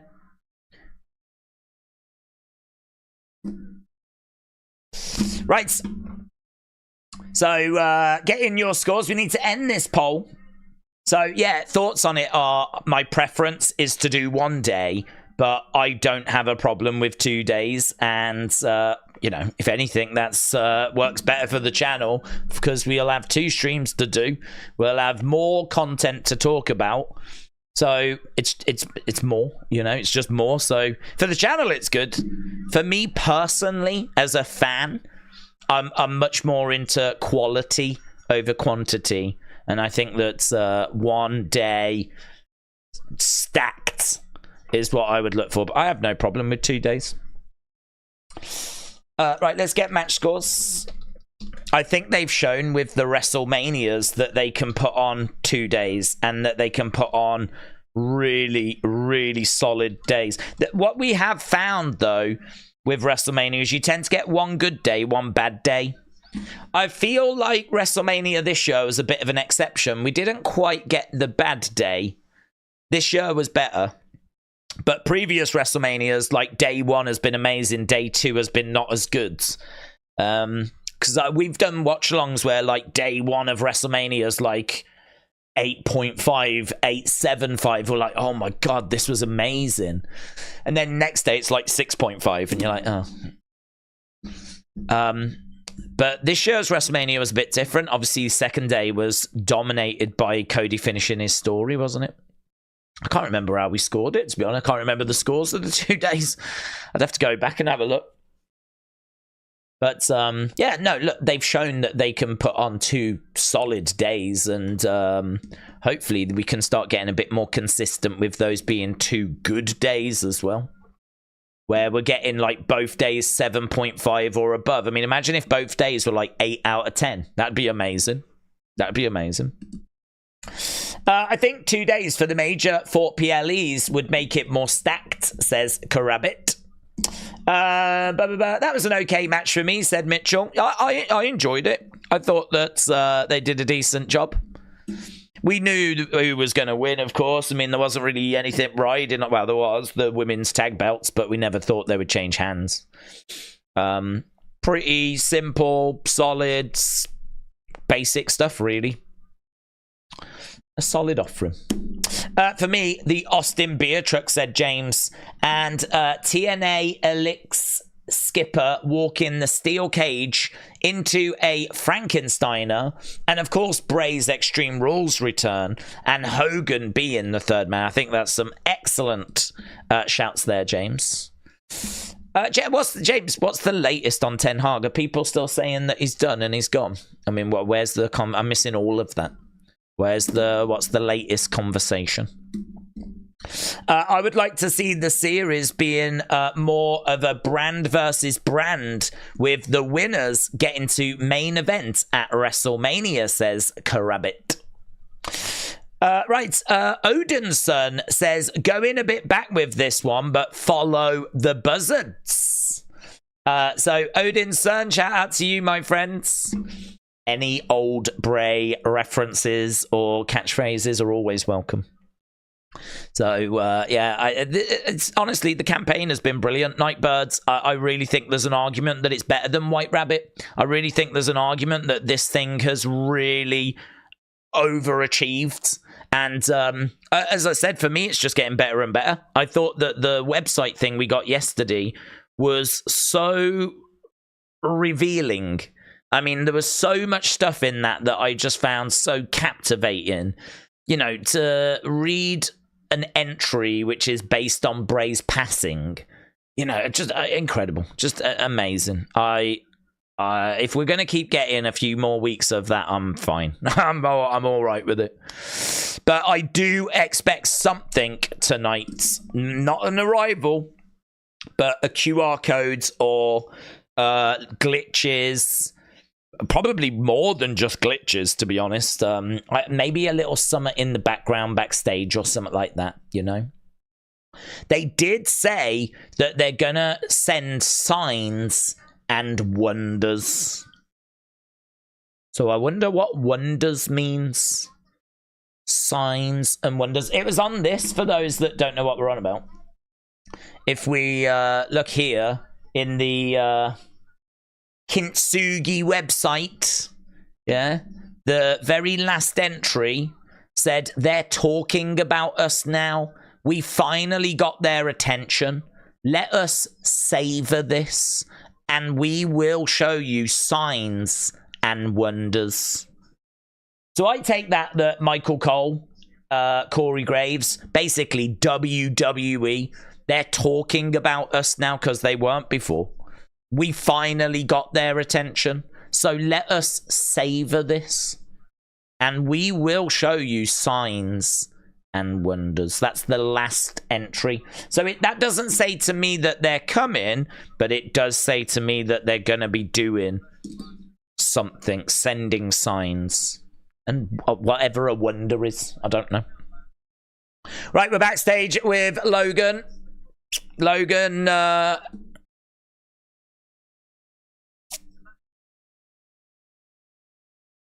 tonight I'm going to be leaving with 2 belts, says Logan. Logan says, my life is a consistent cycle of me winning and me proving people wrong.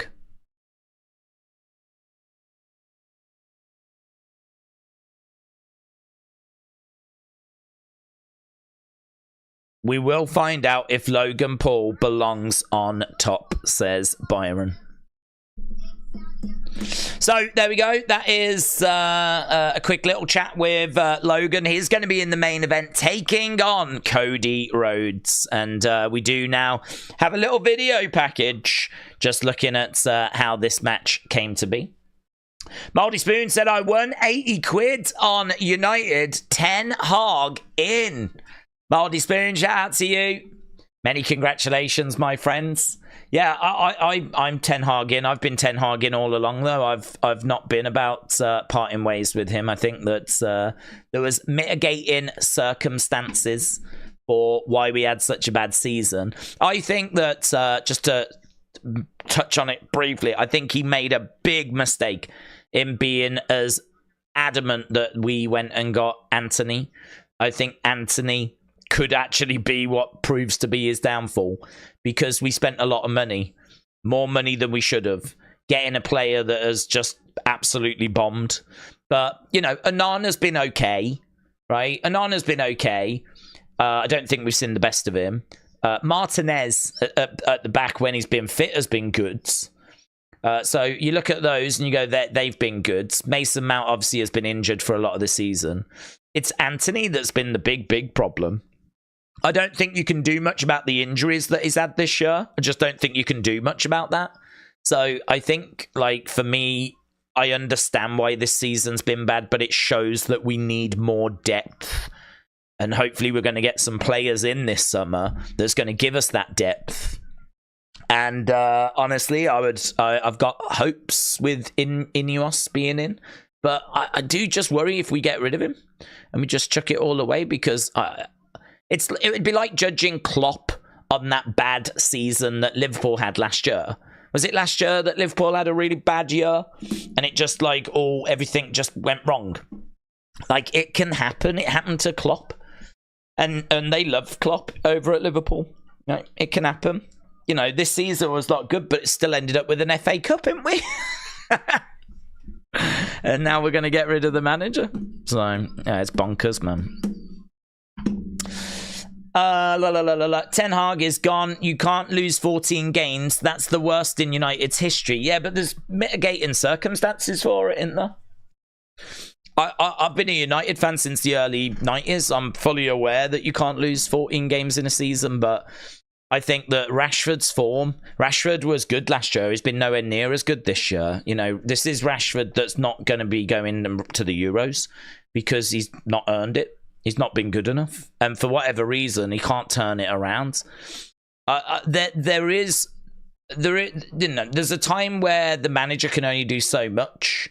You know, Rashford walks onto that football pitch and, you know, it's not the manager that's stopping him from getting goals and assists and all of that. You know, he was managing to do it last year. It's just, I don't know, it's just fallen off. He just doesn't have it this year for whatever reason. So you've got Rashford that's banged out of form. You know, you've had so many injuries. I think we've had more injuries than anyone else. I was watching a video the other day, and it's like Arsenal have had half the amount of injuries that Man United have had. Man United have had, like, I think they said the most. But I think that for me personally, I would give him this summer. I would give him till Christmas, and I would see how the start of next season looks, and I would give him till Christmas. If the start of next season's bad and it's still not clicking, even after this summer, yeah, fine, we're done. I mean, we can't keep waiting and waiting. But I would have given him till Christmas. Days, I'm a Premier League fan here in the States. I've been watching when Wayne Rooney was playing. Newcastle have had lots of injuries, says James. Yeah, but they've underachieved. I think a lot of us thought that Newcastle were going to really kick on because of the amount of money they've spent and the amount of, like, you know, they've been took over by the Saudis, Eddie Howe, like, they had good momentum. I think we can agree that Newcastle have not lived up to their expectations this year. So I kind of look at Newcastle as another example of a club that have had a lot of injuries and have struggled. So you can definitely look at it and go, well, United have struggled a little bit more. I think Newcastle ended up finishing 6th, was it?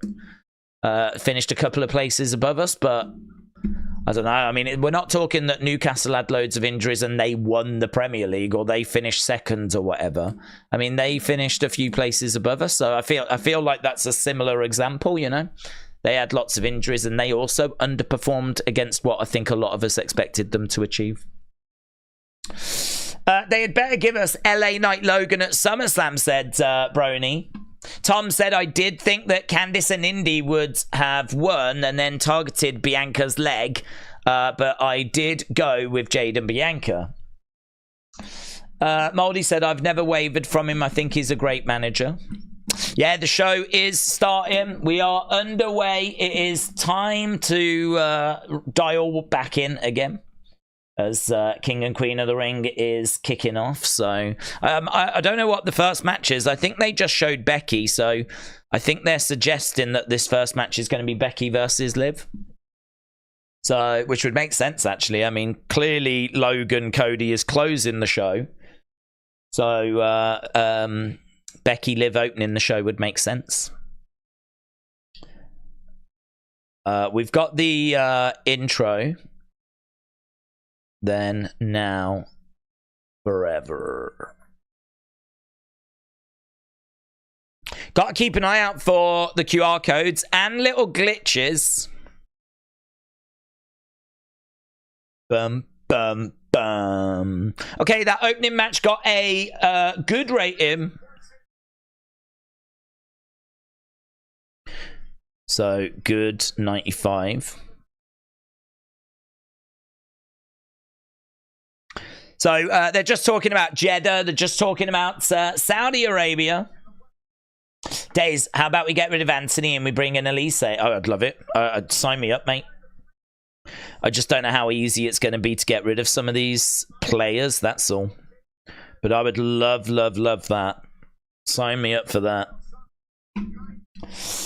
I don't get the Chelsea owner. Poch got you to 6th and then you sack him. I just don't get it. I think, like, you know, we're seeing in sports in general that if you don't deliver, if you fall even just a bit below expectation, you're done, you're out. I mean, results are so important, and where you finish is so important that there's long ago patience went out of football. I think United fans are more patient, though, than other fans, because we had Fergie for so long and we know he struggled at the start. And so I think we're a bit more patient than, like, Chelsea. I mean, God only knows over the last 15 years how many managers they've gone through. But yeah, we're kind of getting through them now, in all fairness. We're just seeing people arrive. Fury never left Saudi. He's going to help McIntyre, says Defcon. Defcon, shout out to you. We're seeing Lyra arriving as well. We're seeing Nia arriving. We're seeing Gunther arriving. So we are seeing plenty of big names arriving for big matches that we've got going down tonight. Mike said, glory, glory, Man United. I can't believe it, mate. Honestly, all joking aside, I can't believe it. I thought that they were going to get absolutely battered today. I mean, it just shows, doesn't it? It just shows. Like, the preparation couldn't have been worse. It just shows that, like, you can't tell. I mean, for the past 2 days, there's been nothing but talk of Man United losing their manager. But did that actually work in United's favour? Did the players feel guilty and feel like we've let him down? But the reports are that the players don't like him, that he's lost the locker room and all of that stuff, you know? I don't know. I just don't know. I just can't explain how they've managed to pull that out the bag. As soon as I get a chance, obviously I want to try and watch the highlights and see the reaction, see what people are saying, you know? It doesn't add up, does it? It doesn't stack up. You can't quite get your head around it. And as we said, we're expecting to fire the manager tomorrow. We're not going to be talking football all night, just so you know, right? But at the moment, we've just got, like, the cold open, just got the video package. So we're just watching that at the moment. So you're not missing anything. No one's making their way to the ring. Nothing's happening. Sean, shout out to you. Man United strip Europe from Newcastle. I'm gutted, said Diecast Wheels. Diecast Wheels, shout out to you, my friends. I don't quite get how all that works, to be honest. Newcastle don't get any European football now.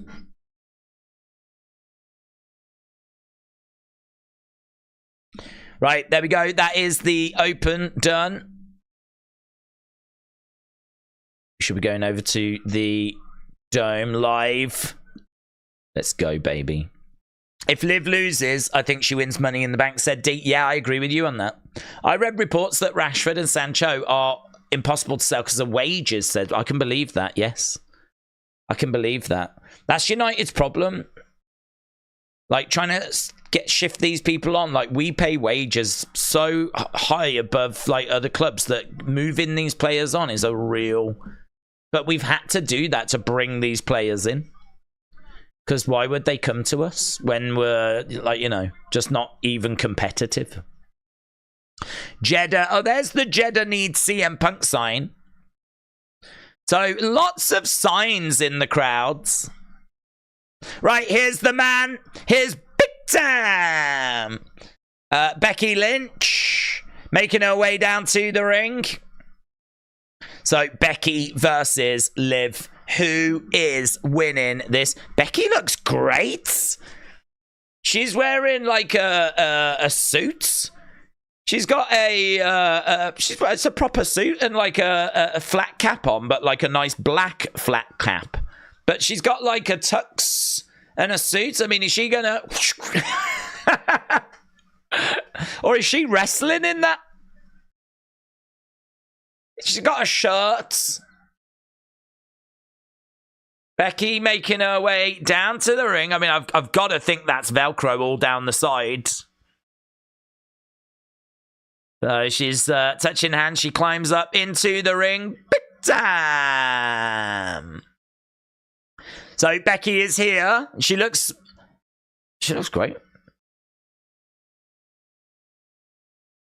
Looking out at the crowds. Becky's going to retain. Sorry, Liv. If Liv Doves wins, it'll be because of Dom, said Wicked Dust. Yeah, I agree. I think if she wins, it'll be because of Dom. But I think there's a real good chance that could happen. Let's see what people think. Who leaves as champion? Who do you think leaves as champion? Do you think it's Liv? Or do you think it's Becky? Little glitch in the audio again. That's annoying, though.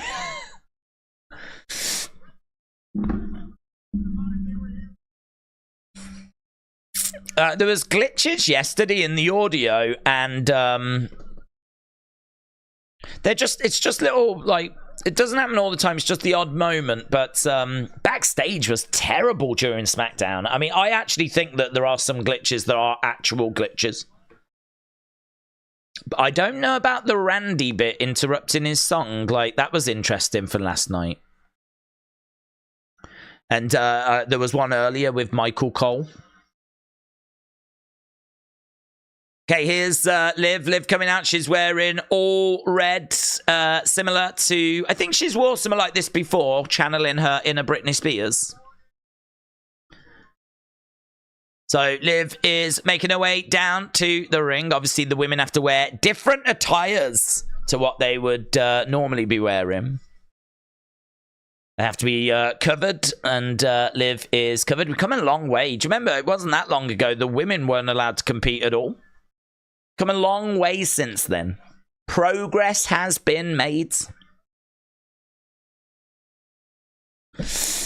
She is rocking that Britney look again. She's gonna do it, said Blue Chew. Well, we've asked the question, who do you think's gonna win? And we'll have a look at those results in a moment. Here is Liv sitting on the edge of the ring, sitting on the rope. She's got a little smirk on her face. If you didn't watch earlier, Dominic was around earlier, and he approached her and said he is here to make sure she doesn't win. And for Mommy. He doesn't want her to win, and he's going to stop her for Mommy. And we're not quite believing him. Okay, bell has sounded. It is not Samantha Irvin. It's Mike Rome. So Mike Rome is doing the honors for this. Obviously, he is the NXT announcer. We've got the 8K cameras. Liv Morgan. And the camera goes over to Big Time. Becky looking at that women's championship. I wonder how nervous these two are. It's a weird thing to ask, but they seem so confident. Like, Liv seems so confident. Like, they come out, they do their posing, they're interacting with the fans. Like, I mean, they've been here. They've done this time and time. I wonder if they still feel the nerves or if it's just another day at the office, you know? That'd be interesting to find that out. But it is, the bell has sounded, and it is, this match will get time as well. And it looks like Becky is going to be wrestling in that suit.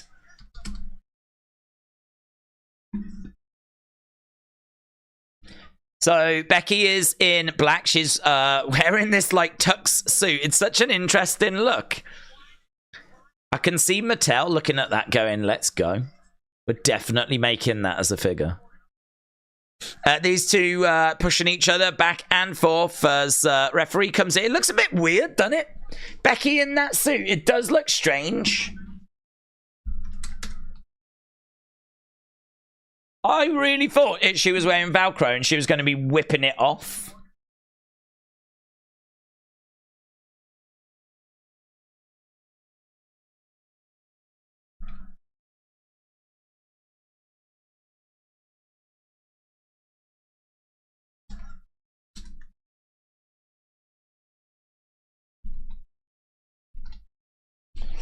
Well, there we go. Let's go bring it up on screen. There she is. That is what she's wearing. That is her backstage. That is her in that suit. That is her making her way out.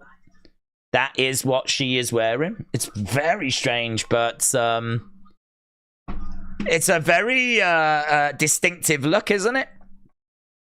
The crowd are kind of good, said JT. The crowd are good. The crowd are definitely a passionate crowd. They're a crowd that know their stuff. They're a crowd that have their favorite superstars, and you know they like to make noise. I mean, it's not France. It's not France, but it's a good crowd, yeah. So Liv goes into the corner of the ring. We're on the outside. Becky and Liv battling away at the moment. Let's go down in the chat. So Liv goes down to one knee. She gets smashed into the barricade. Look, we got the kids shouting in the front row. Shot coming in there by Liv, stopping Becky, smashing her into the edge of the ring. So Sean Banks, shout out to you. John said there's no Prime logo tonight. Oh my God. The Beach Kevin said no Prime logo. No, I didn't even notice. I try so hard to block that flipping Prime logo out. Well spotted. Well spotted. No Prime logo. I wonder why. Perhaps there's something to do with the drink. Well, I wonder why. Even if the drink's not available in Saudi Arabia, why would they not still show it? Because this thing's being shown around the world. Don't know. I don't know. I can't answer that. But gods, thank gods. I mean, I didn't even notice. Because I've blocked it. Mentally, I've blocked it out now. Do you know, it's one of those where obviously we watch Raw, we watch SmackDown, so I'm used to it not being in the ring. So if it's not in the ring, I don't even think about it. It's one of those that when you see it, you go, oh, I wish that wasn't there. Oh, God. But yeah, well spotted. Perhaps it's Uncle Howdy. Perhaps it's Uncle Howdy.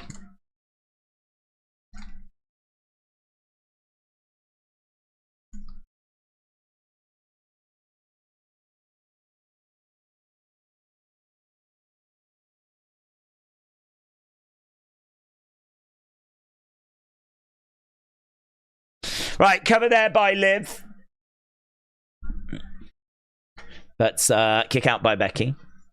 Days, what do you think is leaving Undisputed champion? Oh, easily Cody. Cody all day. All day, every day, twice on a Sunday. I give that like 99.9% chance Cody, 0.001% chance Logan. Prime just came out in Saudi, said Tall Guy. Well, that makes less sense, doesn't it?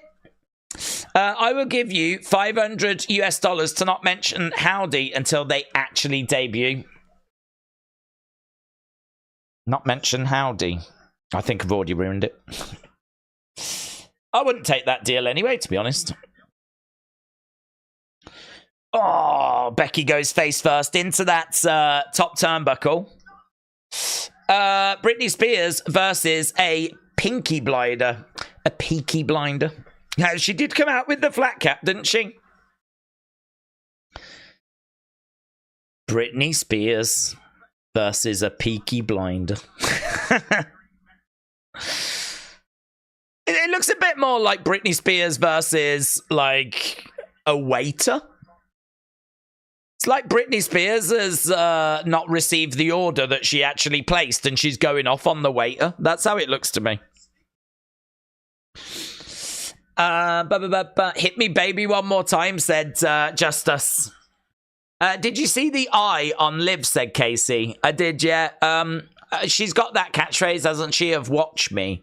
So the eye features quite a bit in her character's presentation. These girls are about to steal the show, said A. Jobson. Tommy, hello, shout out to you. Shot coming in there by Brittany. She goes into the corner. She rolls through, and Becky sort of goes into the corner, but it's a little bit sloppy. Liv goes in the corner. What are we chanting? We got a big double clothesline. Both women go down. Both women go down. Double clothesline. And that gets the crowd fired up. Becky is digging deep. I don't know about you, but like I'm watching it and it's fine. But I'm just like, where's Dominic? Where's Dominic? Dominic's so coming down. Where's Dominic? He is so making his presence felt. He's coming down, he's interfering, and I'm fairly confident that he is... Do you know what? He might interfere, and he might try to stop Liv. Might, but it is definitely backfiring if he does. Whatever he does, he's going to flipping fail. If he means to attack Becky, he will. But if he's trying to, like, trip over Liv or whatever, something's going to go wrong, and he's going to end up helping Liv. Shots coming in by Becky. Big clothesline. Liv goes down. Another clothesline. Oh, lovely kick. Triple T was just around, and I believe that Triple T may be doing the AEW show. So for anyone interested in AEW, please watch us, or whatever it's called. That is tomorrow, I think. Am I right? Becky on her feet going under the bottom rope, kicks into Liv. Liv goes down. LS Dub said Liv isn't much better than a decent indie wrestler, to be honest. She's gotten better, but not substantially. Well, she gets thrown back into the ring, and Becky pops up. She's looking to climb up top as Liv is down. Becky perched as Liv knocks into that rope. The match is heating up a little more. We've seen Liv Becky before. Do you remember they faced? I want to say that they faced at day one. Was it? Shot coming in there by Liv. Shots coming into the midsection there by Becky. Liv goes down. We got Becky perched up top and missile drop kick. Liv Morgan goes down. Becky coming over looking for the cover. And shoulder up there by Liv. Is there going to be a Rumble match and Jey Uso do a Titus O'Neil? That was in Saudi, wasn't it? That was the greatest Royal Rumble when we got Titus World Slide. That was, what a moment, man. What a moment. That has got to be the greatest moment in the history of WWE going to Saudi Arabia. Titus World Slide. Liv still battling away as Becky grabbed the arm. George said Becky looks like a spaghetti factory waitress. I can definitely see that. I can definitely see that. 1, 2. I feel like she's about to offer me some wine. White or red? Would you like some white or red? I'm all right, thank you.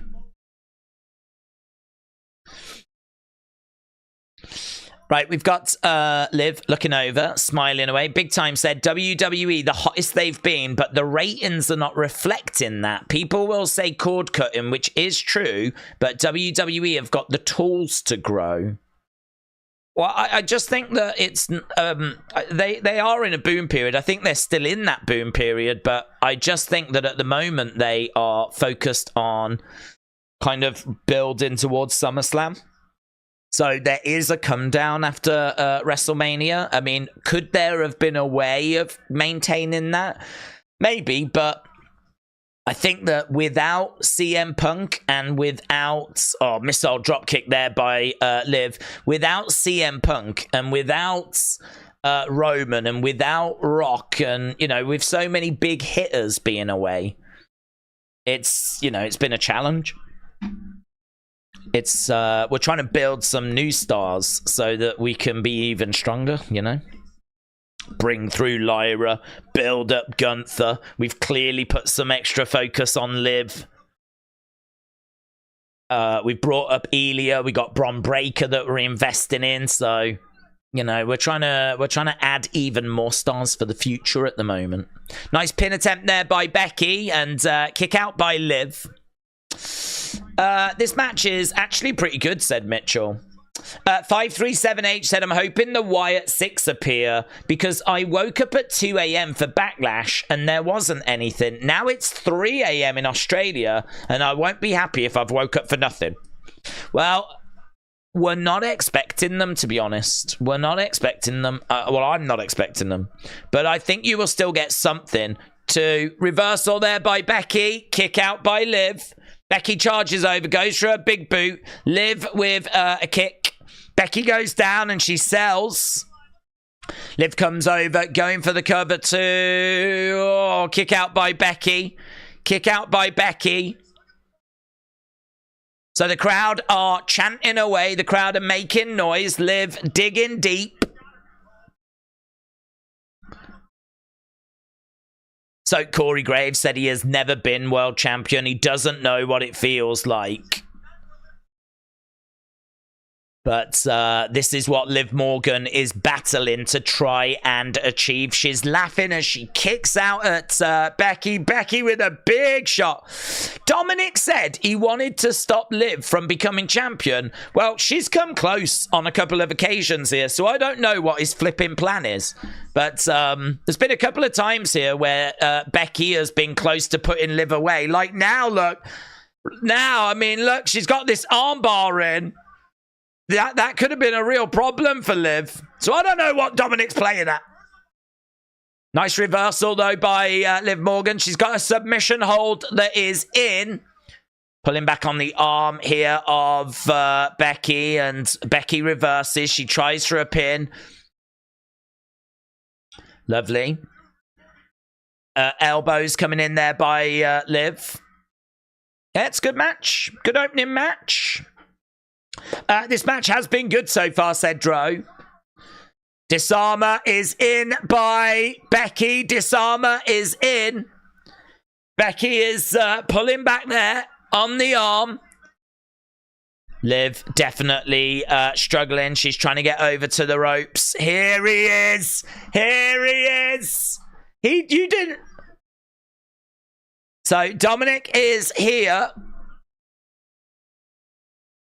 Dominic arrives. And that has actually resulted in Becky breaking the hold. She tells Dominic to get out of here. Oh, Becky's telling Dominic, get out. Becky doesn't want Dominic around. Oh, double knees there by Liv. Becky is down. 1, 2. Shoulder up there by Becky. So Dominic's at ringside. He's got his arm in a sling. He is on the outside. Oh, God. Oh, God. He's going to help her win. Oh, I can't watch. I can't watch. I can't watch. This woman is the reason why Rhea Ripley is not around. This woman is the reason why Rhea Ripley, why Mommy is not champ anymore. And she might be about to win the title. So Becky is, a chair. Dominic has got a chair and he slides it into the ring. What's his plan? He's slid a chair into the ring. Liv Morgan plants Becky onto the chair. Flatliner coming. Boom. Liv Morgan goes to the con. 2, 3. Liv wins. Liv wins. Liv hits a flatliner onto the chair. And it is Liv Morgan that wins, thanks to Dirty Dom. Oh my God. I feel sick. I just threw up. I've just thrown up. Oh, I've just thrown up. Oh my God. Oh God, I feel sick. Last time I felt this sick, I ate 5 boxes of truffles.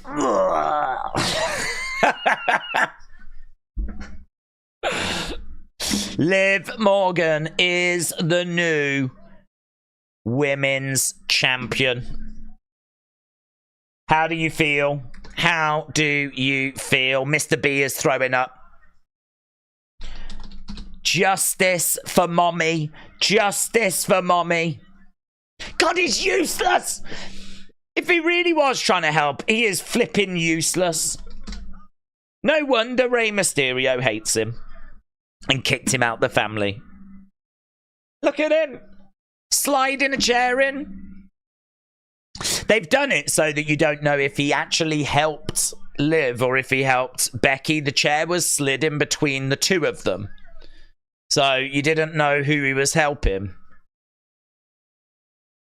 Let's go, said Arsenal seconds. Dad Stuff said, here's the thing, I still can't take her serious because that win wasn't clean. Well, there we go. Liv has got the championship. But at what cost? At what cost? Because there ain't gonna be much celebration for her. Because she's a heel. Vengeance is mine.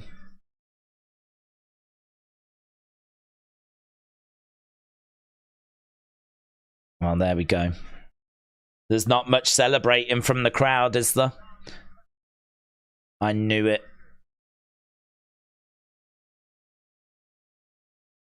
Dominic looking up at Liv, shaking his head.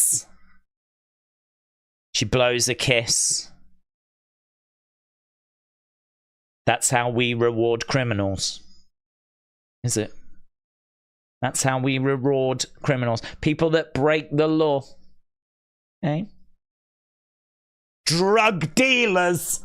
Eh? That's what we do. Ah, just give them all belts.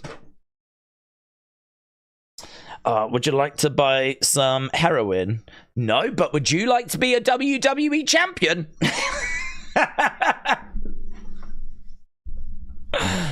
Would you like to buy some crack cocaine?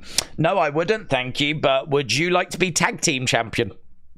I'm just saying, what kind of message are we sending to the youth? Well, mommy will return, and it should set up a very juicy, very spicy encounter, shouldn't it? I knew she would win, said Hair Hone. Liv did it, said A. Jobson.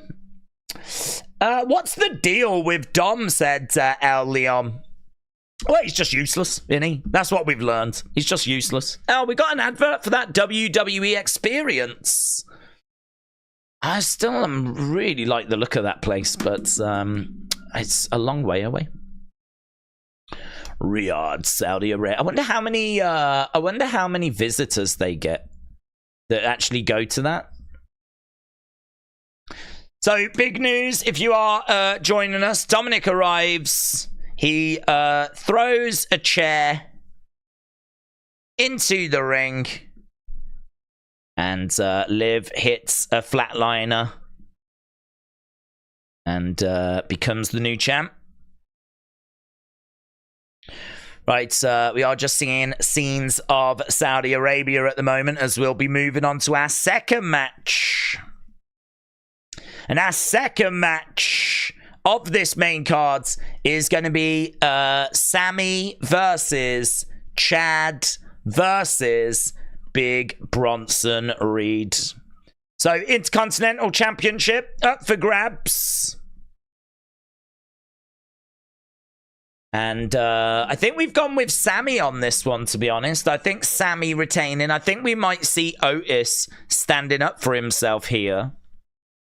So that got a great rate in that last match. So great 42%, good 36%, bad 7%, all-time 13%. So that got a great 55%. Rate him. There we go. They shouldn't have took that IC title off Gunther, said the Eagles guy. DB Mikey said Chad should win. Right, let's go and put a poll up, shall we? And we'll see who you think should get the victory. So, who should win? Who do you think should win? Do you think it should be Liv Morgan? Liv Morgan? I got Liv Morgan on the brain now. Do you think it should be Sami Zayn? Do you think it should be Big Bronson Reed? Or do you think it should be Chad Gable? IC title up for grabs. Who is going to emerge victorious? We just got the video package right now. Right. When a wrestler writes a book, then it's Hall of Fame time. Then you leave your boots in the ring, says Al. What, are you talking about Becky? Do you think that Becky's looking to wind it up? She's written a book recently, hasn't she? Stay Curious said, what was the point in Dominic interfering? What was the point in Dominic interfering? Well, he said that he wanted to make sure that Liv didn't win. So he came down. He came down, obviously, at a point where Liv was in trouble. Right, so his presence actually resulted in Liv going on to win. So we feel like the reveal is going to be that he is working with her. He is like, you know, she's caught his eye whilst Mommy's not around. And they're actually working together. They're actually together. So we think that's going to be the reveal further down the road. Did think that it would show itself here, but the way they did it was quite clever. You know, he slid the chair in the ring and he didn't make it look like he was helping Liv, but it was all to assist Liv. I'm fairly convinced on that. So we didn't really believe him on the kickoff show when he was like, I'm here to make sure you don't win. You know, there's plenty of people in the chat going, they probably sat together on the plane. Do you know what I mean? They're probably sharing one room. I think it's a plan to have Liv join Judgment Day, says Karabit. And this was all Mommy's plan. Oh, I tell you what, that would be a twist if it turned out that actually Mommy was behind all of this. I mean, I'm not expecting that part of it, because I think we're building towards Liv joining Judgment Day, maybe taking Dominic, becoming the champion, and then Rhea coming back and going after her, unleashing hell. Hell will be unleashed. Mitchell said, compared to what Saudi have done, Liv is a saint. Well, maybe. Maybe. Oh, hello. Here is Chad's. I don't know. I just think a criminal is a criminal. Here is Maxine. She's all in gold. Maxine is wearing a bodysuit, an all gold bodysuit. Crowd are chanting, you suck. He tells Maxine, you're out of there. He doesn't want Maxine to be around. Maxine's been told you're out of there. Oh, he wants Otis, but not Maxine. Yeah, fair enough. I think that's fair. I think that's fine. When does she win a match? What use is she? She's no use whatsoever. You can go. She looks like the Oscar statue anyway. It'd be very distracting. You know, if she was to stand like that, she would look like an Oscar. So I would just be thinking that if I was Chad during the match. I'd be like, oh, God. I need to be dialed into this match. Can't be thinking thoughts like that. So he's told her do one, and he's kept Otis around, which is interesting. So Maxine told to go to the back. Stick with the plan. Chad tells Otis, stick with the plan. So we know that Otis is going to be around ringside, and we are thinking that Otis might turn. Chad versus Sami versus... Chad versus Sami versus Bronson. Gable win now or later? I'm thinking later, but we can have a look at the poll and see what people are saying in a second. Stay curious. Shout out to you. We've got the fans shouting, you suck. So, who should win? 64% of you are with Sami. And we've got Big Bronson, 12%. We've got Chad, 24%. So, Big Bronson making his way down. I'm thinking Sami will get it as well. Otis has been the only one to help Chad. He doesn't feel good about it, but he has been helping, says John. That's true. But he went and apologized to Sami, didn't he? He was like, I'm sorry. He went and apologized. So I think that he is, you know, trying to play his part. He's trying to do the right thing. Trinidad flag guy? Nah, he's so far away. What's gone wrong? Trinidad flag guy nowhere near the ring area, is all the way back. And we got a QR codes! QR codes! Ah, the QR code has just dropped. Oh my God. Oh my God. QR code, guys, QR codes. Oh God, I feel sick. I still feel sick. So, we got the QR code drop in.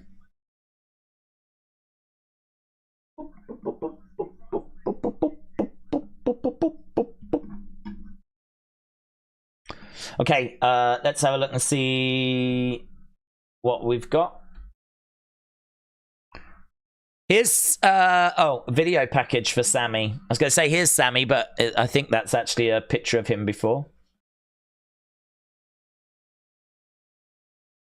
Right, for anyone that wants to scan it, there it is on screen. So I'm going to do that as well. Oh, I don't know what I want from this, to be honest. I mean, interesting picture in the background, isn't it?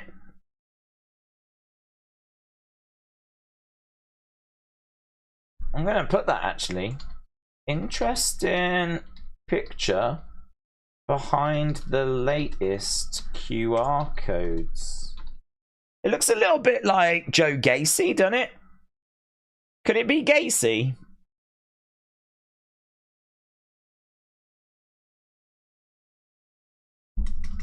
Sami making his way down.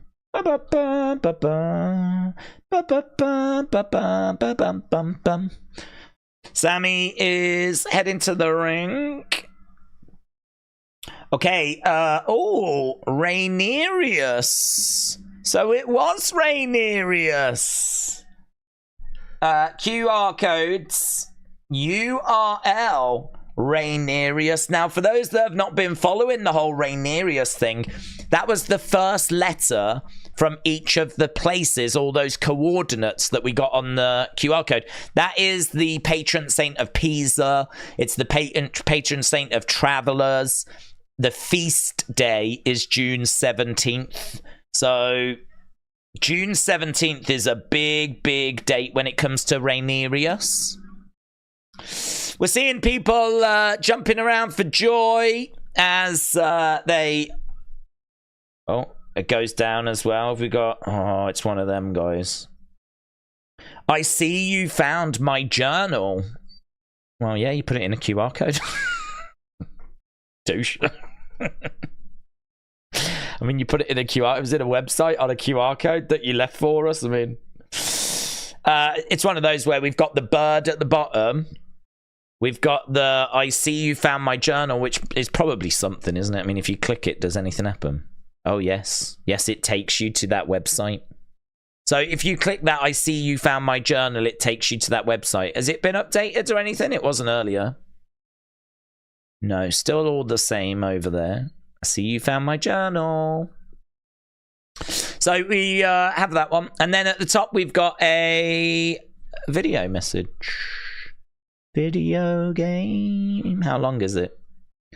It is... How long is it? I don't... Oh, hello. What phone call? What we got here?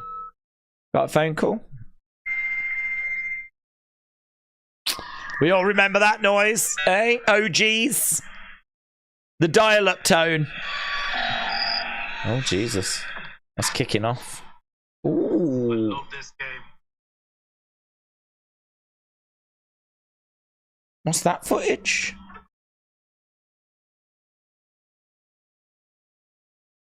Is there something outside? I love this game. And then he starts looking outside.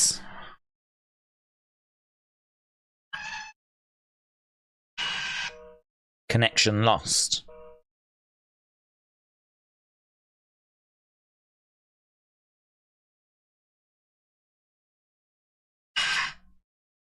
Ooh, little mask at the end, isn't there? Little mask. It's a good video. It's a good video. Wyatt 6 definitely going for Reed. It's always when he's on, says Bubba Joe. You think he's going for Bronson Reed? Good video at the end. Love that little glimpse.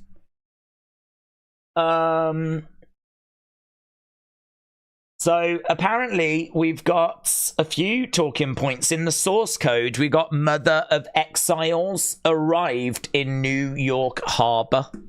That's in the source codes. Mother of Exiles arrived in New York Harbor.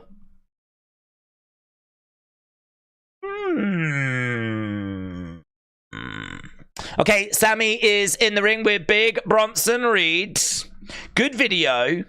It was someone that was playing 2K, and then he goes, oh, I love this game. And then all of a sudden, he hears some outside, looks out the window. You can sort of see a shadowy figure, and then the connection is lost. And then at the end, you get like a glimpse. Once we get some good images coming through, we'll have a little look at it. Of the ring.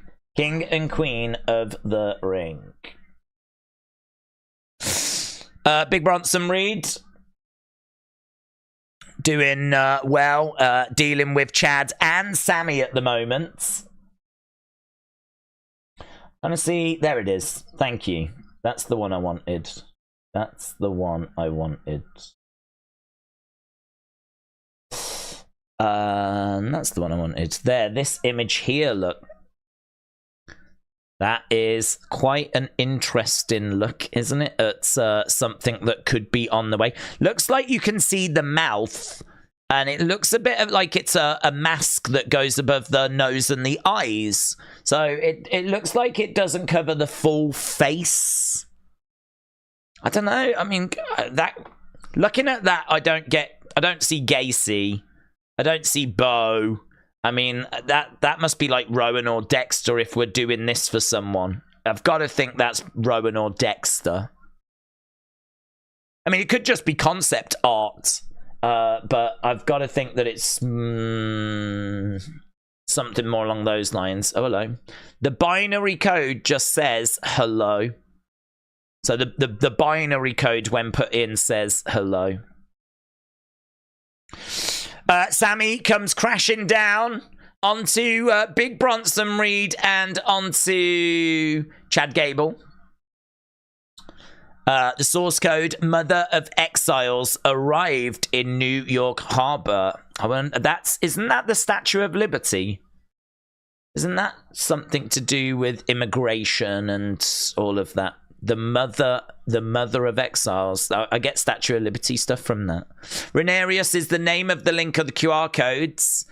Monday after Clash. Yes. Yes. The guy sounds like Finn Balor, but looks like a hotel room in Saudi Arabia. But just before the IC match, there was an advert. I think it was a video game, wasn't it? Doesn't he say, I love this game? I'll repost that one because that's the link to the thing for anyone that wants it.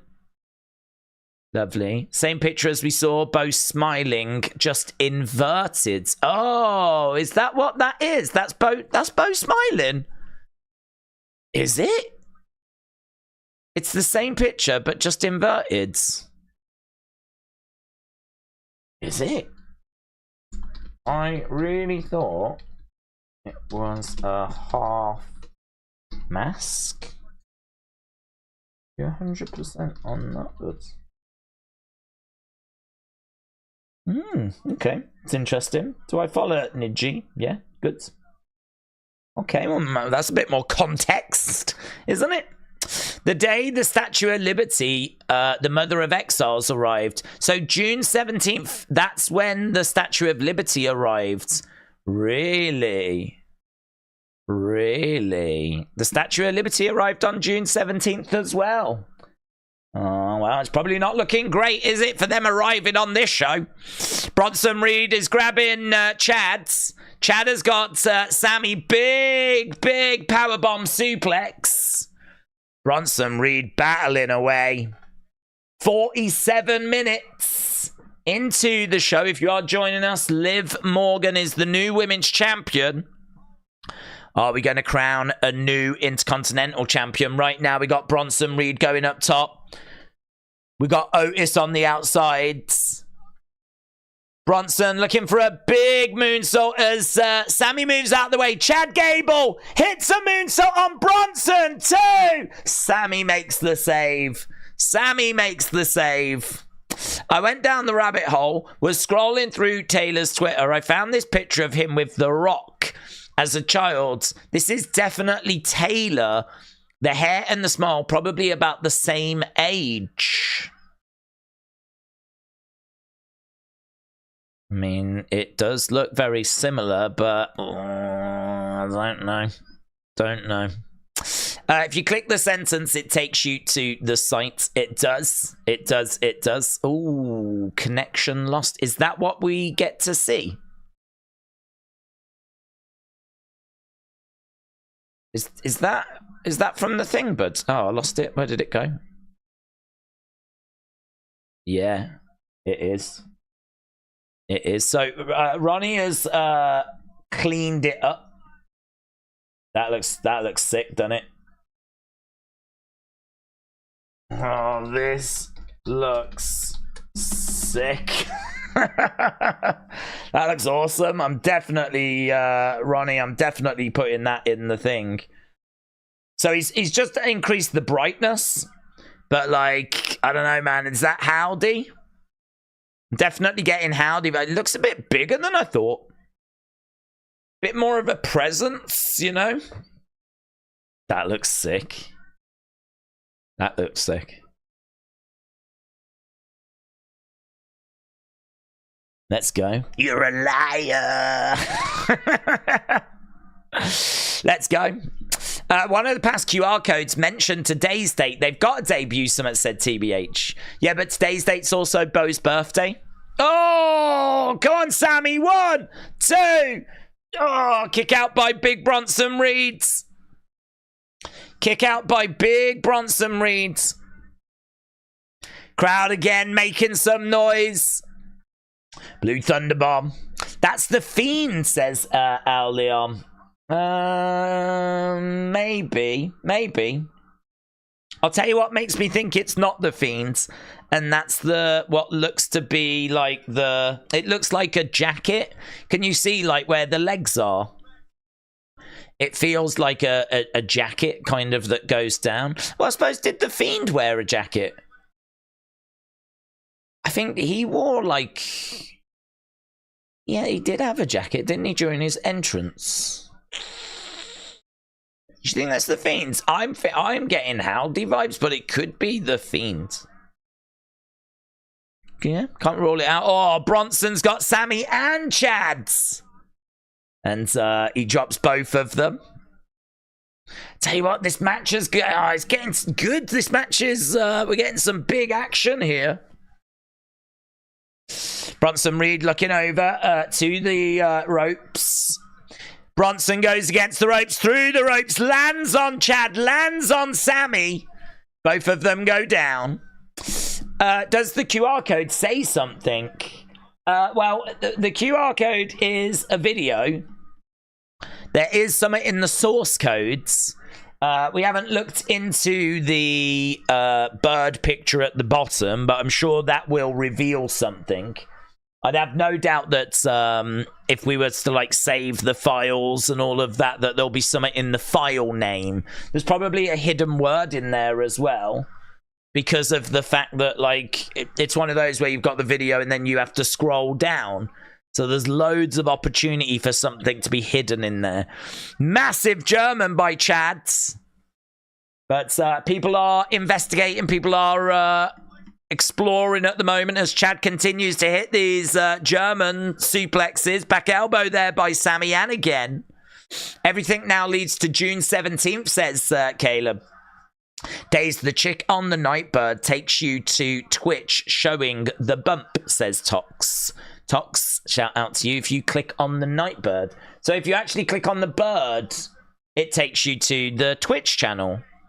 I wonder if that's just so that anyone that's missed stuff can catch up, because if you click on the Chad hits a German to Bronson, Bronson then hits a German on Sami. I wonder if it's just a way of you catching up. If you've not seen the therapist video, then that'll take you to Twitch so that you can see the videos. If you've not seen the website from yesterday, click on the word in the middle and that'll take you to the website from yesterday. I think Howdy shows up tonight and the rest will show up on the 17th, says Bland SF, when Alexa shows up. This match is great, said Curtis. Right, here we go. Otis on the outside. He does clothesline Bronson. Otis clotheslines Bronson.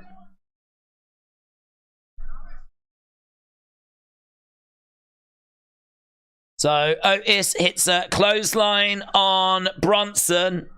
Now he's got a choice. He apologized to Sami. He said he was sorry to say he can't do it. He can't do it. He said he was sorry. If he was really sorry, then he wouldn't do it again. Otis is got Sami on his knees. Oh my God, where's this going? So Chad has got Sami. Otis backs up. I think he's going to hit it, but he'll hit Chad instead. Oh, he went, no, he doesn't. He can't do it.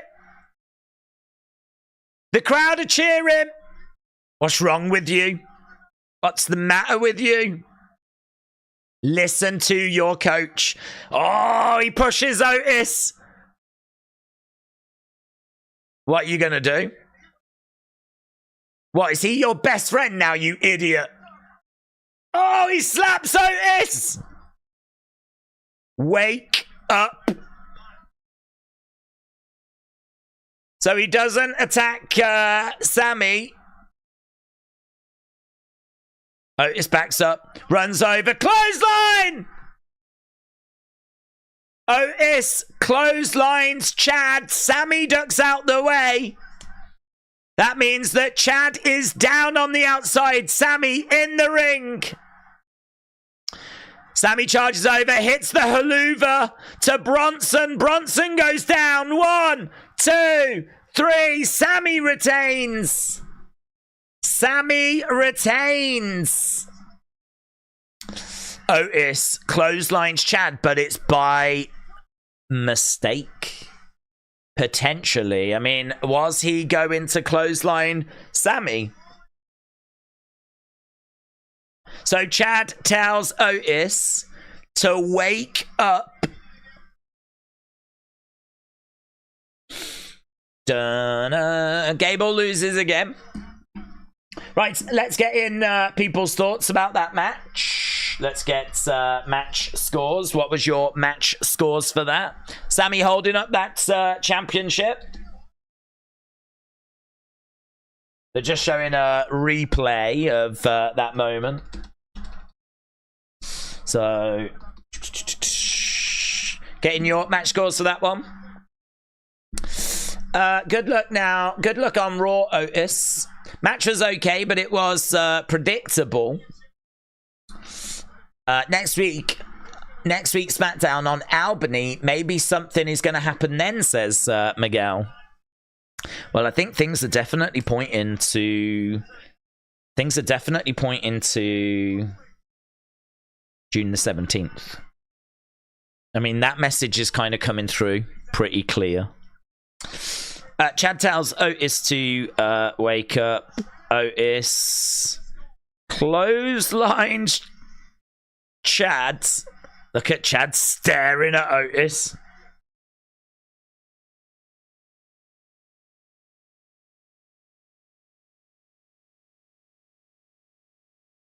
Staring a hole through Otis. Do you know what? Chad just cannot get his hands on this IC title, can he? Do you know what he needs to do? He needs to become a drug lord. Then he could get his hands on it. Right. Screen goes to black and we get a video package. This is going to allow us to jump back in. Jump back into the latest musings. Right. Here we've got Uncle Howdy, Mother of Exiles, arrives in New York Harbor. Mother of Exiles is a poem from the Statue of Liberty. Looks like I was tagged in that as well. Oh, that's good. I'll take that. I like it when whatever it is actually added as well. That makes things a bit easier. It's good. Pillar to post, excellent. Harry, do I follow? I do. Left to light, lovely. Mother of Exiles, Alexa, arriving June 17th. Well, that's an interesting thought. Is Mother of Exiles pointing towards Alexa? How do you find the source codes? Control and U. Control and U. Lovely. The binary codes also changes to Rhaenyraeus. The binary code also changes to Rhaenyraeus. Okay. So the binary code says, hello, is it me you're looking for? And it also changes to Rhaenyraeus. Right, we've done that one. Who was the guy playing the game? Who was the guy playing the game? Triple H? Question mark. I think they mean the guy in the video, but I don't know. Just notice this is my shirt. There is a bird flying away in the background. I will send you a full pic. Clint, shout out to you. Bray posted that picture in 2021. What picture? Do we think that is the connection? Am I the only one that can see it, says Punker. It's funny because we were looking at this picture just the other day. It was a picture that Bray had posted. I don't know. Someone seems to think that that was Bo. Oh, hang on. Is that the same picture? Nah, that's Gacy in it. I don't think that one is that one. I don't think those two are connected, to be honest. The picture at the end of the video I would be interested in, but I think that's Joe Gacy with eyes, beards, mouth. I don't think that is the same as that personally. I'll have to have another look at it. Yeah, look at that. That's really Bo. We think that's really Bo. Struggling with that. First photo I would say is Howdy. Second is Nightbird. Last one looks like the smile from the Twitch stream. People think it is. That's the Nightbird logo, right? What have we got here? Source code says New York Harbor. We've got SmackDown this Friday at Albany, New York. It's worth knowing, isn't it? Right, we're backstage with Jade and Bianca. They were obviously victorious earlier. So Byron Saxton just talking to Jade and Bianca. That matches the date Rhaenyra, the name in the link, died. Which is also after Clash at the Castle. What have we got? Container, rewind. Found this in the QR code sources. That, yes. Yes, I think that June 17th is definitely a date we need to be aware of. Famous sonnet depicts the statue as the Mother of Exiles, a symbol of immigration. Yeah. Feel good about that being about Statue of Liberty. Rhaenyra, we've looked into before. This feels like I don't know. I mean, the video was good, but so far this feels quite straightforward. Yeah, I've seen that before.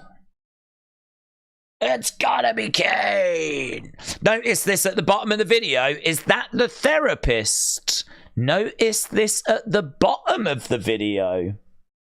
Do you know what I need to do? I need to actually go to the video. Open that in a new tab.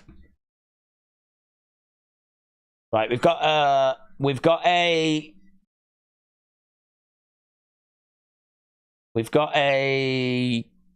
Queen of the Ring next. It's going to be Lyra Nia next, I think.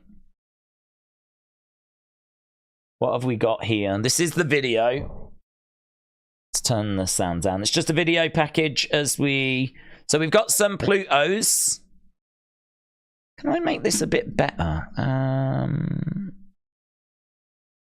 There we go. Look, I'm getting pushed out my own stream. Jesus. So we've got some Plutos. We've got Connected. Oh, little Pluto in the corner. How you doing? That's Binary, which I've been told is for Hello and for Rhaenyra. There's the bride. I love the bride. There's the car driving. And this was sick. I love this game. I don't think it matters that it's Bailey and Bianca, does it, that's playing the game. I love... It sounds... The person sounds Irish, don't they? I love this game. I love this game. I love this game. I love this game. I wonder if there's any... Is there any clues in this house at all? Do we know that sofa? Anyone recognise that sofa? Anyone seen those pots and pans before? Anyone recognise that unit? I love this game. It's certainly not a voice I recognise. I don't think... I mean, it sounds Irish to me, but it's... I don't listen to that and think, oh my god, that's, you know, JD McDonough or anything. I think it's literally meant to just be a guy that's playing the game. I love this game. Noise. Turns around. What the hell's that? Yeah, what is that? That's really interesting. you are right. How is that being reflected? Where is that coming from? It looks like it's coming from like a computer screen that's being reflected in the window.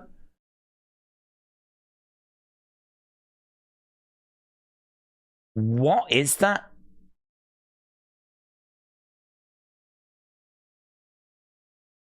You see, you can see the guy that's just said that, and you can see his TV in the background. So there's the guy that just said, I love this game, right? And there's his phone with his light. Behind him is the TV. And this looks like the reflection in the window of a laptop or a phone or something that he's viewing. And it does look like her. It does look like the therapist. What if this is the therapist's boyfriend? Oh, you zoom into it as well. Is it someone outside the window holding a phone up like that? Is that what it is? Is that what it is? Someone holding a phone up that's got her face on it? Like, is that a news article about her being missing? And was the noise, because there was a noise, is that someone going doosh and putting their phone against the window? Oh, God, I'm scared. Oh, God, I don't like it. I don't like it.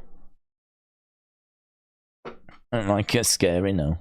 Now we've got, like, people, like, just going about their lives, and we've got people going up to them, like that, putting phones against the window that have got, like, missing person articles on them. Don't like it. So we got that. What gets said anyway? Oh, into... Hello? Hello? Hello? Well, there's someone there, look. I can still see that phone. If it is a phone. Oh my God. So that would mean they're in his house? That's only just dawned on me. Because he was looking out the window. But that is being reflected, isn't it? That means that that person is behind him. Oh my God, this gets worse. They're in the house. It's coming from inside the house. It's good video, that.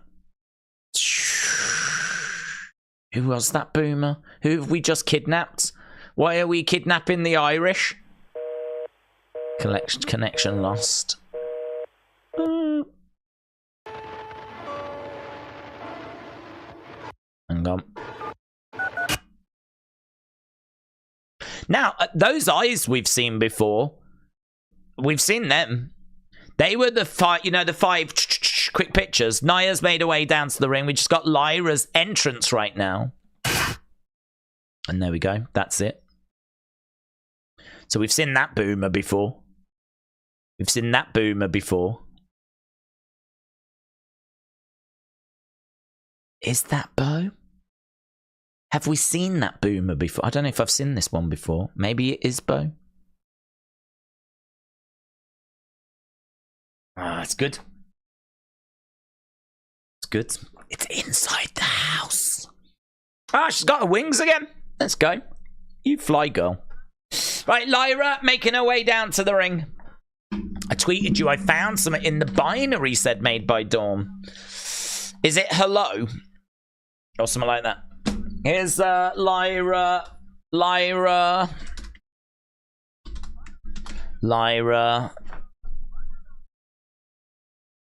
versus Nia.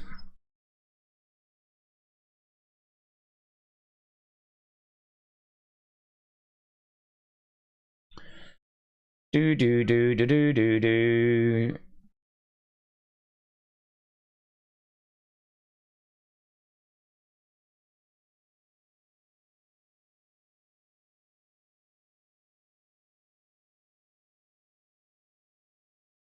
Right, do you think Dexter is kidnapping him? That's a good shout. Is it Dexter? I can't quite tell who it is, to be honest. I can't quite tell.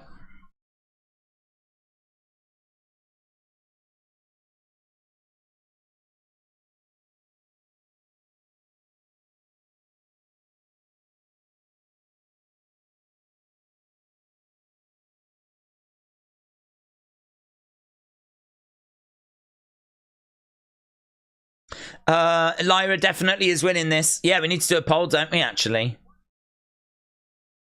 We do need to do a poll. Okay, Lyra has made her way down, and the match is underway. So, Lyra versus Nia. I've got Lyra winning this. Lyra in... looks great. Rolls out the way as Nia comes forwards. You've missed a lot of super chats. Oh, we'll get to them. We'll get to them. Don't you worry. Don't you worry. We'll get to them. Go down. You'll see something.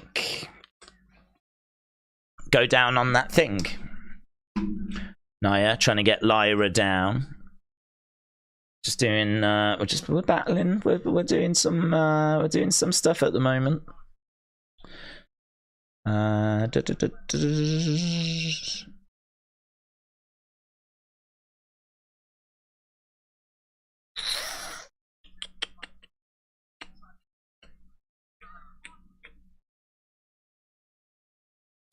Becky is going to help Lyra go over. Oh, do you think so? I don't think we see her, to be honest. I don't think we will see Becky coming in.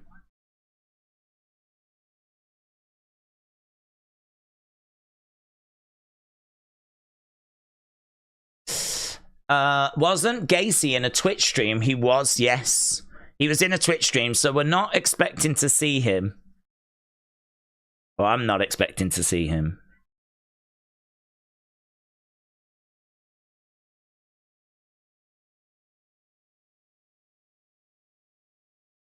Right.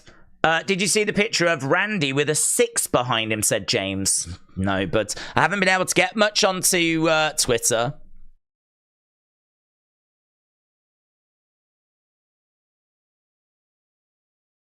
Right. Focus on this match, says James.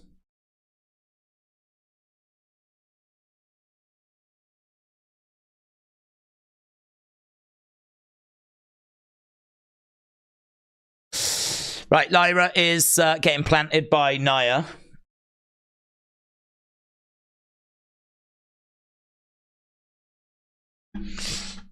Big splash there by Nia as Lyra gets thrown down to the ground.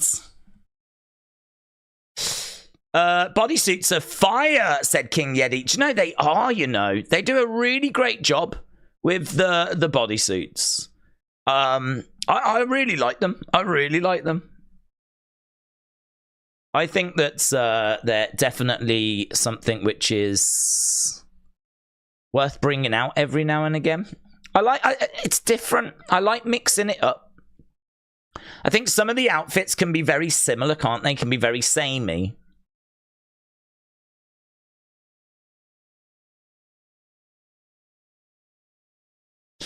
Nia sucks. Well, she's got Lyra in the corner. She's got a foot over Lyra's throat.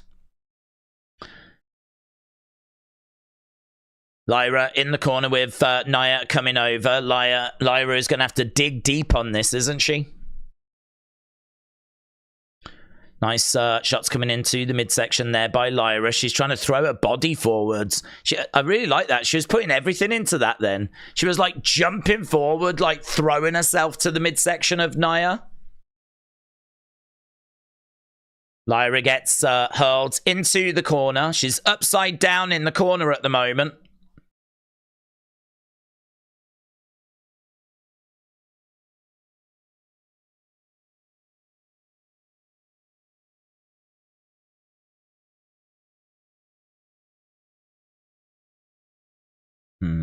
When you click the birds, it takes you to a 35-minute video. Good luck with that, says Adam. Is the if you click the bird, it takes you to a 34-minute. Is that a new video? Is it? Is that a new video or is that a one that we've had before?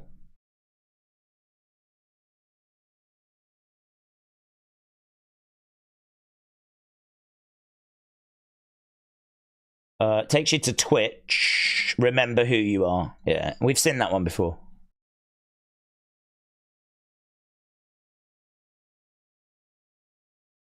Thank God, because I thought I was going to have another video to watch, but that was just the Twitch stream from the other day.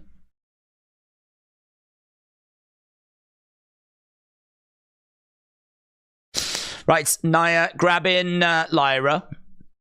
Back elbow there by Lyra. New video, says Ronnie. New video. No, it's not. It's just the Twitch stream, but... Lyra down. Nia is walking rounds. Nia grabs Lyra. Chin buster there by Lyra. Kick to the midsection by Lyra. Another quick kick coming in. Quick strike in there by Lyra. Step up in Zaguri. Look brilliant there by Lyra. Goes against the ropes. She gets picked up into a Samoan drop. Huge Samoan drop there by Nia. Right. Yeah, so if you click on the Nightbird thing, it takes you to the Twitch stream.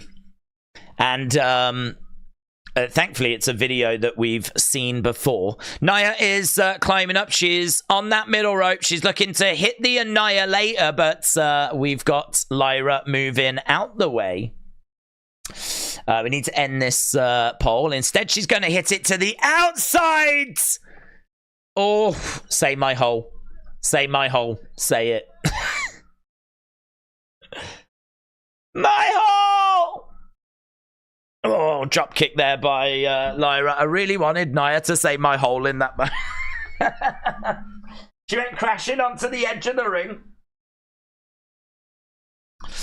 She's trying to grab Lyra, and she's got her on the outside, and she's looking to... Oh, she was looking for a German, but she couldn't get it. Instead, she gets bulldogged. So, Nia down, Lyra digging deep.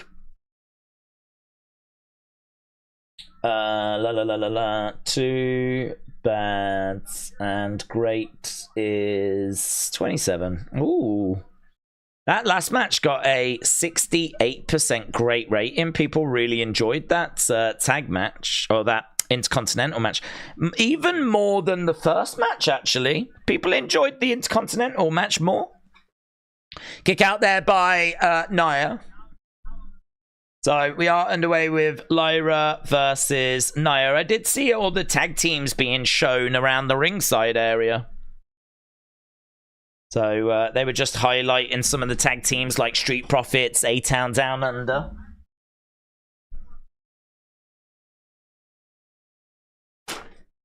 Lyra goes up in the corner, jumps over, lands on her feet. Gets picked up, and Samoan drop there by Nia. She's dragging Lyra. I love how helpless Lyra looked there as she was being dragged over to the corner. You could see a look on her face like, oh, off I go. Right, she has got Nia caught in the tree of woe. Lyra going over the other side. Boom! Jumps on top of Nia. 1, 2. Kick out there by Nia. Lyra goes to the outside, starts climbing up. Nia is on her knees at the moment. There's a Dijak sign as there's a leg drop by Lyra. Nia is down. Nia gets turned over to shoulder up there by Nia. Lyra battling away. Good little contest this, you know. Good little contest.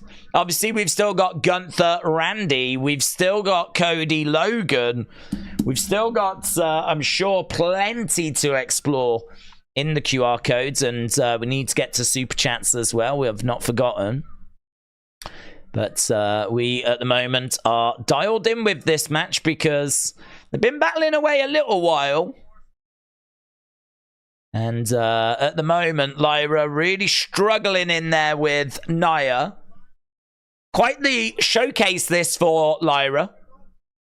She's up in the corner. She's trying to get over.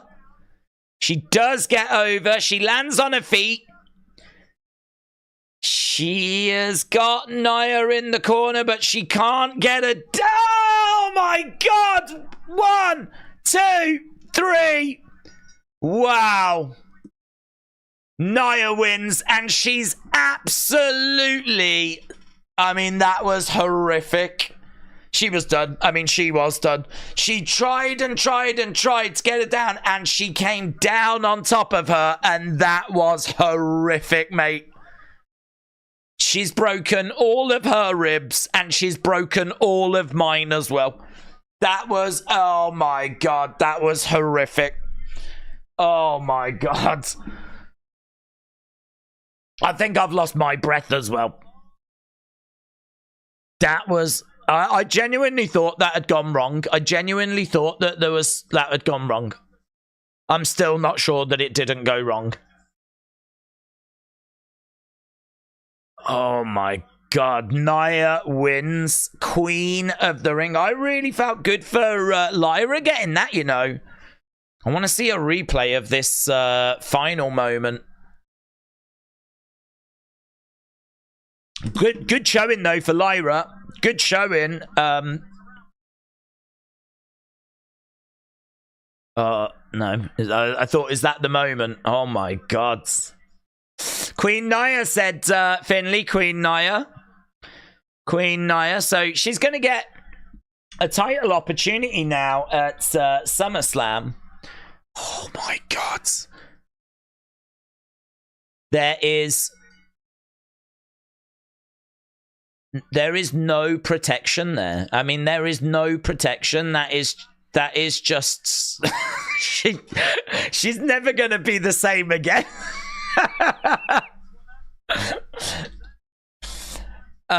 If I'm Lyra, I'm asking a big question now. Was it worth it? Was it worth it? I was so happy in NXT. I do like this. I really like this. I really like Triple H being in the ring, awarding the crown. I really like that. That makes it feel more important, and it's a beautiful crown as well. So she gets down on her knee, and Triple H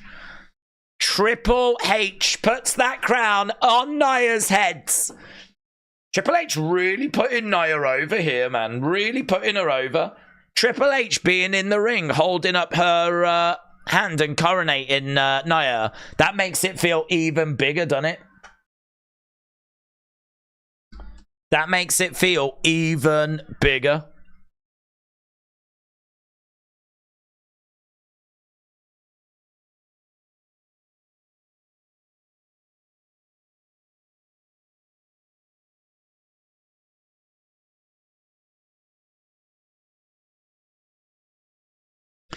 Save your congratulations, Kayla.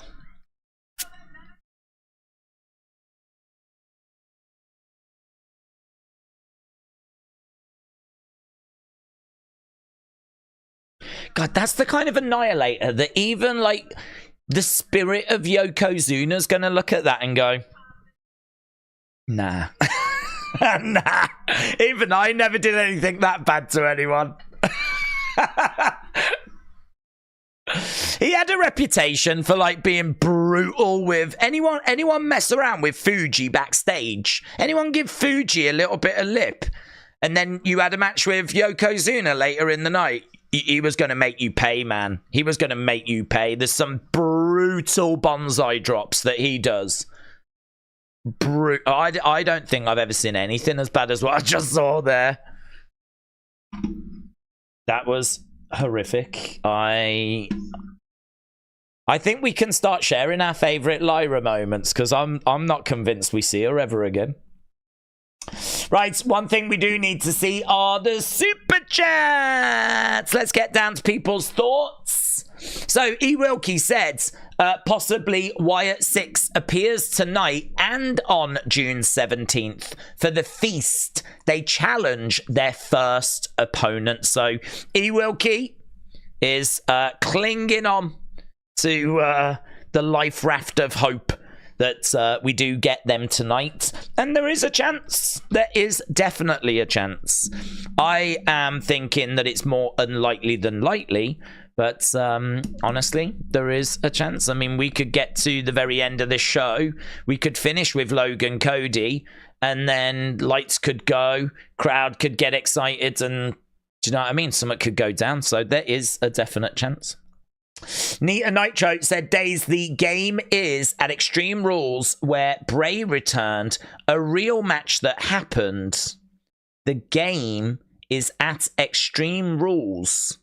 Oh, that's where Bayley and Bianca were fighting. That match that we was watching, the game being played, was at Extreme Rules, where Bray returned. A real match that happened. A real match that happened. Liberty arrived on... Oh, what? Bianca Bayley at Extreme Rules. You've got me all confused. I'm all kinds of confused. Let me go back to the thing. Let's just remind ourselves what we're looking at, shall we? So it's a game, isn't it? Because he says, I love this game. So you're right. It's Extreme Rules. It's Bailey. It's Bianca. So are we saying that Bailey Bianca took place at Extreme Rules that year? I think they were feuding at that time, weren't they? So that checks out. Liberty arrived in New York on June 17th. So Nita Nitro, shout out to you. I'm going to put that down about the fact the game is at Extreme Rules. I think that's a good shout. So, and that is, you're right, where Bray returns. Just got a video package at the moment of things that we have had so far tonight. Planet Dan said the arena they're playing is Extreme Rules. Planet Dan, shout out to you. Seems like quite the hot topic, this.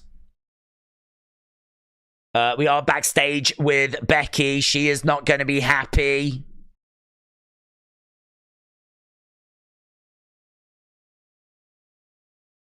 I don't know why Dom was out there.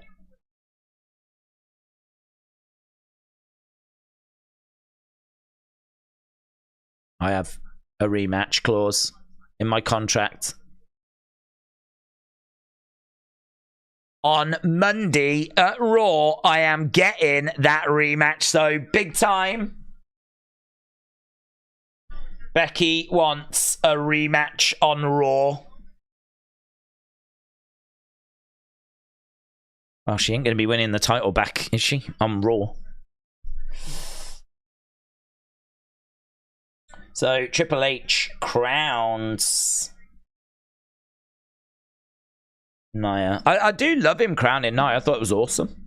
Taming Pasta said, I increased the contrast on the freeze from the person inside the house. It is very clearly Uncle Howdy. I've tweeted it. So, what did you tag me in that? You increased the contrast. Okay, King of the Ring coming up.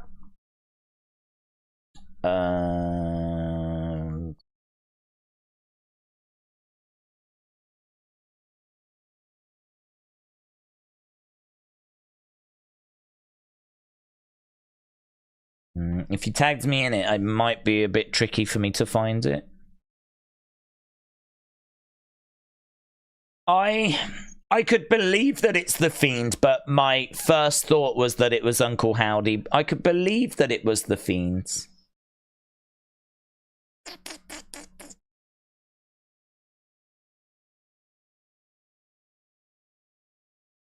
Yeah, if you tweeted it to me, you might have to just let me know what I'm looking for. Taming Pasta, shout out to you. King Yeti said the bodysuits are fire. I saw that at the time. I agree. Planet Dan said the arena they're playing in is Extreme Rules. I've got you written down as well, buds. Dingleberry said, for your information, 17th of June is when Bray first revealed the Fiend during the Firefly Funhouse promos. That was June 17th, 2019. I was there for that show. That's fun. June 17th. Fiend revealed. Oh, there's all these things around June 17th, isn't there? So, we're going to be going to our next match. This is going to be Gunther taking on Randy Orton. We've just had Queen of the Ring. It's going to be time for King of the Ring. Wayne Garland said, Days, I miss the old King of the Ring. What do you mean? But what do you mean, like where the whole thing would be on the same show? Maybe. I wouldn't have minded doing 2 semi-finals. But saying that, you know, that would be, 4 extra matches, wouldn't it? Because Lyra would have had to have faced someone. Nia would have had to have faced... We would have had the Lyra... match against Io. We would have had the Nia match against Bianca on this show. we would have had the Randy Tammer match on this show, and the Gunther Jey Uso match would have been on this show as well. So that's another 4 matches getting added to this show. Don't know. I'm quite happy with this, just getting the final, to be honest. But I do agree. I did like always having like the semi-finals as well. I think it just becomes a bit more difficult, doesn't it? I mean, because we've got 2 tournaments now. If it was just the semi-finals and the final, and that was it, and it was just King of the Ring, that would be all right. If this was a 2-day event, we did the King on one day and the Queen on the other day, then I could go with it. But I think trying to do the semi-finals for King of the Ring and the semi-finals for Queen of the Ring and the finals and the championship matches is probably just a little bit too much. Right, let's end this poll so that we have got the results for Lyra and Nia. So 12% said it was all time, 40% said it was great, 36% said it was good, 9% said it was bad. So that actually got a great rating. Great. 52. People are really enjoying this show. Every match has got a great rating so far. So, Randy versus Gunther. Who is winning this? There's Tiffany Stratton. Tiffany is at ringside. She said, what time is it? Tiffy time. There's Carmelo Hayes. Carmelo Hayes is ringside. Looking all suave. Carmelo sitting back down. Lights go off. Right, Gunther making his way down to the ring. So it's time for King of the Ring final. And then I think after this is just Cody and Logan, isn't it? Don't think this show's going to be sticking around that long. Is there any other matches I'm forgetting? I mean, we're at what, an hour? Are we an hour and a half in, are we? I mean, I'd imagine this is probably going to be done like in an hour, maybe? I don't know. Gunther versus Randy. Right. Gunther! Okay, we're up to speed with all the super chats. Very good. Very good. Does this mean that we're getting something? We're running very short. Well, I don't know. I mean, I don't expect it, to be honest. I mean, I haven't expected it for the past few days. I think it was really the Twitch stream that really convinced. It was when I saw that floppy disk and it said June. That was big to me. I mean, I was feeling good up until that Twitch stream. And then that Twitch stream, there was nothing there that said to me King and Queen of the Ring. And I really came away from that going, surely they would. They've just had half an hour. And in that time, and they could have gone longer, but in that time, they didn't have anything to do with King or Queen of the Ring. And actually, there was a floppy disk that said June written on it. Or not, it didn't say June, but it was 6 dash, didn't have the day, dash 24. I was like, nah, man, I was really starting to worry at that point. Then we got the QR codes yesterday, and there was nothing King of the Ring on there. If anything, it said, give us a bit more time. Now we've just had another QR code. There's nothing King of the Ring here either. So if they're going to come out, it's going to catch me by surprise, to be honest. I've got to the point where I'm really not expecting anything from them. And it just they keep talking about June, don't they? June. June 17th. Here's Randy. Randy making his way down to the ring. It's going to take Randy a while to walk down the ramp. Right, let's have a look, shall we? See what people are saying over on social media. I'm trying to juggle a few different things. So, down here, I always like the ones that have got pictures. They grab my attention. The mascot image looks like Bray from the Rumble in LA Knight. LA Knight, yeah. New York Harbor, Albany. Yeah, I think that was mentioned. The Saudi fans were wild last night. Even Tama was shocked. Well, I'm a bit more dialed into the QR codes at the moment. The voice in the video sounded like Trish. I thought it sounded like a guy. Nikki Cross's husband is from Northern Ireland. That's interesting. Was it Uncle Howdy coming to take Nikki from that place? And the TV was in the reflection. Was that the missing person? Well, I like that theory. I like the theory. I don't know that it's correct, but I like the theory. What else we got? Arctic Ghost said, my apologies. That's all right. It was May 13th. June 17th was when The Fiend was preparing to show up on the main show before he attacked Finn Balor.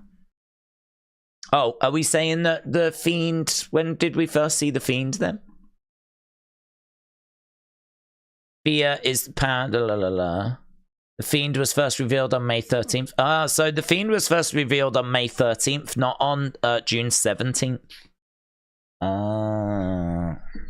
Did I jot that down? Oh, yeah. So it was... he was revealed in May. Right. What else we got? People saying possible. She got her chest pounded by Nia. She got battered, man. I played around with the image on the right and the left, and these are the results that I got.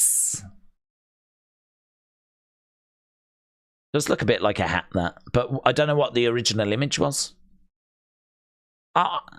We think that's the therapist, don't we? A missing person.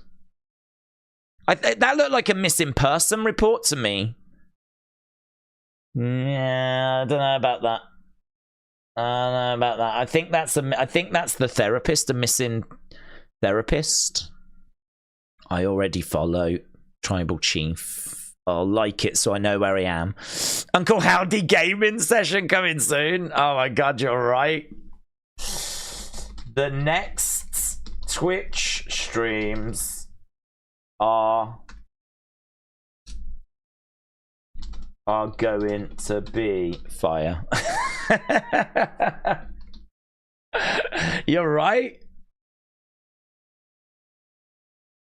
It's time for gaming sessions with Uncle Howdy. When was this? When was this? It was in the video at the end, wasn't it? End of vid. End of vid.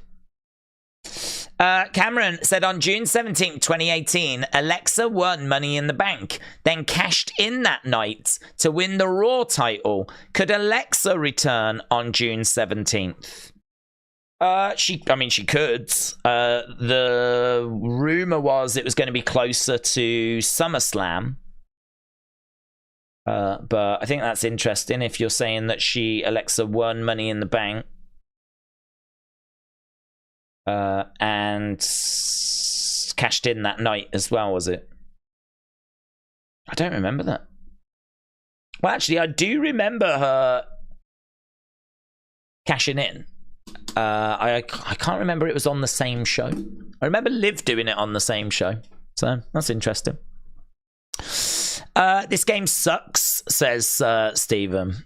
What, the 2K24 game? Oh. The game of trying to work this out. I still think that's quite interesting. But I think that's Gacy. I said Gacy.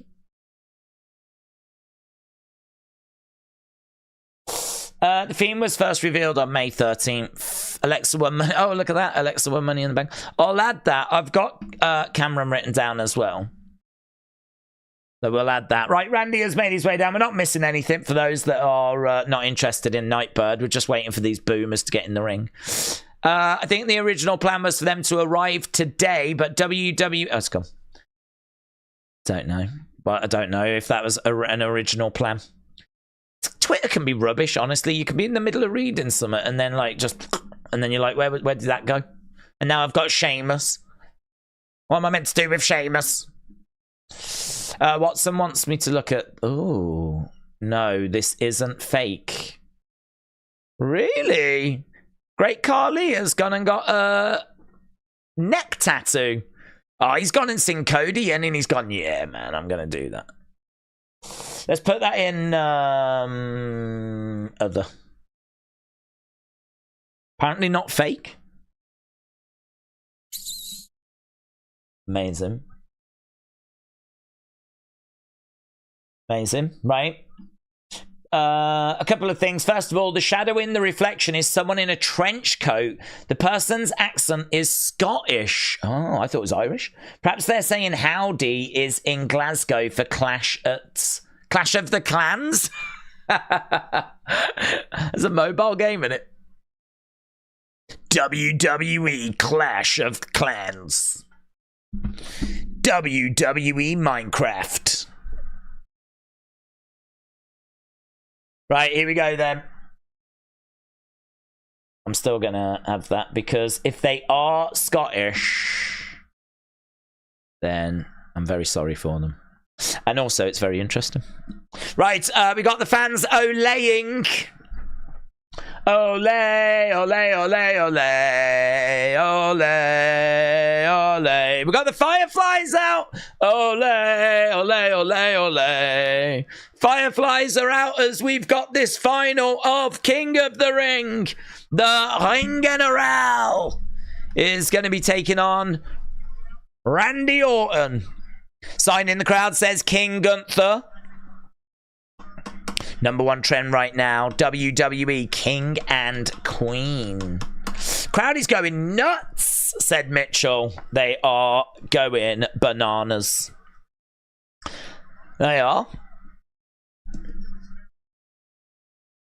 So the crowd are chanting away and making plenty of noise as Gunther. Okay, look at them on their feet, man. This is Saudi Arabia, and you saw what France is like.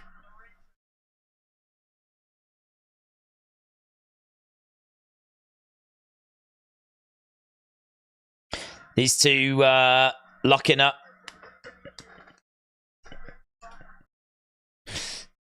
Saudi Arabia definitely looking to grab a bit of attention. I mean, I don't think they're going to be beating that French crowd, but definitely want to be seen, definitely want to be heard. Taming Pasta said, the woman in the missing poster reflection is a brunette. The therapist is a blonde. Is it a brunette? Is it a brunette?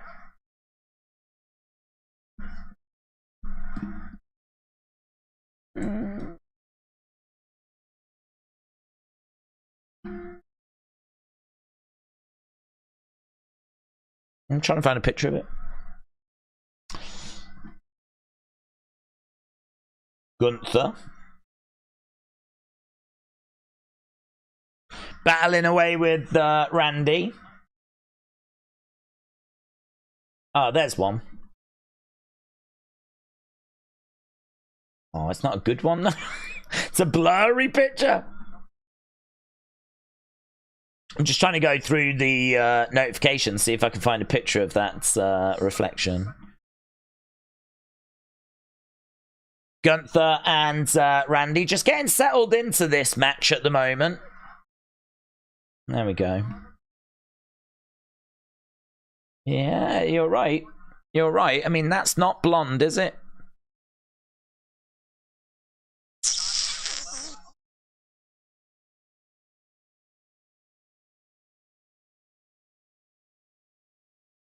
So who's this boomer?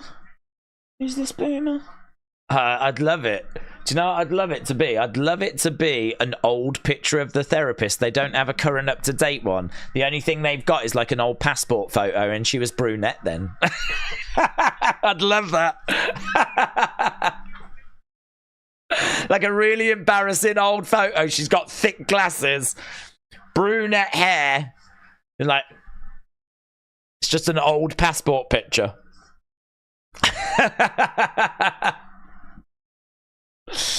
Right, oh man, they're making so much noise, but the quality of the action at the moment is not quite to that level. I mean, it's going to build. I mean, I've no doubt this match is going to get going, but at the moment, it's the feeling out process, the feeling out stage. It's the doing a headlock, trying to get control. They break apart, and you sort of look at each other stage of the match. So I bet this is a match that Randy's been really excited for. He will have been seeing Gunther and the work Gunther's been doing. He's probably been thinking, I can't wait to get in there with him.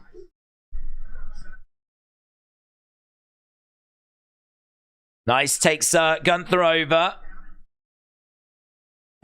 Gunther down. I still think Dragunov could screw Orton out of the crown, said Johnny. This match is going to go 40 minutes, said Weird Flex Wrestling. They're just testing strength, says Colin. Do you think that Becky will get her rematch against Liv? Yeah, oh yeah, definitely. Definitely. She'll get her rematch. I don't think she'll win it. So let's do a little poll, shall we? See where the people are when it comes to this. So who wins? Who do we think's going to win this? Is it going to be Gunther or is it going to be Randy Orton? That's the question. See what the people think. Tell you what, the people are making noise, man. I mean, really, it's been a really enjoyable show so far. Every match has delivered something. And every match has been very well received as well. Big chop there by Gunther and Randy. Definitely feeling the effects of that. So, Randy, feeling the effects. He walks away. Oh, no. There we go. Another chop there by Gunther.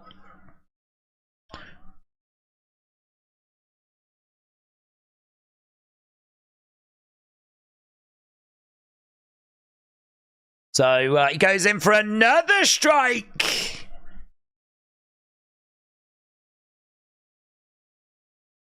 Goes in for another shot. Big strike coming in there by Orton. Uppercut there by Orton. Crowd, every shot. The crowd are so into this match. Big shot coming back there by Gunther. Orton goes over the other sides. Gunther looks relatively small compared to Orton, you know. And that's mental. But he is just so jacked at the moment. And obviously Gunther's just been losing weight. He has kind of replaced it with, like, muscle, but he's still not the size of Orton. I wish Gunther had Orton's body. So whatever it is that Orton does, whatever his workout regime is, I would love for Gunther to mimic that. Oh, he goes for the RKO. Went for the RKO, but Gunther moves out the way. RKO misses. Gunther comes over, starts stomping on the back of Orton. And Orton is excellent at selling. Boom! Another stomp by the Ring General. Open. The last positive thing Vince did was have Gunther change his body style. He looked out of shape. Gunther is raw. He has to challenge Priest, said Dusty Buns.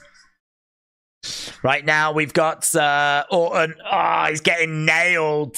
He gets nailed by Gunther.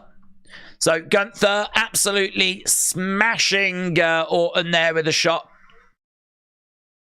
And it's slow. It's methodical.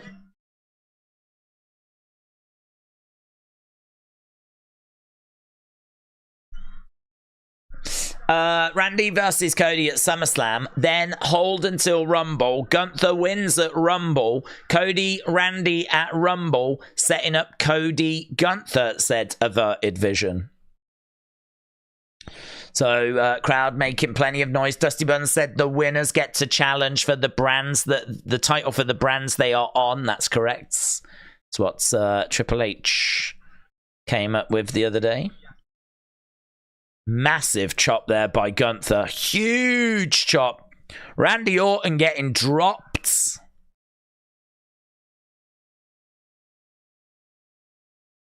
So Gunther actually looking out at the crowd. Loads of chops in this match, as you would imagine. So Gunther in full control. Randy selling his back. Randy's chest is red. You can see some marks as well. I mean, there's already been loads of chops. Orton gets clubbed to the back. And again, he sells. Oh, another heavy shot there by Gunther. Gunther just going to work on Randy Orton. Randy goes down to his knees. So Gunther coming over, and he's got the arm, and he's really pulling back on that arm at the moment. Right, Becky just said she wants a rematch on Monday, said Mystic Mist. She did. I think she'll get it. I don't think she'll win, but I think she'll get it.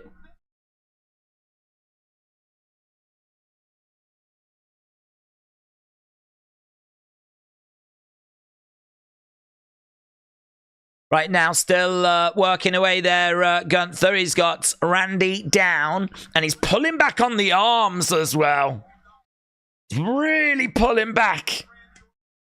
Look at that. You can see some of the markings. They just zoomed in on some of the marks on Randy's body.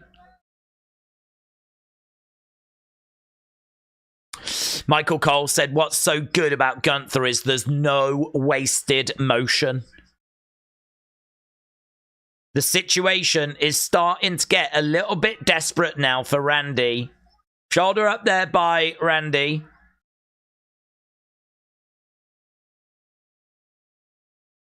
Yeah. Good kick out there by Randy. Book SummerSlam 2 nights they did. Randy's chest is bruised, said Colin. Howdy is going to come for Orton, says Daniel. Gunther is the best. He must be champ, said So Loki. Big John Fury said, I should have been in King of the Ring. Oh, Big John, you'd have won it, mate. You'd have won it. You'd have won this tournament and our hearts. So Gunther slams Orton down. Orton sells it. Grimacing in pain. And Gunther looks out at the crowds. It's slow. It's methodical. He is dissecting Randy Orton. But you know that Orton's going to come back, and that's going to get the crowd fired up. Gunther has got Randy at the moment. He's got him in the middle of the ring. He's going to go for a suplex. Trying to get him up. No. He's trying to get him up. It's reversed there by Orton. Orton on his feet. Oh, at the moment there, battling away. Oh, lovely. He's got him up. Lovely suplex. Great work there by Orton. Orton getting back into it now. Getting back into it. He's got a little look on his face. And you know that he can just hit that RKO out of nowhere. He can put Gunther away. Do you know what, though? If he hits an RKO on Gunther, I don't even know if it would put him away. I could see an RKO out of nowhere on Gunther, and I could see Gunther kicking out. Gunther going against Rhodes. Big clothesline. Gunther goes down. Gunther in the corner. Another big clothesline. Gunther gets back up to his feet. Misses. Oh, he went for vintage. Vintage Randy. Looking for that power slam, but it was scouted by Gunther. Love that. Love the fact that he knew what Orton was going to do because, you know, he's just doing what he normally does. Gunther in the middle of the ring, managing to hit his clothesline, get in. Just showing a replay. Oh, my God, the chop.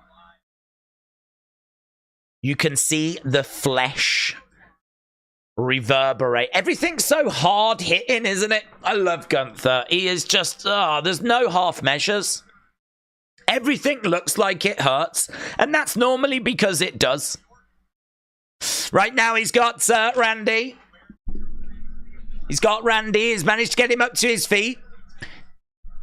Randy drives Gunther back into the corner. Gunther, though, there it is. He didn't scout that one. Randy manages to hit that power slam. So Gunther down. Randy on his feet. He's backed over to the corner. Crowd are making some noise. I want to see the punt kick, but it's not going to happen, said Shugler. Oh, planted! Lovely vintage draping DDT there by Randy. Crowd are chanting for RKO.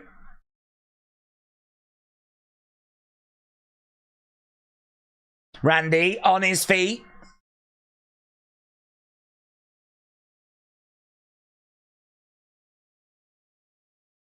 He is going to that dark place. Here we go. He's setting him up for the RKO. Gunther is crawling over to the corner.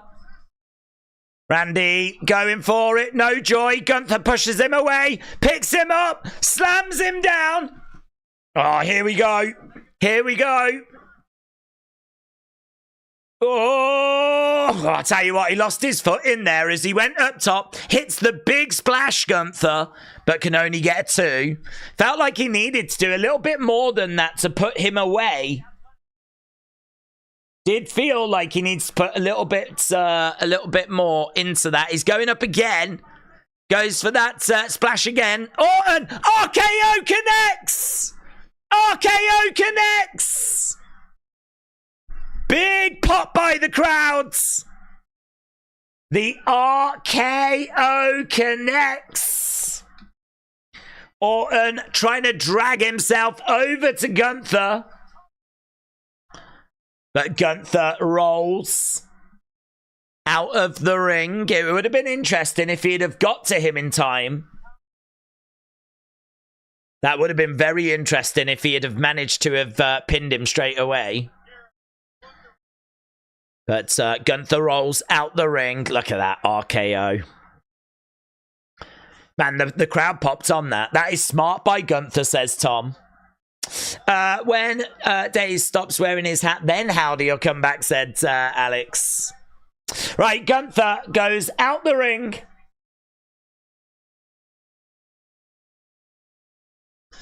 Right now, Randy has got Gunther. We're over by the commentary table. Randy's going to get planted. He's going to plant Gunther, onto that commentary table.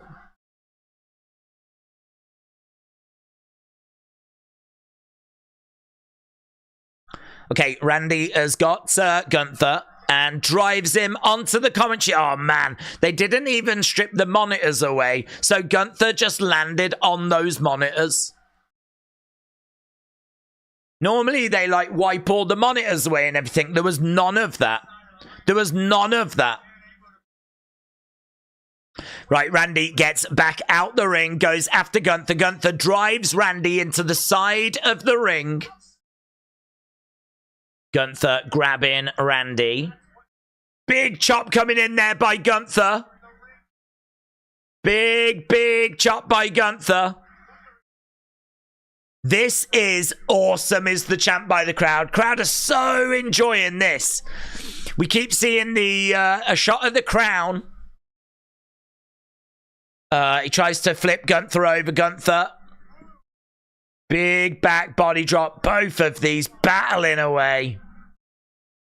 God, how much better is this than some of the King of the Ring finals that we've seen over the years? Oh, Gunther gets planted onto the commentary table. Brutal. Brutal. What a match this is. These two are they're just beating everything out of each other. Gunther is back in the ring. Randy Trying to get back into beat the count, but he can't even pull himself up. He is just... he is really, really feeling the effects of this. Gunther! Oh, drop kick! Right to the bad knee of Orton. So good. Kick coming in there by Gunther. Gunther coming over. Another kick coming in there by Gunther. Oh my God! Oh, that was bad. Did you see how Orton's leg buckled? Oh God, he could have done his ankle or anything there. His leg looked horrible. But Gunther don't give a flip. He's got it. Turning it over. Single leg Boston Crab right now. He hasn't stepped over though, has he? He's still got it in, but it's a slight variation of it. Yeah, or no, because he hadn't stepped over, he kind of got out of it. Again, he's got him turned over. I like it because he's got it in and he's got the knee in the back as well. But Orton managed to get out of it last time. Can he get out of it this time? Kick out there. Lovely, he does. If I was Gunther, I'd just put it in proper. Just turn him all the way over. Cinch it in. Come on. Come on. Third time's a charm. Third time's a charm. There it is. He steps over that time. Steps over. I'd sit down as well. Sit, enjoy yourself. Take the weight off, Gunther. It's cinched in, and this time Orton didn't manage to reverse it. He steps back over, though. Silly. And Orton gets to the ropes, but he drags him back. Kicks there by Orton. Gunther manages to break out of it. RKO connects! RKO! Right, if he pins him, what happens? 2. He kicks out! He kicks out! Gunther reverses! 2! The shoulder was up. The shoulder was well up. Gunther wins, but that shoulder is up by a mile. By a mile! Oh, Gunther wins. Gunther wins, but we need to see a replay of that. It looks like his shoulder up is flipping. What the hell?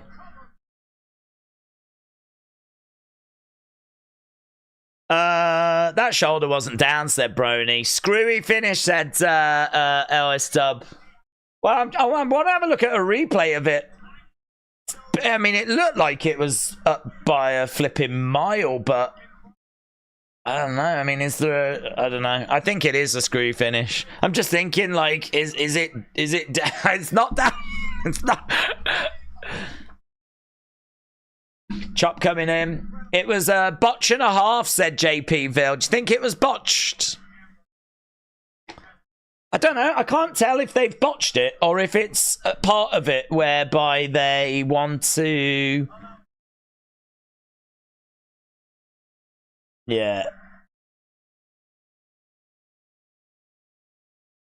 There, look at the shoulder. Look at the shoulder. Look how far the shoulder is off the mat. What is this referee doing? What is that ref doing? I love Gunther, but that's not the finish I would have gone for. That's not the finish I would have gone for. I don't know if they've done it intentionally or not. Oh, here we go. Here we go. Here's the replay. And then boom. 1. I'd love to get another angle, says Corey Graves. I'd love to get another angle. So Gunther has won. Why didn't Triple H put the crown on his head? Gunther has the crown. Gunther, is he going to put the crown on? He's got to put it on at least once. Even if he doesn't really want to, he's got to put it on at least once. He holds up the crown. Is he going to put it on? Triple H always hated the crown. Triple H was never one for the crown. Here's Byron Saxton.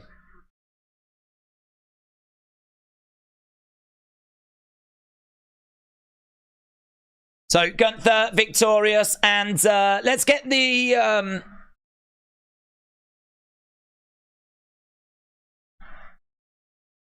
yeah, people are cheering. I mean, people I think are respecting his work, you know. You deserve it, chant.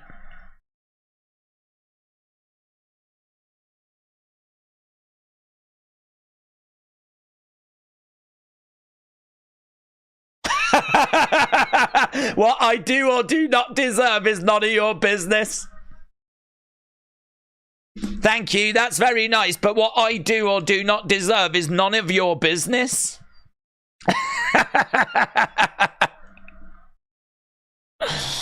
Hey, listen. If you're Gunther, you don't want to hear a crowd being nice to you. You want to hear that crowd laying into you, man. That is, he's a heel. The Ring General is the king of the ring. And at SummerSlam. And at SummerSlam, I will become the World Heavyweight Champion. And you know, he could. He could. There is a very real possibility that Gunther could beat Damian.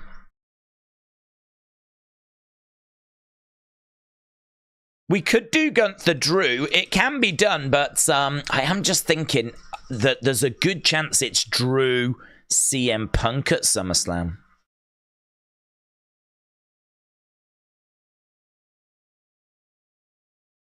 Maybe it's Gunther, CM Punk, Andrew, but I don't want that. I don't want a triple threat. Right, get in your match scores. Keep in mind they've got Berlin and Clash at the Castle coming up, said Corvids.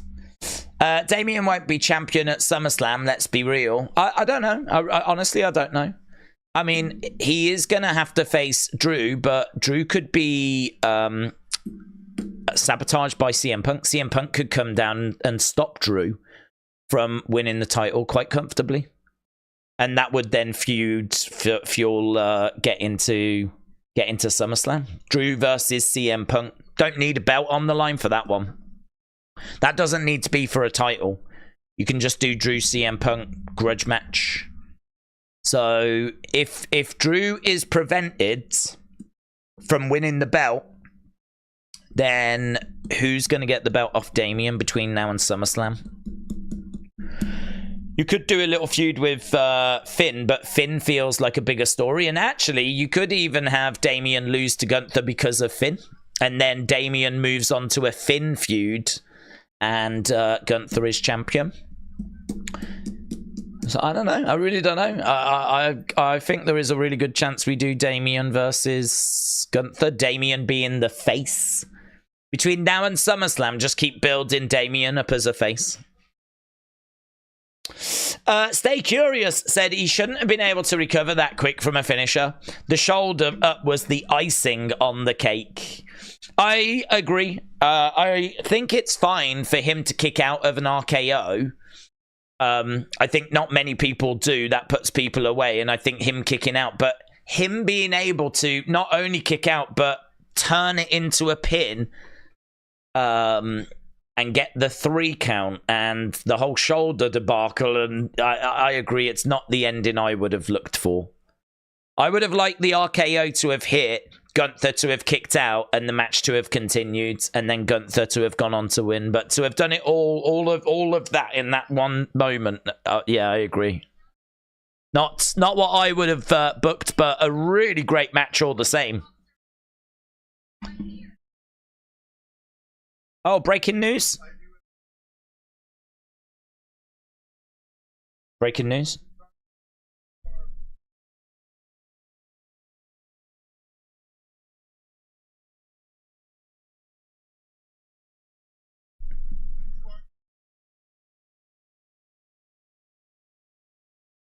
So Triple H congratulates Liv, Lyra, Gunther.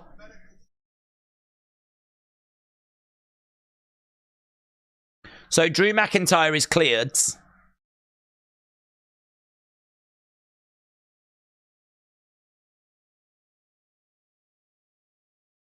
Yep. Right now.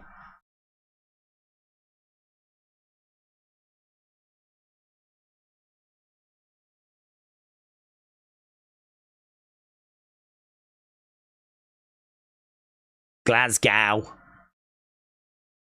There was a big reaction there. I think the crowd thought they were getting it tonight.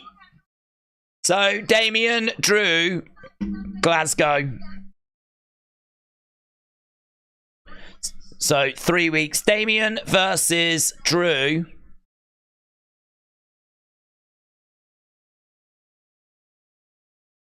In Glasgow. So, once we figure out where Glasgow is, then we're off, man. We are there.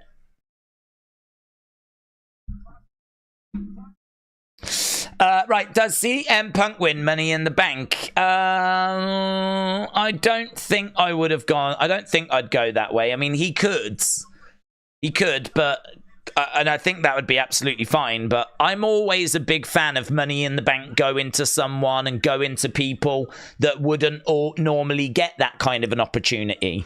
So I think if you're someone that struggles to get a title match, like a Sami Zayn, for example, or say a Jey Uso, but I got to think that someone like CM Punk's going to get plenty of title opportunities. You know, you sort of reach that level where, you know, you can just get a title opportunity relatively comfortably, and I would think CM Punk, once he gets back, will be obviously able to get those. So, I don't know, I always think it's better for your Damian Priests, your Liv Morgans, like, you know, that sort of mid-card that needs that boost. Just seeing Logan, but if you do it, I mean, people won't be down on it because that will be an exciting moment, CM Punk coming down with the briefcase, you know? Okay, so we are 2 hours, 15 minutes in. We now have Cody against Logan, our main event. One more match to go. Pharaoh has got more chance of getting a girlfriend dog than Logan has of winning this Universal Championship, says Elizabeth. So that was announced by Triple H. So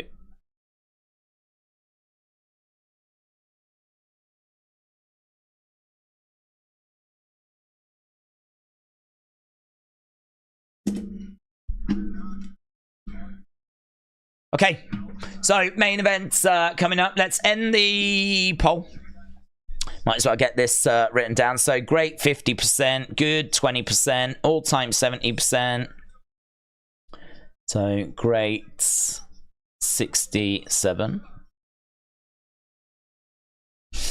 Okay, imagine R-Truth going to Wales for Clash instead of Scotland. That is a very R-Truth thing to do. I do like the idea of Bron and Tiffany winning, said Dusty Buns.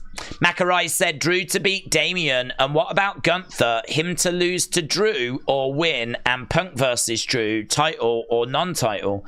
Well, I just said what I would do. I would have CM Punk cost Drew in Scotland. I would have Damien go on to SummerSlam and face Gunther. And then I would do Drew CM Punk because I just don't think it needs the belt. I don't think that, I mean, that feud is just clearly big enough. Doesn't need the title. I think that means that Damien can have it a little bit longer. And we can see, you know, how he can do and see what he's like. I mean, that gives him from WrestleMania to SummerSlam. That's not a bad run. It's a good few months that of him just getting comfortable being champion, because I'm sure we'll look to put the belt back on him again. But yeah, I mean, Gunther becoming world heavyweight champion, that's pretty exciting, I think. So Damian, I just think that what we've got to do between now and SummerSlam is just have Damian become more and more and more of a babyface, and we've got to build up more and more tension between him and Finn. And that's what I would do. Between now and SummerSlam, I would be building up tension in the Judgment Day, certainly between Damian and Finn. And I would be building up Damian as a face. So that at SummerSlam, I can do face Damian against heel Gunther, and I can go straight into a program with Finn Balor afterwards.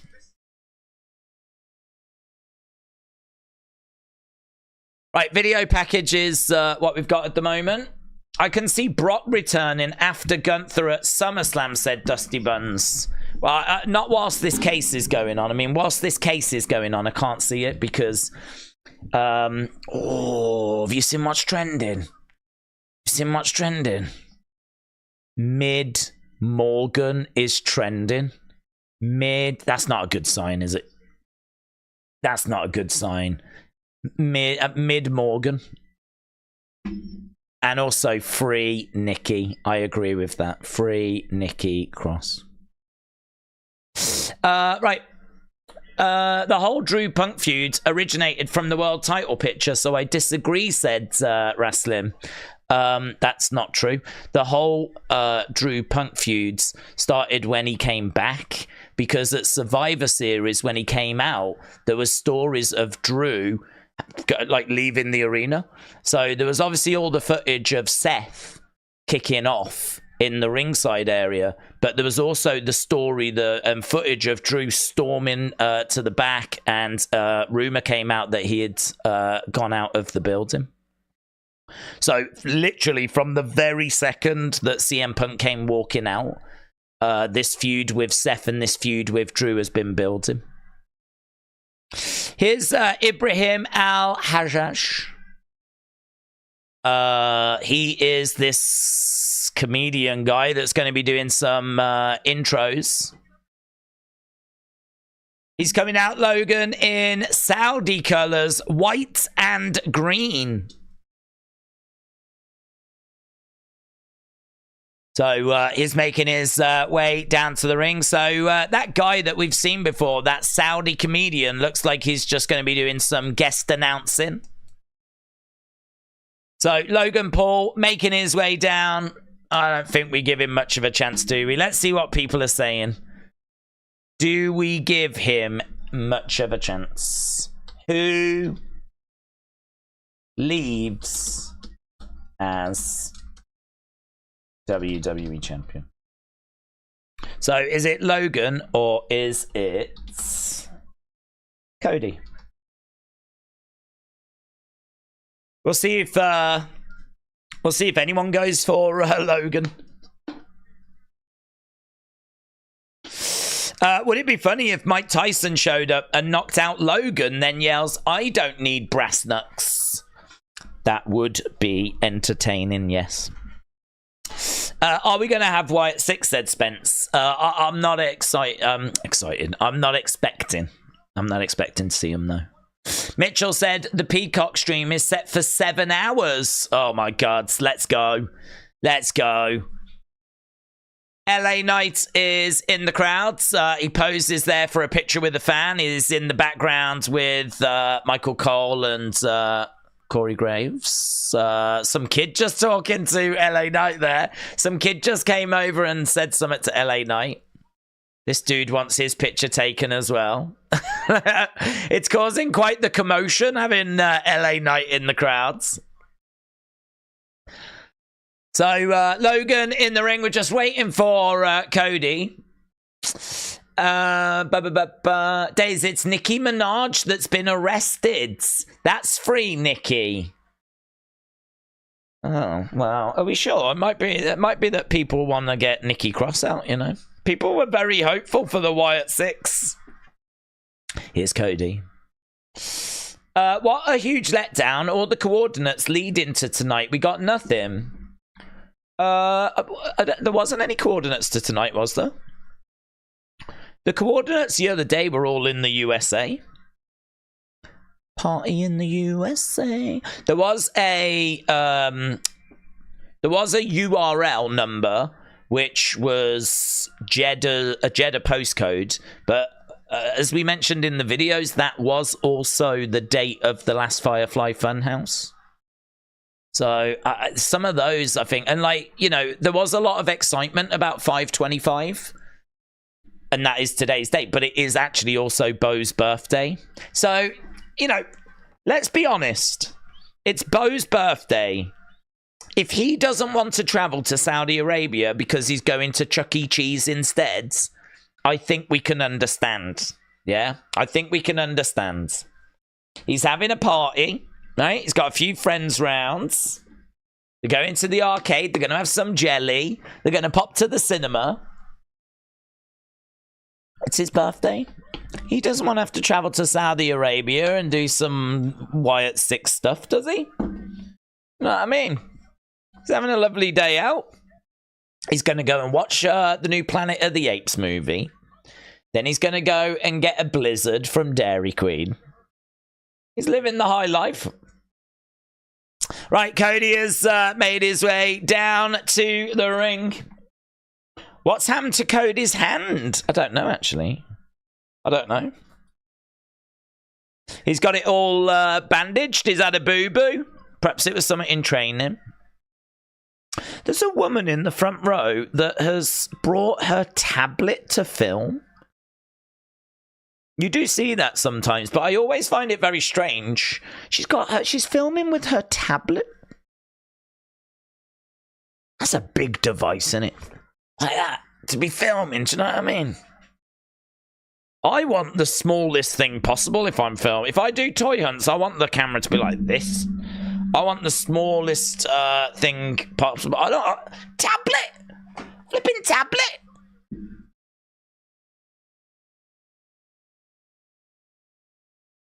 Cody in the corner. Filming with a tablet is a super boomer move, said for me. It is a very parent thing to do, isn't it? The eyesight's not as good as it used to be. So trying to do it with your phone, like you're like that, and you're like, oh no, it's much easier if I just go. That's better. I can see now. That's better. Cody! Like, it is a boomer move, isn't it? I mean, we don't mean to offend that lady. I'm sure she's a lovely lady, but she's also a boomer. Right. The privilege of being a daughter of an oligarch in Saudi. If she wasn't part of the ruling class, then she would have been stoned for what she just did. Well, I mean, I don't wish that of her. Do you know what I mean? Guys, it's only a tablet. Do you know? I mean, we were having a laugh. Do you know what I mean? We were having a good time. I don't think she needs stoning just because she's filmed this with a tablet. I think the fact that the world has seen her do it, I think that's punishment enough. Right, both guys being introduced. No Prime bottle, no Prime logo, no Prime. It's a good day, says Tom. It is a great day, Tom. It's a great day. Do you know what? I feel like I'm waking up now. Now that we're getting closer to the normal time that we stream. Because don't forget, this has been the middle of the night for me. This is when I'm normally fast asleep. But now that we're getting towards the end of the stream, I'm like, all right, let's get to work, shall we?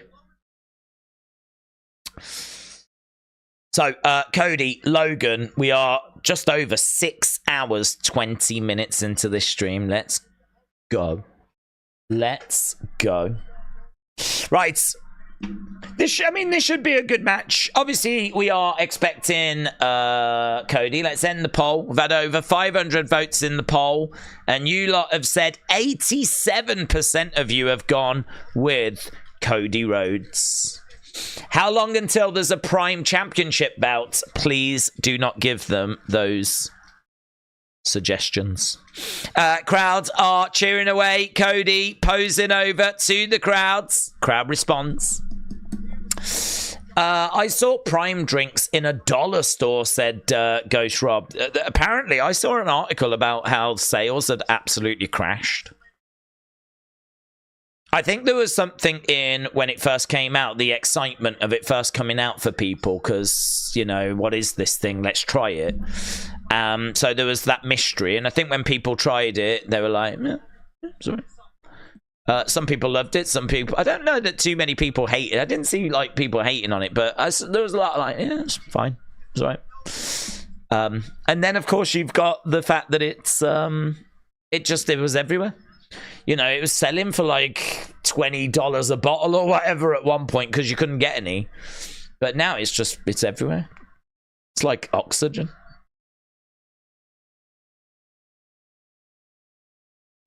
People are on their feet, chanting away. I mean, Cody getting some real support here. Saudi Arabia loving Cody Rhodes.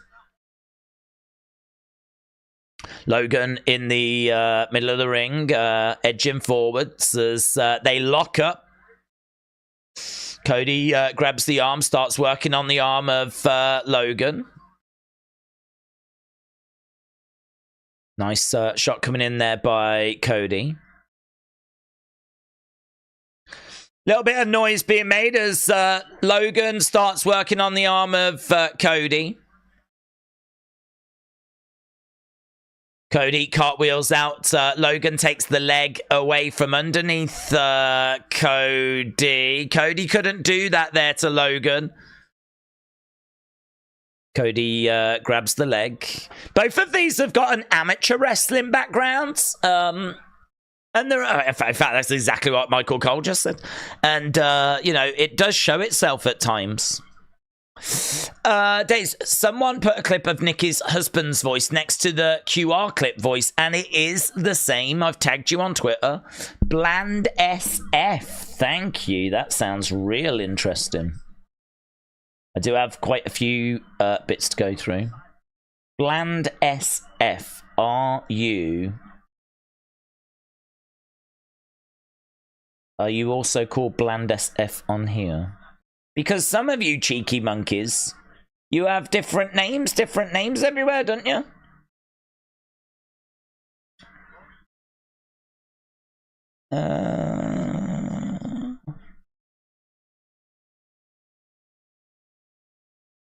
Yes. I got you. The guy in the video has to be Nikki Cross. Both the couch and Nikki have the same. Could just be me. Tell you what, we've got some detective work going on. So, the couch. Is that the same? Look at the... I'm interested in the flooring. I don't know if they are the same. That seems fluffier, to be honest. Plus, that one's got a dog in it, and that one doesn't. It's not the same. Not the same. Blanton, you said there was one about an audio clip. This one.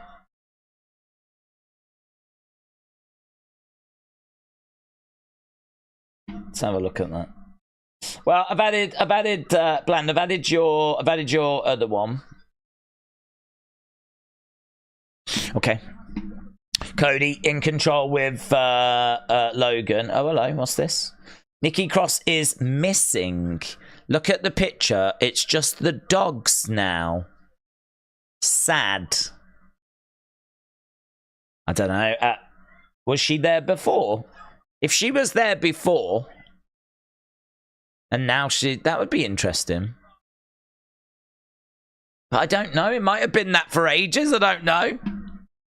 I'll have to look into all this after.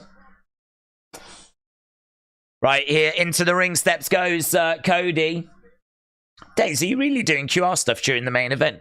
Yeah, because Cody's winning this, isn't he? This is the one match that I felt most confident with the result of.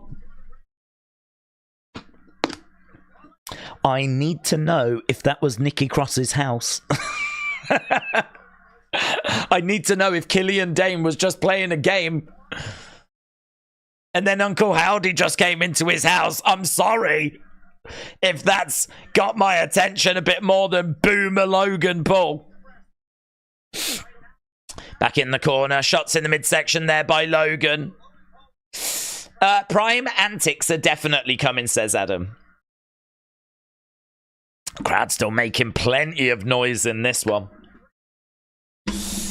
I think you're maybe addicted, said Mitchell. I'm addicted to WWE. It comes to something when I'm like getting distracted from watching the WWE show by something else that's happening in WWE.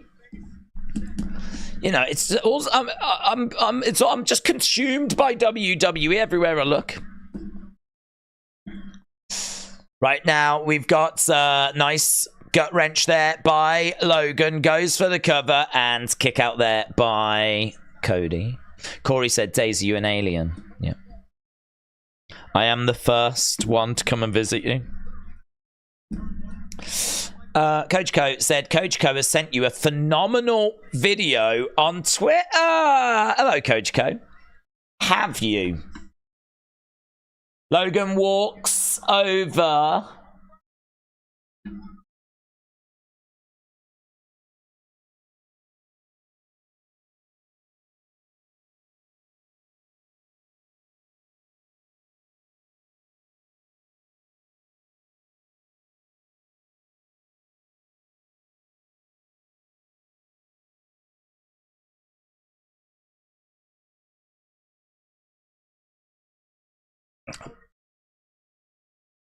It's job done, innit? It's flipping job done, that, mate. You've killed that. You've absolutely... I love the fact I've retweeted it, and anyone not watching the stream, I'll be like, what's this? What's this? Is this a clue? Was this hidden in the... Was this hidden in the video days? Guys, I just found this in the source code.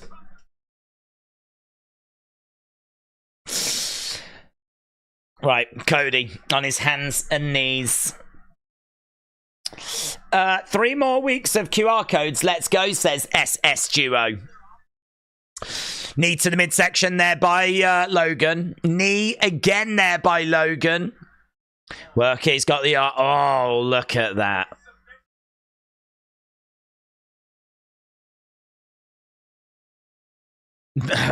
Made more famous by Logan Paul. Cody is throwing in a shot. Lovely hearing Antonio Inoki getting mentions on commentary. It is a new era. Crowd are chanting, let's go, Cody. They're right behind him. I mean, the crowd are just, honestly...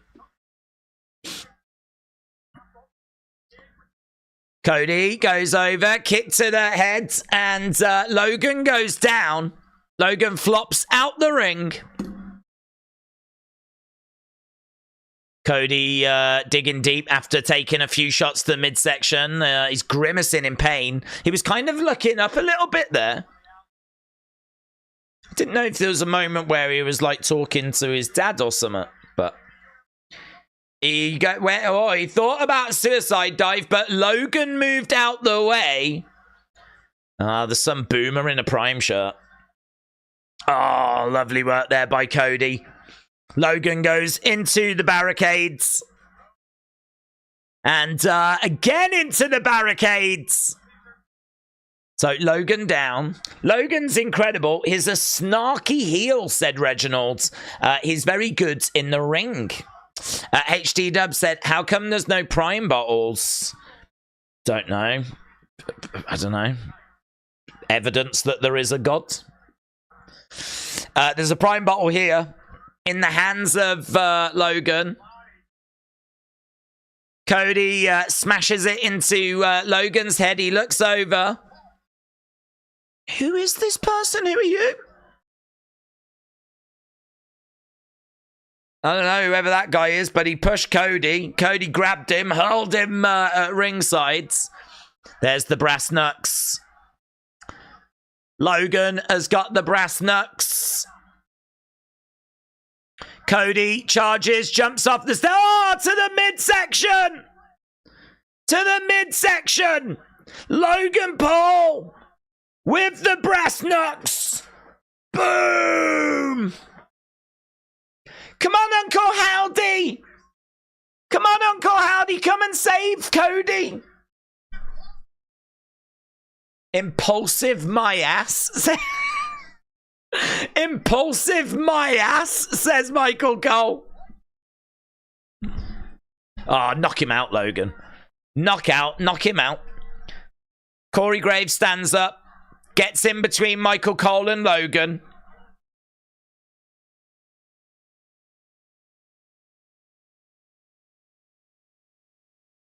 Oh, through over the top goes Cody. You promised everyone you wouldn't use those. What has wrestling become? You promised you wouldn't use the brass knucks. Imagine the commentary team getting upset with some of the antics of the Iron Sheik. Oh, you promised you wouldn't do that. Fuji, you promised you wouldn't throw the salt in people's eyes. So, Corey, I did wonder for a second there if Corey was going to get into it with Logan. There was some footage of Corey training again, you know. This is awesome is the chant. Cody ends up going over the top of Logan, swing and a miss. Mitchell said, yeah, but he didn't pinky promise. That's a really good point. That's a really good point. Joke's on Michael Cole. There was no pinky promise. Or perhaps he promised, but there was takebacks. There might have been takebacks. It's hard to know, innit? So the brass knucks have been used, guys. I know that's going to cause a lot of disappointment out there. He's still got them. He put them down his tights. So I think he's still got them. Cody going for that figure four. He's got the figure four applied. And Logan definitely feeling the effects. Cody doesn't actually have it properly on. I mean, I'd like to see his leg go over the other leg there.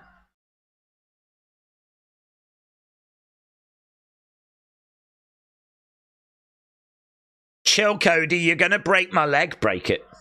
Break it, Cody. There we go. Logan gets over to the ropes. Uncle Howdy hates liars. Oh, yeah, he lied. You're a liar. You're right. Let's go. Camancello's collection. Shout out to you. Good point. You're a liar. You promised you wouldn't use those.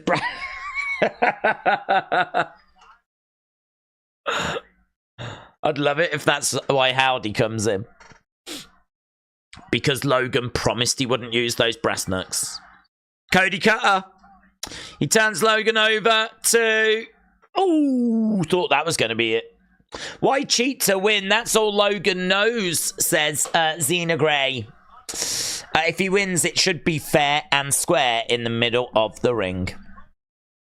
So, a Cody Cutter there, and he only got a 2. Logan getting his shoulder up. Commentators should have confronted Dom earlier, says John.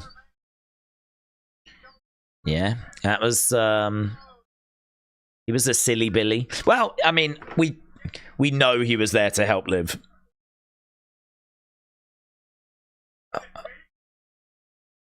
Vertebraker.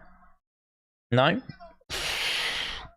Looked like he was going for a vertebraker there. He had him turned upside down. When you drop down, I mean, that's... I think I'm right in saying a band move. I don't know that I've seen Cody hit that. Yeah, he was looking for a vertebraker, but that's...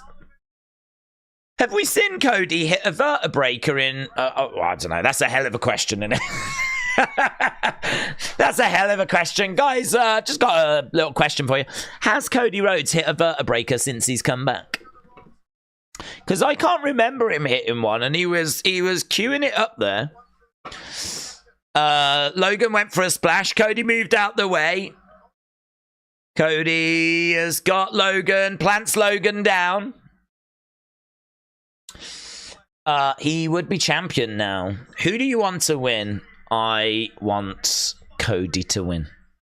Logan is so bad, said Steven. Larry said, I've never seen Cody hit a vertebraker since his return. Thank you, Larry. I didn't think so. I thought it was a banned move. I mean, maybe it is, and that's why he never hit it. Unless he goes for it again. Is he going to go for it again? No, he's going for a crossroads.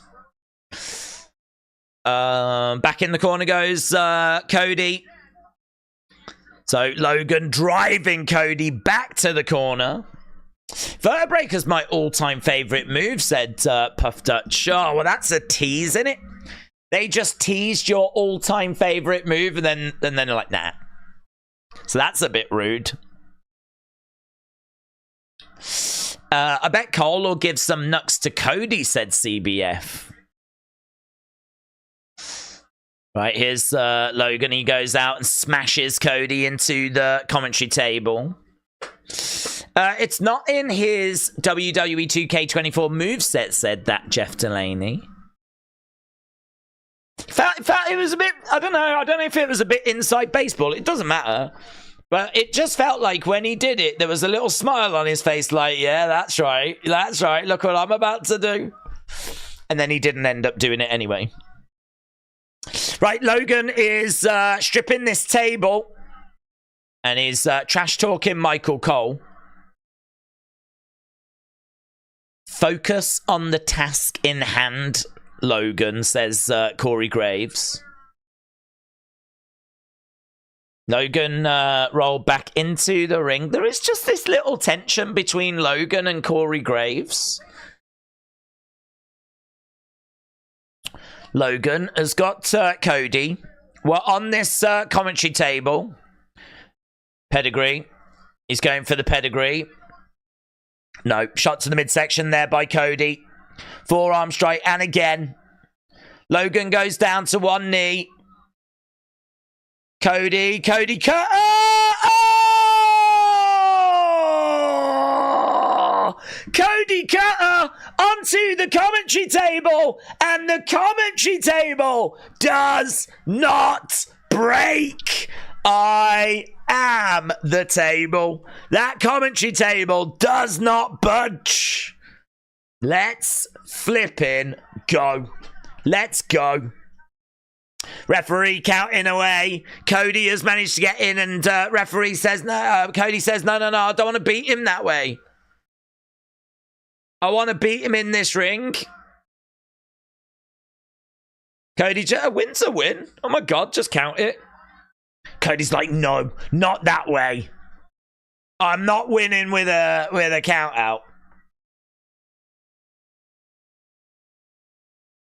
Cody getting back into the ring, stopping the count.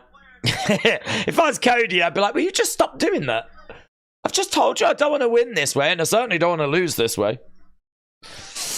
Oh, big right hand there by Logan. Cody went down. The titanium plated hand. Now is being placed on the table. It's going to be frog splash time. So Logan is climbing up. Logan, look at this shot, man. The shot pan him round as Logan is climbing up. We're going viral. He throws the prime bottle out. He spits it. Frog splash. And drives Cody through the table. Logan is boringly predictable, said Corbids. Prime is disgusting. That was a good camera shot, said CBF. It was very good. Very good. Right now is picking up Cody. Cody is being helped over back to the ring. Cody chucked into the ring. Logan is climbing up. Logan is perched. Frog splash. 1, 2. Cody kicks out. Cody kicks out.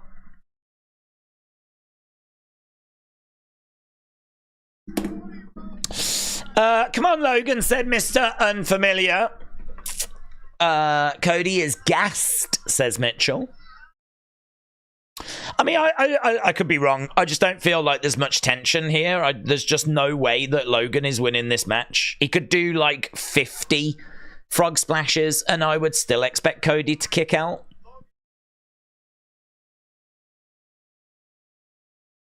I hate you.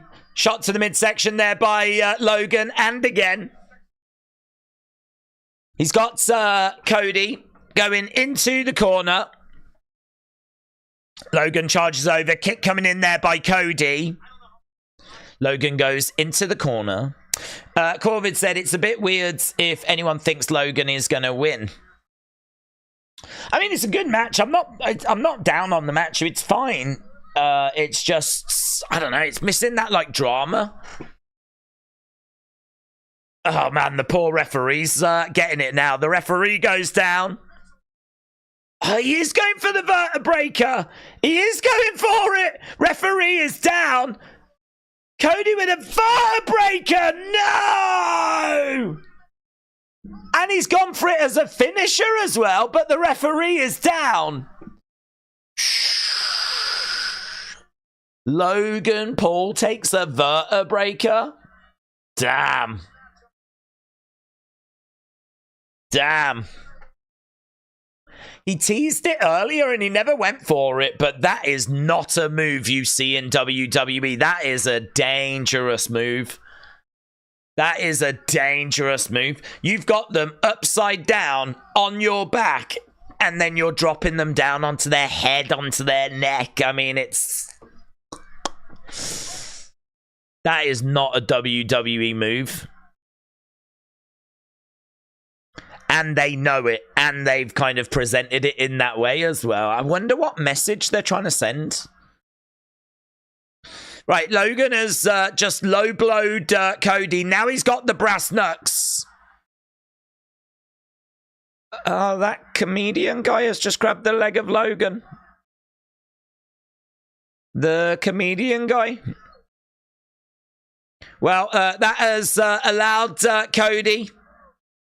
I'm Cody Rhodes. Boom. Crossroads. Cody getting up. He's got another crossroads. That's a great line, isn't it? I'm Cody Rhodes. B word. I'm not saying it. I'm not saying it. I will not sink to that level. 1, 2, 3. Cody wins. Cody wins thanks to the comedian.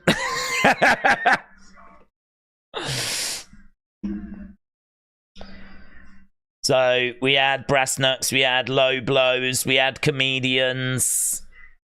Oh God, we had it all. What a time to be alive.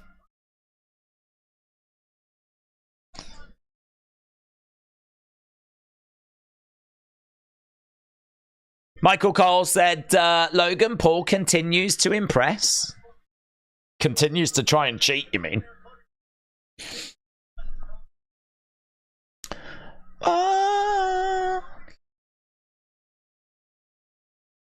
So, Crossroads and that vertebraker, man.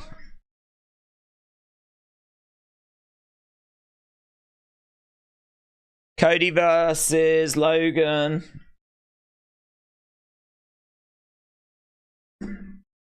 So Cody picks up the victory.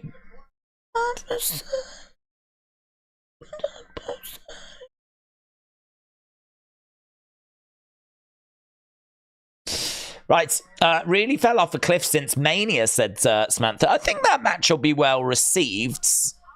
I think people will have been. I think people will have been into it. But it just lacked the drama, any drama for me. There was no way. But they still put in a fun match, fun performance. Right, let's get the poll, shall we, and see what people thought.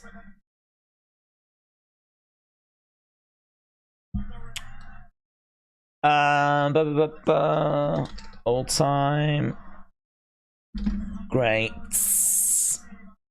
Absolute joke, says Matthew. Oh, you didn't like it? Oh, I'm really interested to know what people think here, you know. Cringe. I was entertained, said George Vlogs. Match was above average, but no one believed that Paul would win. That can't be helped. So Cody is in the ring. He's jumping out the ring. Logan is down. There's that comedian dude. It was okay, but it was predictable, said Dusty Buns. I think there wasn't enough build, said Christopher. Cody going over to the fans. There's a sign in the crowd that says Saudi Nightmare.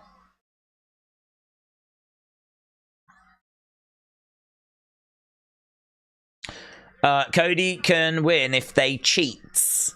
No surprises tonight. Would have been content with the Brock Lesnar return. I can't see Lesnar coming back until that case is sorted. He's involved in like legal stuff, isn't he? So I just can't see him. I can't see him coming back. Cody gets into the ring.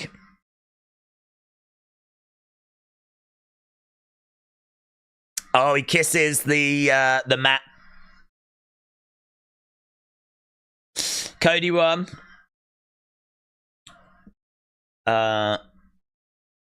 People need to remember all the top talent is hurt. Of all times, a pay-per-view was shown at a decent time, and this is the shiz we get, says Matthew. Oh, there's a few people not feeling it. That was interesting. Don't kiss the mat, said White Rabbit. Is Howdy coming? No, don't think so. I mean, we've just gone to a video package, so I really think it's not happening. Prime is so bad that even Logan Paul himself climbed to the top rope and spat it out, said Corvids. 6 out of 10. Oh, yeah, we should do that, actually. We do need to jump over and get a poll up, don't we?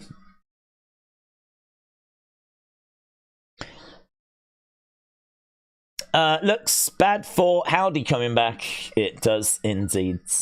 I feel like we were pretty confident it wasn't going to happen. I think the message was received. There was always going to be hope. But I think that they would have been a lot louder if it was to be King and Queen of the Ring. What did you score? King and Queen of the Ring. I must admit, like, it being on earlier, it's so weird. I would think that I would like it more, but I don't. It's like, I like things to be at the same time. I like that schedule. I like that routine, really. It's like waking up early to watch the show and you're still a bit like, It's just not quite the same. I'd much rather it be like at its usual time and we can go through our usual process.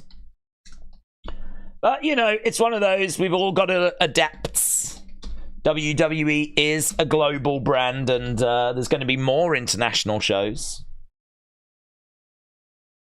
Okay, on the second channel, I have now put up the question, what was your score for King and Queen of the Ring? So you can go over to that second channel and vote. And the show has now come to a close. So we know that we're not getting anything else. We know that there won't be any Uncle Howdiness. No Uncle Howdiness, unfortunately. But you can vote here for what you thought about the main event match. You can go to the second channel and leave your score as to what you thought about the show overall. We'll get a few final comments, and then I'm going to obviously run away and start doing the work for the Nightbird video. Right, so Joey said, so basically SummerSlam will be the first PLE since WrestleMania to be in the United States. I think that's correct. Yes, I think that's correct. Thanks, Days, for this stream. Ghost Rob, shout out to you. Bubba Joe said, since they're acknowledging the codes, it's like, how many more weeks can we say, yeah, that's creepy? Well, I think that well, that's true. I mean, yeah, they are acknowledging them. And so when the codes do hit now, they are like, oh, there's that thing again. I think, though, I'm not so worried about that. I'm more worried about, have they got good content for the next few weeks for the codes? And I think they will have. You know, I think the codes have been really good. Even today's with that video, I thought the video was great. Not as many talking points on this one, which is good, to be honest, because I think that, you know, it distracts from the show, and this was a big show. So they could have always dropped the code right at the end, though, couldn't they? Like, the code could have dropped right after Cody, and then we could have scanned it, and now we could be investigating it. So I don't know, like dropping it early and whatever. I do always wonder what the thinking is, but I suppose, is it to get people talking about King and Queen of the Ring and just give a bit of a boost for social media mentions? Guys, the QR code just dropped on King and Queen of the Ring. Like, is it just a way of boosting chatter or something? I don't know why you don't just drop it. Like, people are waiting for Howdy or something at the end of the show, so why not just drop the QR code? But maybe you could make the argument, if they dropped it right at the end, people might be disappointed because they'd still be hoping for the group. So maybe you could make, but they dropped it earlier and there were still people hoping to see the group, wasn't there? So I don't quite know what the logic is for that. But either way, it is what it is. They dropped the ball QR codes. It didn't make any sense, said Robert. I don't know why, but I expected to see Howdy, says Deloney Boy. When is Wyatt 6 coming? This is turning into Via. Well, we're expecting them now to arrive. We think it's going to be June 17th, right? I think there's still a good chance it's Clash at the Castle. But June 17th is the date that is pretty loud, isn't it? That's the date that seems to be really coming through, but I think there's a good chance that they make their presence felt at Clash at the Castle. That would be a real shame for Nikki Cross to not be on that show. That would be a real shame. Austin said, more QR codes since no Wyatt 6. Mitchell and Brony are going to be happy. I would love it if Mitchell and Brony both get featured in a source code. Something like, this is for you, Mitchell and Brony. Something like that. That would be nice, wouldn't it? Mitchell said, what is your score for the show? I think this show was really solid. I don't think it's spectacular. I mean, there's not... the main event was what it was. I don't think the main event is a bad match by any means. I mean, I think it's very entertaining, but it just, for me, it misses something when you're really not in any doubt as to who's going to be winning, you know?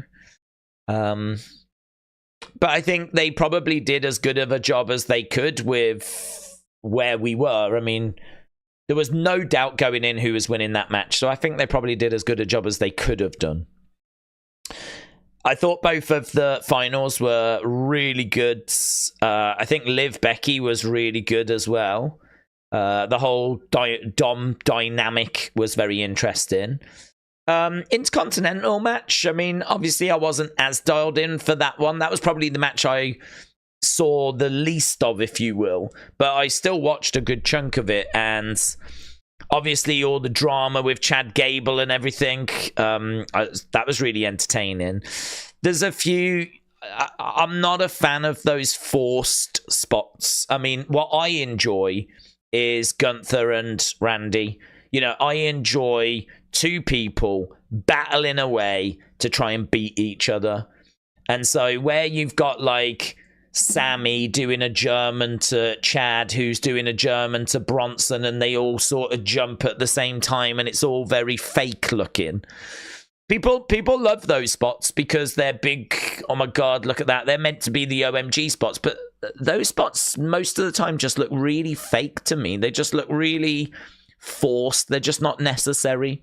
I'd enjoy the matches more without them.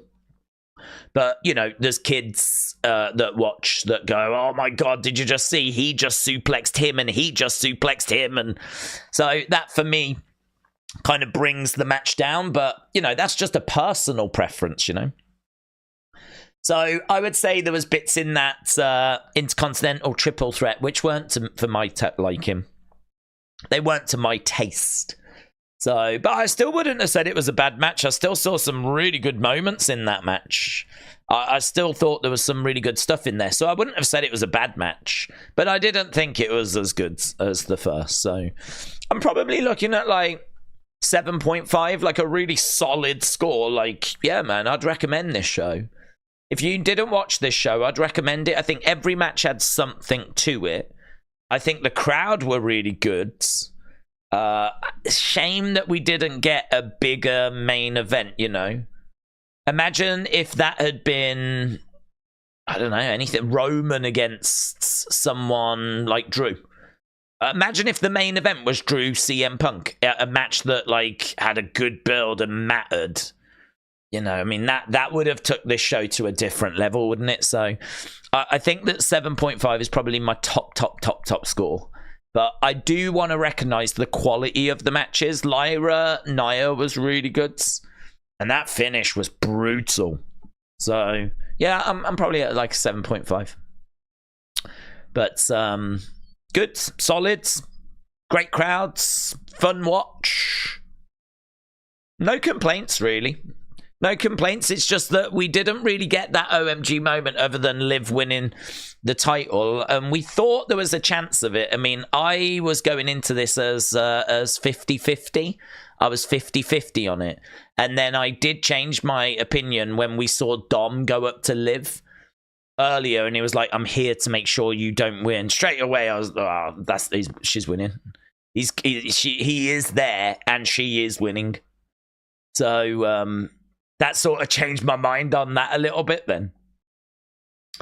So, yeah, that was probably the OMG sort of moment. But outside of that, nah, there was nothing there that really blew my mind, apart from just the quality of the matches, which was really good. So, yeah, I still got some from it, and I hope you lot did as well. Let's end this poll, shall we, and see where we got with the score for that last one. It was a great match, according to you lot.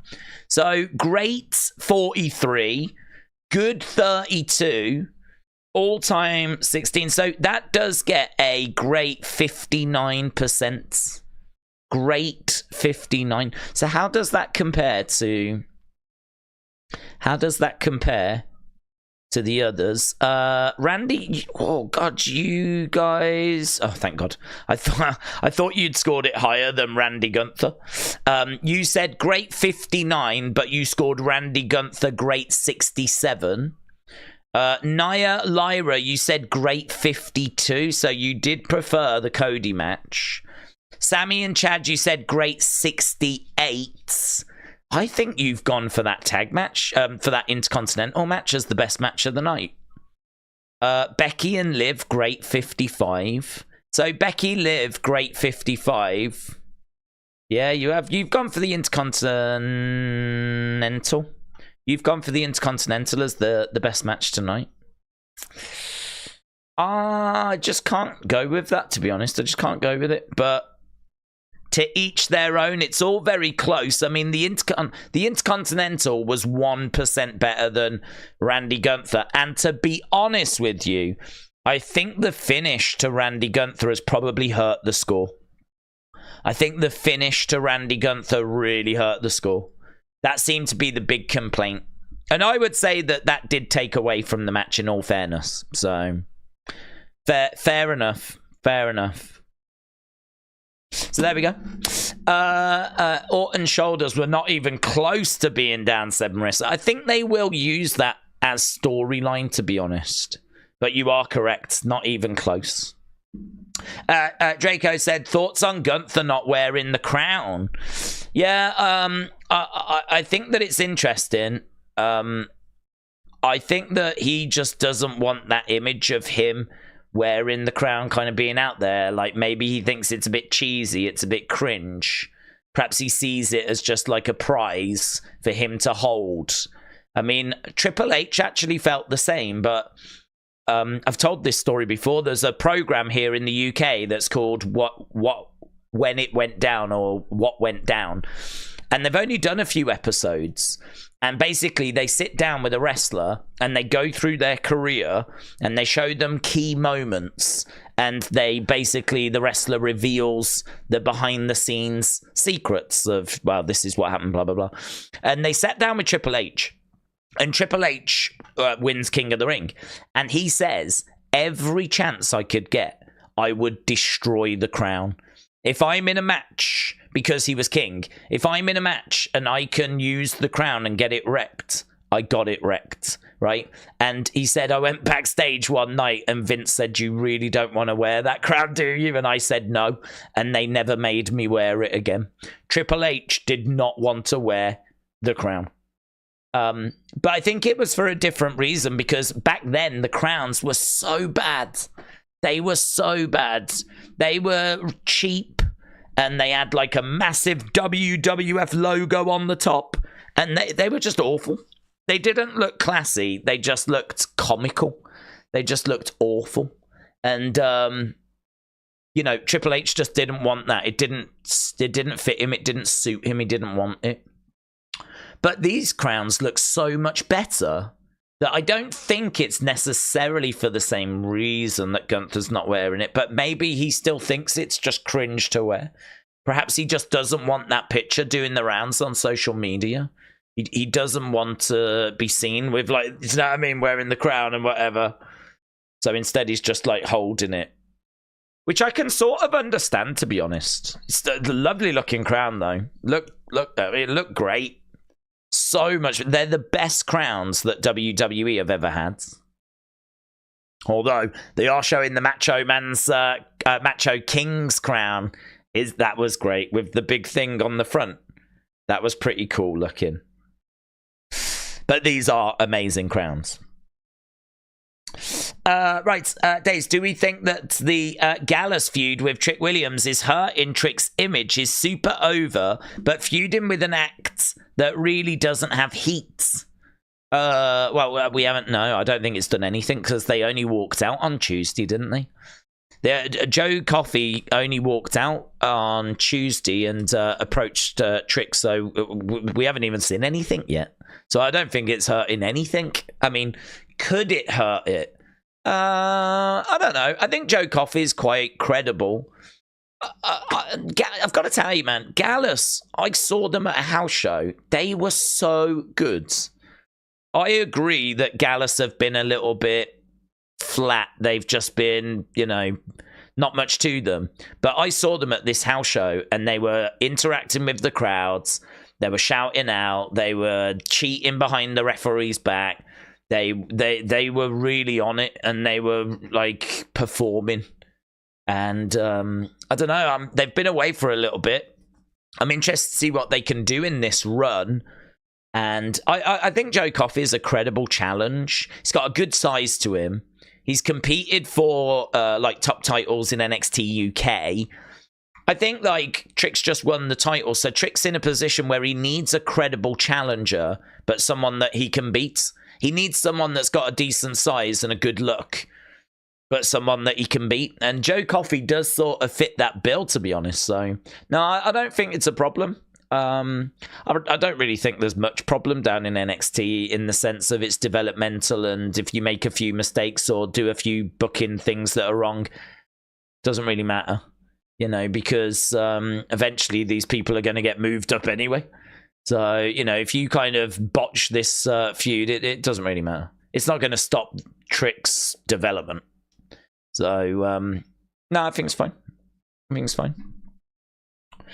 Leo said, I don't know how anyone has looked up the names from the cities on Thursday, but I think this is interesting. Eoxionia, which means goddess of celebration of early harvest. Ooh, that is interesting. I wonder if they do have some other meanings. That is interesting. So, what is it? How do you spell it? Xiona. I don't know how you pronounce that. So that one means what? The harvest, goddess of early harvest. I like that. Yeah, those cities are a bit stubborn, aren't they? Very good. Lovely. Charles, shout out to you, said, I'm sure I'm in the minority, but I'm disappointed that they're dragging the Uncle Howdy story out. I think people will lose interest. Okay. Chris, shout out to you. Or Charles, sorry, shout out to you. Yeah, no, I get where you're coming from. I'm all right with it, right? I'm all right with it because I feel like what we're getting now with the QR codes is very satisfying. I want the group to come in because I want to find out some stuff about them. I want to find out why they've got together. I want to find out where Uncle Howdy came from. I want to know how he's connected with Bray. I want to know who they're going after, why they're going after them. Like, I want them to come in because I want to learn those things. But I feel like I'm learning those things from these QR codes anyway. I mean, we've just seen the latest one, them breaking into someone's house. And the lead-in theory is that it may be Nikki Cross's house. So it's quite interesting because I think we are watching this group come together, and I think we're learning why they're coming together. Like, he wrote the notes. We saw why he wanted to recruit the different members. You know, Nikki, I was so sad to see you reach out and no one, like, you know, respond. And you know, we saw the messages that were being sent, and so a lot of the stuff that I want them here for, I'm getting. So I'm quite happy. I've got no complaints. I'm quite happy. I hope what that means is that when they come in, we don't have to wait too long till we get going, you know? I hope what that means is that we get a lot of answers and we know a lot of the things, and we can then just get going with feuds. And I think there's a good chance that's what we will do. We might not have to follow the same path as last time, because last time we had Bray. He came in and he spent ages explaining stuff, whereas I think this time we're actually using Nightbird to do some of that explaining for us. So to each their own. Some people are going to be down on it. People want to see them in. People want to see the costumes and all that kind of stuff. And you could be correct in that the majority of people are just not going to be feeling this. But I can only speak for myself, and that is that I'm getting what I want here, and I'm happy with it. Dusty Buns said, love everything that you do. Thanks for everything. Dusty Buns, shout out to you, my friends. Appreciate the kind words. Andrew said, do we think Cole gives Cody the brass knucks? Well, he didn't. And to be honest, I wouldn't have thought that he would, because I wouldn't think that Cody would want to cheat that way, because that's a bit weird for Cody to do that. What with him being a face. I mean, he didn't even want to win by count out, did he? So, a good thought. I mean, it definitely felt like Cole could be getting involved or something could be happening there, but didn't end up going that way, and I think for the right reason. So I think for the right reason. Mitchell said it's okay. We've still got another 2 hours. So yeah, a bit random that Peacock was saying this thing was going to go 7 hours. Bubba Joe said technically if he sent letters out, maybe the members didn't see them yet or they're not ready. Well, we were talking about the order of this earlier. I really don't know in what order all of this has happened, because we have been seeing those notes being delivered for a long time, right? Him leaving a note on a doorstep, you can find that in QR codes from weeks ago. So him writing the notes, that must have come before he left the note, and we've seen notes being left for weeks. So I actually think that they are together. I think they are together, and I think that they're getting ready to debut. It's just not quite yet.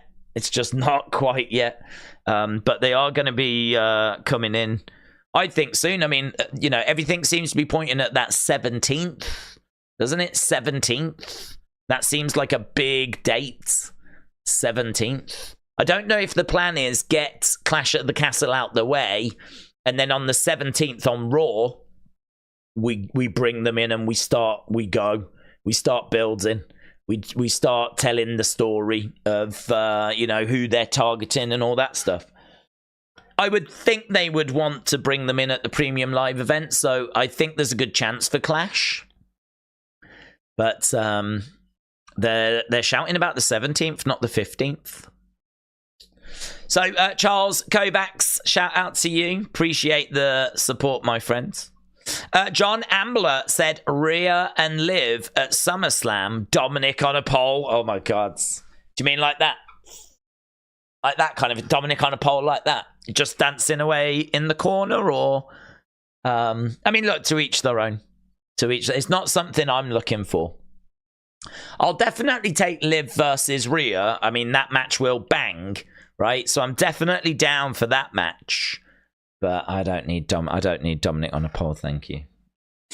So John, shout out to you. Bubba Joe said if he just sent the letters, then he could have not gotten them or not made the decision to say yes or no. Well, I think they're a little further along than that. I can't quite remember what was... I've deleted it now. I've took the page away. But on that website, there was an entry that was like family. And I feel like they are all together. For example, the therapist said, you've made some new friends. And he said, yeah, do you want to see them? Would you like to meet them? And so he was going to take her to meet them. So they must have been together by that point. They must have come together by the time that we got that Twitch stream. So the order of this, I think, is all messed up. I think it's all messed up. And I don't quite know what stage we're at. I mean, I really feel like, I mean, we're clearly in the final stages. But we did think that King and Queen of the Ring, going back a few weeks, was going to be the one. But just the QR codes just did not scream that it was going to be this as we got closer to it. So I'm looking at the 17th. I'm looking at the 17th. And I'm sure many of you are as well. Tamin Pasta said Hex is the first entry in the journal, and today we saw how Nikki was recruited. I think we're following the order of the journal to show how everyone gets recruited. So I like that, Tamin Pasta. I like that. I think that's good. So that would mean that potentially Eric Rowan is next. I like that. I'm going to jot that down. So Tame Impasta, Nikki first, just like how Hex was first. It wasn't the first entry, but it was, you are correct, it was the first of the 4 in the journal, wasn't it? The first in the journal, so very interesting. Very interesting. Right, I'm going to run away so that I can start work on that Nightbird video. I also want to do a review of the show, and I want to get your opinions. Then I'm going to see what time it is. So plenty of videos coming across the two channels. Big thank you to everyone that joined us. I know this was a bit of a strange stream because obviously it's always a little bit strange when we get a QR code. A bit strange because it was earlier in the day as well. So that kind of threw a few things out. But we've still managed to clock in with a 7-hour, 17-minute stream. So still no half measures, right? We've still properly delivered what we needed to deliver here. So I really appreciate the support. You know that. I'm going to go and work on the Nightbird video, pull together all the thoughts and all of that stuff, get that out. Do the review, do the opinions video, and see where we are after that. So thanks a lot for watching. Appreciate the support as always. And I will see you again next time. Bye for now.